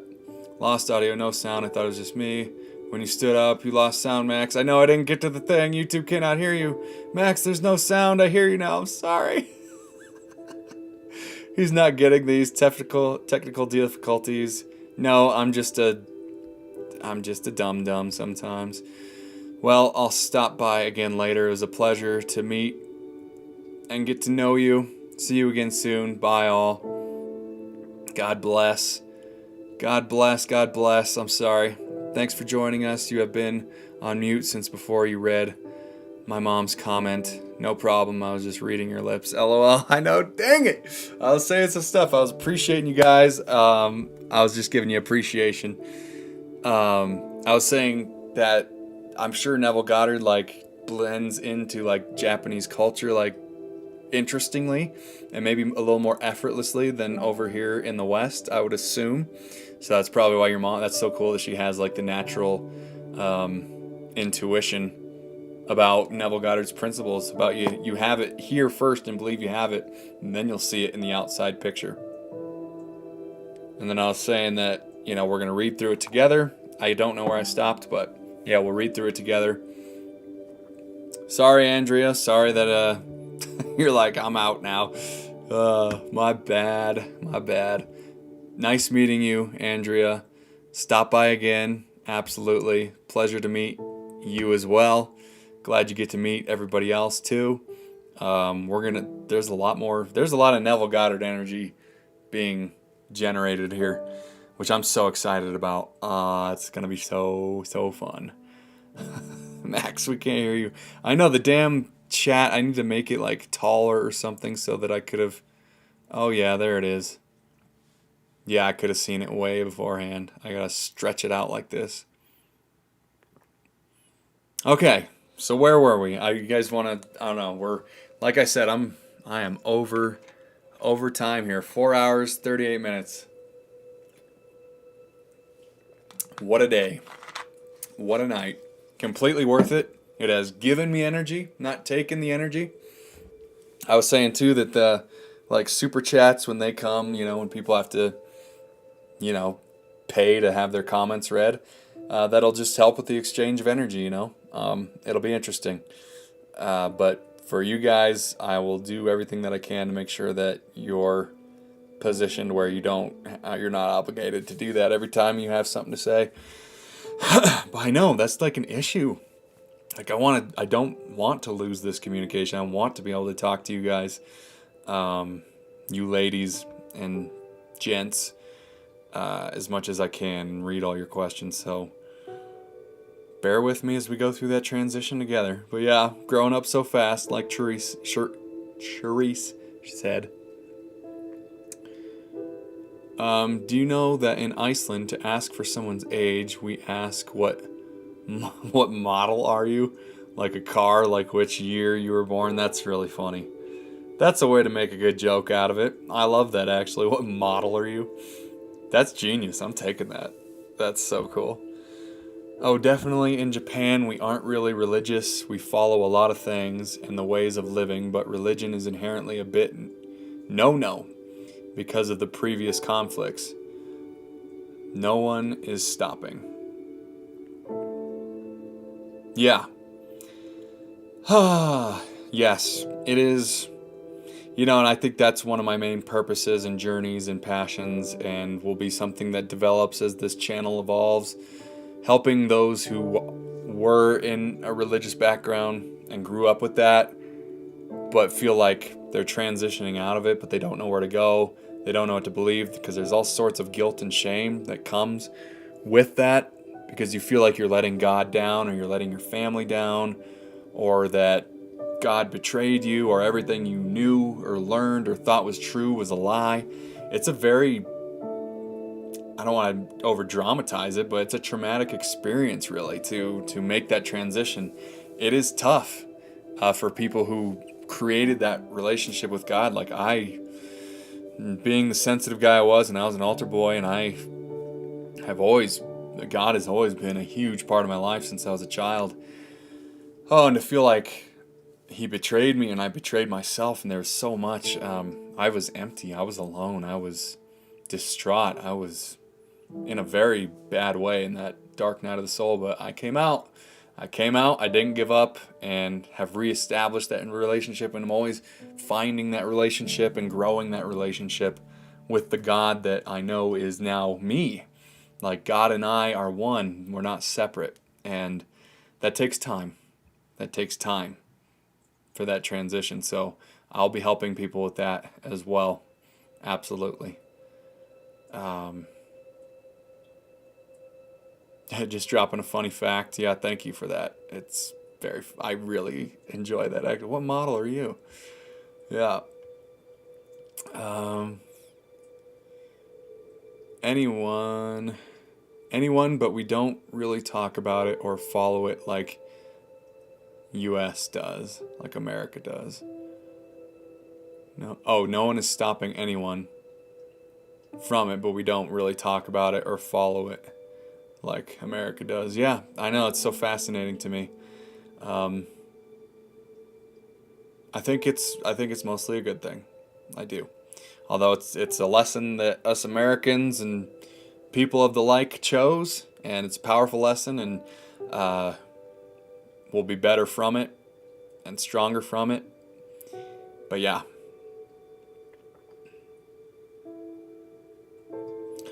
My family just follows Shoshin and other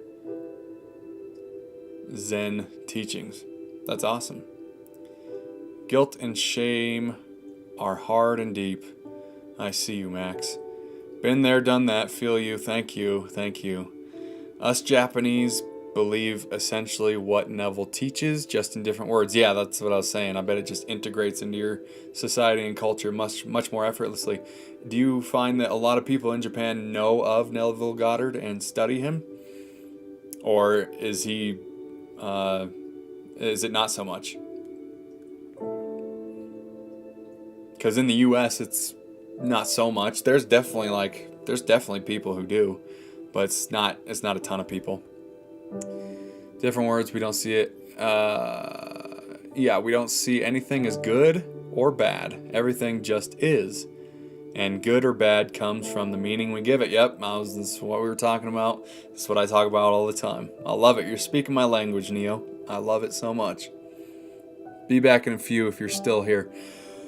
Yeah, we'll see. We'll see if I'm still here. If not, have a great night, Amanda. Thank you for sticking around for so much of this stream. It's been awesome talking with you, going through the Neville Goddard and everything, learning more about you. Appreciate you very much. Thank you. This is so much fun for me. It's such a joy, such a blessing, and thank you. So if I'm not still here, like I said, we are at 4 hours and 44 minutes, longest stream ever. But I'm good. If you guys are chatting and talking, then I'm here. So we'll see. But if not, have a good night. We'll see you next time. We'll see you Sunday. We'll be back Sunday. So Neo, I do this Tuesdays, Thursdays, and Sundays. And what is the time difference right now, Neo? What time is it over in your land, in your neck of the woods? Right now it's 7:35 p.m. where I'm at. And in Iceland, the sun is nearly rising at this point for Deb. It's amazing. It's so amazing. honestly, the only people I know who know about Neville Goddard are the ones in the spiritual community. Yeah. Yeah, honestly. I think that's, you don't see like businessmen who are just like, businessmen. You don't really see them into Neville Goddard, at least I haven't. I'd be fascinated to know. No, not so much because it connects to Christianity, and since the cult issue here, people are reserved and somewhat see it as potential cultish. Yeah, I get it. Max, yeah, your eyes, I can just imagine they're just bloodshot. It's 11:35 a.m. in Osaka. Holy cow. So it's almost so it's Friday over there. It's still Thursday here. Okay, well, I'll keep that in mind. I think you'll see my live streams anyways, Neil, because I'll usually be on, I guess just in your morning time, most of the time. Sometime in your morning is likely when I'm here. I might be doing some later streams as well as the time goes on, so maybe your afternoon or early evenings you might be able to catch my live streams too, but yeah, likely in the mornings. Just keep an eye out for me on Tuesdays, Thursdays, and Sundays US time. So that might be Wednesdays, Fridays, and Mondays for you, if I'm correct. The Rothschilds, the Morgans, and many big-time businesses were students of Abdullah, Neville's teachers. Oh. No, I know. Abdullah, yeah, Neville's teacher. Oh, man, yeah. Heck yeah, you do know what's up. I don't remember, I don't know if Neville talks about it or but the Rothschilds, the Morgans, and many big-time businesses were students of Abdullah, which is Neville's, I see. Isn't that crazy? That's wild. And like it or not, those guys are big-time manifestors and clearly are putting this in. I don't know if they're always using it for, with the best intentions, but they're using it all right. But I don't know too much about that, so I don't need to get into that. 2:36 here, but I can sleep till late since I have a late and short shift on Friday. Well, thank God. Yeah. I can't believe, holy cow, you are a night owl. That's crazy. I'd love to be back. It is nice to hear. It is nice. It is nice here and calm too. Yeah. Yes, very calm. And yes, it is Friday for you. Yeah, so I guess Monday, Wednesday, and Friday mornings for you is probably when you'll see me. So hey, you're just starting your day with a little bit of Neville talk. That'd be kind of cool, right? Start with some Neville talk. Start your days. Yeah. Abdul lived in the apartment of one of the Rothschilds. Really? Interesting. Is there a book on this? I would love to learn more about Abdullah and his teachings. Or just like where he originates, just more about him, I guess. And also about him and Neville's relationship. Wow, what a time.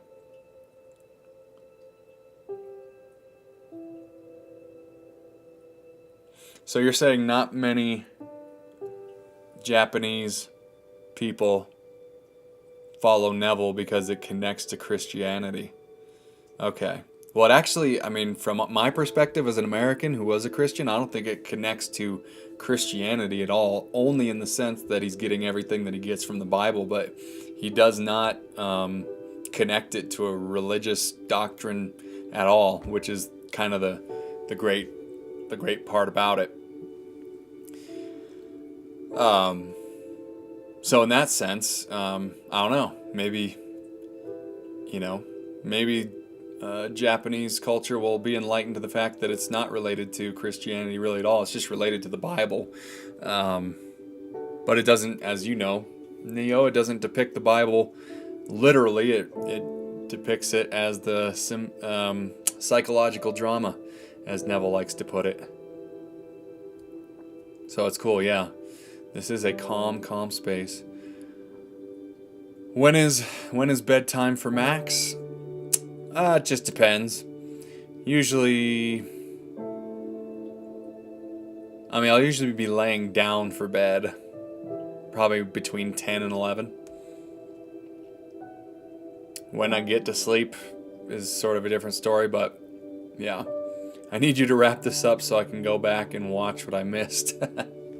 Oh yeah, that's true. You might be able to just rewind it from here, but then you're not gonna be getting me live.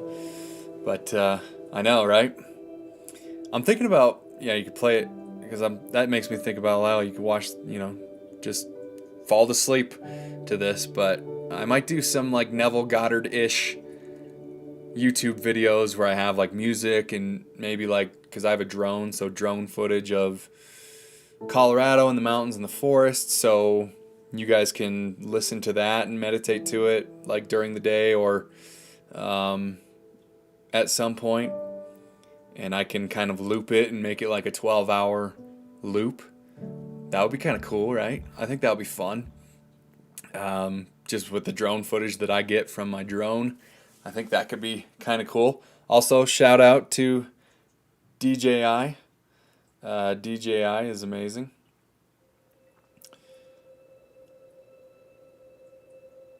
Yes, it doesn't, but some of the most enlightened people I have met are Japanese. Yeah, I bet. I definitely bet. I worked with Americans for 15 years in my previous job, hence my English, and you guys seem to like schedules. Yeah, and that's probably why you just don't give a shit that you're up until 2:35 a.m. It doesn't bother you. You're in the present moment. It's great. I love it.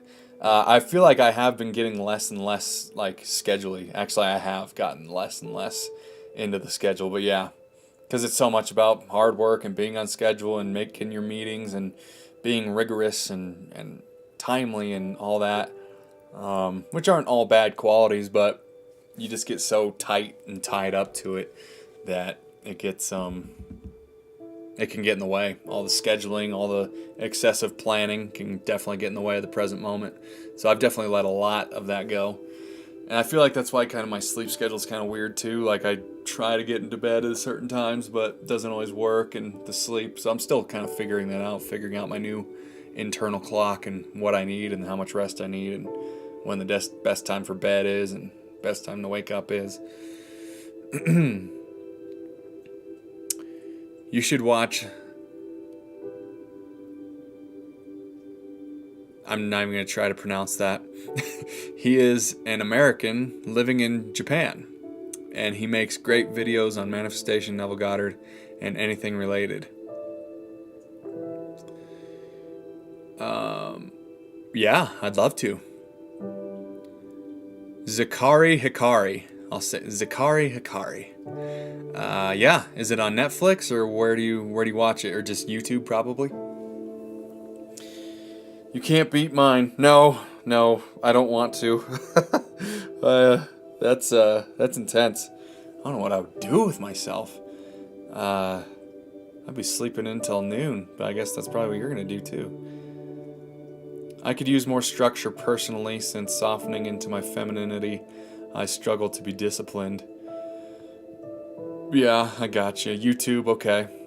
Yeah, I'll check them out. Thank you for that, Neil. I will definitely check that out. Use more structure personally.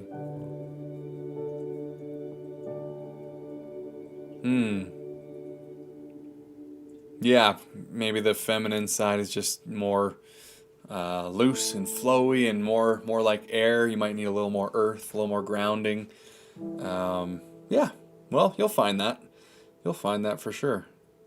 And being in the forests, that helps a lot. Being in the woods will help that a lot, Amanda. So, yeah, you're on the path. Yep, for sure. For sure. Oh boy, what an evening. I think I am about at the 5-hour mark. ladies, if you could believe it. And you guys, I mean, thank you. Thank you very much for being here, sticking around with me, giving me so many more good reasons to stick around and do this, and confirmation that I'm meant to do this, and to also do these live streams, meeting people from across the world, and it's incredible, and you're all so amazing. I feel the love energy. I love all the different perspectives. We got Japan and Iceland in here. That's just awesome. So thank you so much.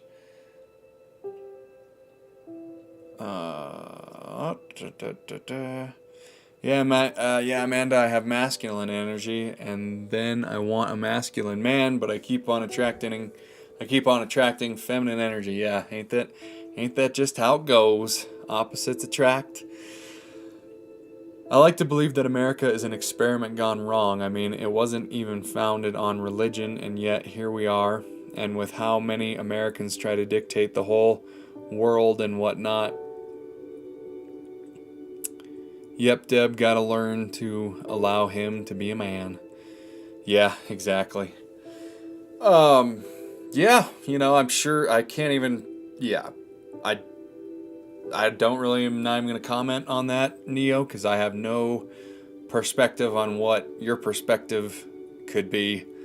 I would say the systems are failing right now, for sure, but I think that's a good thing, and I think that is just part of the new earth and the new energy that we're going into, and part of people like us who are raising our vibrations and living off of the principles of Neville Goddard, that we are transitioning to versions of Earth, that old systems need to come crashing down in order for new, better, or I won't say better, but just new, more productive, higher vibrational systems to take their place. That's what's happening right now.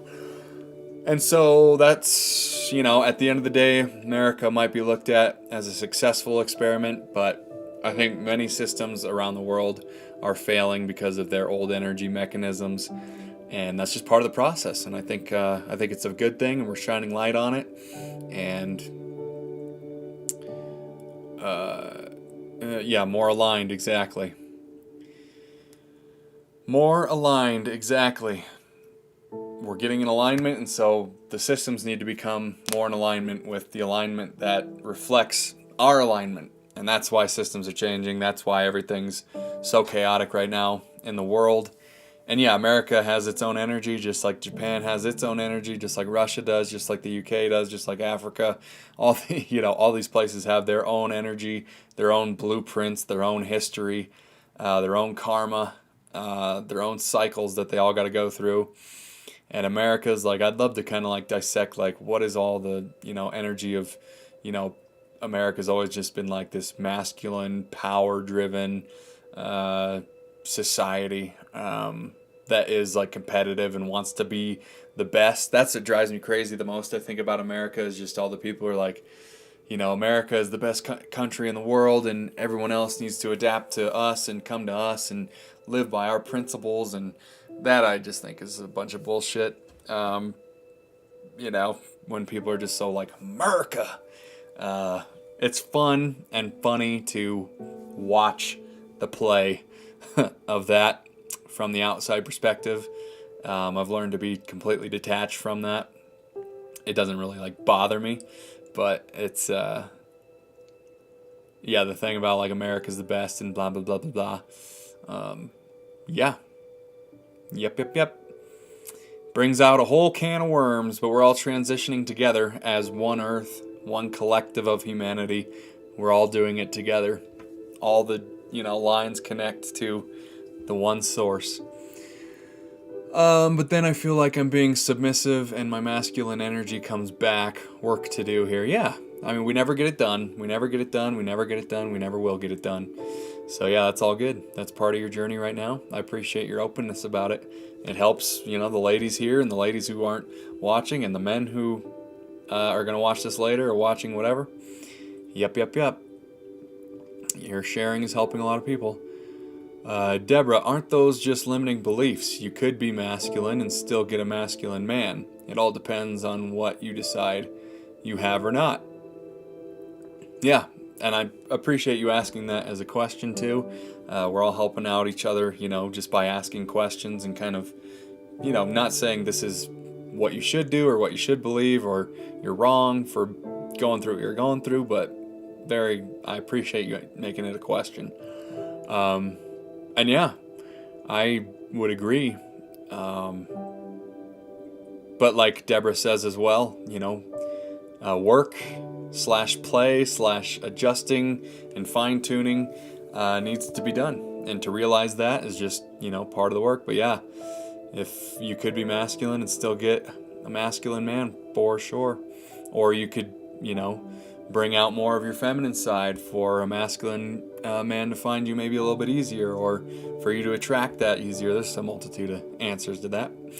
But yeah, maybe the principles of Native Americans. Yeah, spirituality leads away from politics. I would agree, because politics is so much about separation and convincing one side that they're right and they're wrong and all that. Totally agree. I agree with you, Max. Americans are lovely, but a few people who are extreme just ruin it for everyone. Yeah, the extreme people, but that's all coming crashing down as well. And that reminds me of something I want to talk about here for a second, and then we'll probably end the night with this. Yes, Neil, I am working on changing my narrative. Yep, and Deborah does lots of scripting, and she's always working on it, so yeah. Matter of timing with all that. Matter of timing. We are all one. Yes, sir. Balance is the answer. Yep, be balanced 100%. Yeah, but Neo, what that makes me think of, your comment there, just about the collective, is that it's like two master chess players, right? And one master chess player knows that he's in check in multiple positions and that he's lost. He knows he's lost. And then the other master chess player knows that he's won. But the master chess player who knows he's lost can elongate the inevitable demise and the inevitable loss for pretty much a very long time. He could keep moving those chess pieces around to delay the inevitable loss, right? And so I just believe that's what's happening right now in the world, and why there's so much chaos, and why so many of the powers that be are fighting for their lives. They're fighting for the power. They're fighting for the greed. They're fighting for domination and all that, because they know that they have lost the game. They've lost it, and that light is going to win and take over, and all the systems that are necessary to come crashing down are going to come crashing down. All of the lies and deceit that have been repressed and hidden from us is going to come to the surface, and they're terrified of that because they don't want to lose their power. They don't want to lose the lives that they've created. So they're going to move around that chessboard for as long as they possibly can to avoid their inevitable demise, just hoping that the other master chess player puts himself in check by accident from him moving around the board over and over and again. And that's not going to happen. We're already past that, so hope that analogy helps anyone who's listening, and you ladies. But yeah, that's how I see it. That's how I see it. Thank you. I mean, that brings out I love like talking about that in that way. I think that's just a really good way of putting it. I've seen that painting. Is it a what painting? I missed it. Deborah, there never is work in progress. It is always you have it or not. So if you just decide that you have it, or you are it right now, then you are until you change it. Just know that you have a masculine man as a partner. Yeah. Yes, King, preach. Thank you. As yes, the king moves around the chessboard for its inevitable demise. it's all inevitable. It's just a matter of timing at this point. So it's all going to be good, and we're all going to unify as one. There will be peace on earth. There'll be all of this. So, yeah, there's a painting. I think it's called Checkmate. Hang on, I'll look it up. Yeah, I was just kind of referencing, just making that as an analogy, but that'd be cool if there's a actual painting of. Well, that's kind of cool. Painting called Checkmate. That's really cool. I know, Neo, I appreciate your comment. Even though I am very self-aware, I do not wish to change myself. As a matter of fact, I love who and how I am. Exactly. And that's what it's all about. That's what it's all about. Yeah, I mean, a little mix of energies here. We don't want to tell each other what to do. We got to honor every part of what we're going through. But yeah, I know Neo's just trying to help, and that's all good, but I want to work with my feminine energy. Yeah, exactly. Exactly. For some people it's not so cut and dry. It's different for everybody how they apply these teachings and how they apply the things that resonate with them and the timing of it, and I think it's just different for everybody, and everybody's path is different. Everybody's cognitive awareness is different, and yeah, but all in good timing, and to be aware of it is the main thing. Absolutely. Yeah, okay, yep, much love. The Devil's Checkmate, 1831, really? We are all, wow, I should call that analogy that. I call this the Devil's Checkmate. Whoa. Thank you, Amanda. That's a dope name that I'm gonna title that analogy whenever I talk about it. Oh yeah. We are all on our own journeys, learning our own lessons. Exactly. Yes, we are, ladies. Yes, we are. Well, I think we are at the end here. We have gone over 5 hours. I need to eat some dinner. I appreciate all of you ladies for being here.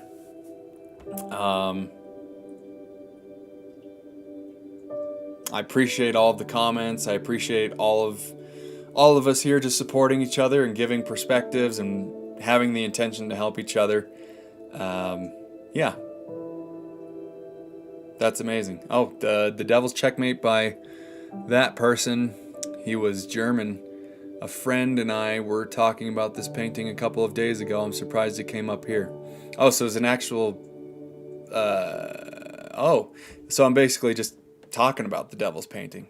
I've never even heard of the Devil's painting, but yet it's a painting, and I was talking about that analogy. That's kind of wild. You can't rip off the painting. I can't rip off the painting. I don't know what that means. That's just cool to now I have a title for the analogy, and I didn't even know that existed. That's weird, dude. That's weird. Whoa. Neo, yes. Handshake, yes. Agree to go your own ways, but use it in your metaphor. Synchronicities, baby. Yeah, use it in your metaphor. What else would I use it for? I'm not jeopardizing the thing of the painting, I don't think. But yeah, synchronicities have been everywhere tonight. Absolutely everywhere. Neo, it was nice meeting you. We'll see you again. Have a good day today. Deborah, my God, get some sleep. Holy cow. Amanda, thank you for hanging out this whole time. Charisse, I know you've been in and out of here. Thanks for hanging. Everybody else who commented tonight and who was just behind the scenes, thank you. Consider subscribing to the YouTube channel to catch more of these so you don't miss them. And all of that good stuff. So thank you so much. No, you're good. You didn't even know about the painting. Yeah. I was ripping it off without even knowing I was. That is kind of weird, though. I can't believe that's an actual thing. And I always just thought that was kind of an interesting way to think of it's interesting. Nothing new under the sun. It's all out there in the, and you just pick it up. Be the antenna. Woo! It was great to meet you. Thank you for talking to me. Yeah. Neo, absolutely. It has been my pleasure. Yes, Amanda, thank you. My pleasure as well. Yeah, great meeting you, Neo. Yeah, just keep an eye out for these live streams. I'd love to have you be a part of it in the future if you wish, but if not and you're moving on, that's all good. It was nice meeting you. Have a great day over there in Japan. Thanks for sharing your perspectives and cool synchronicity. We both bought the same book, or that you bought the same book that I've had with all his teaching, same hardcover and everything. There's just been so many synchronicities tonight. Of all the live streams you all could have found, you found me, and I think that's there's no accidents. I think we all know that. So thank you so much. Yeah, I'll talk to you anytime. Have a lovely night, Max. Thank you, Deborah. Have a lovely night. Sleep tight. Get some rest. Bye-bye, Max. See you later. Neo, nice to meet you. Please look it up exactly. Yeah, I'm going to look it up right after this. The Devil's, yes. The Devil's Checkmate. What perfect name. That totally makes sense now. Wow. All right, ladies. Have a great night. Happy manifesting. Happy Neville Goddarding. And we'll keep doing it on Sunday, our time, and Monday, Neo's time. Have a great night. Much love. See ya.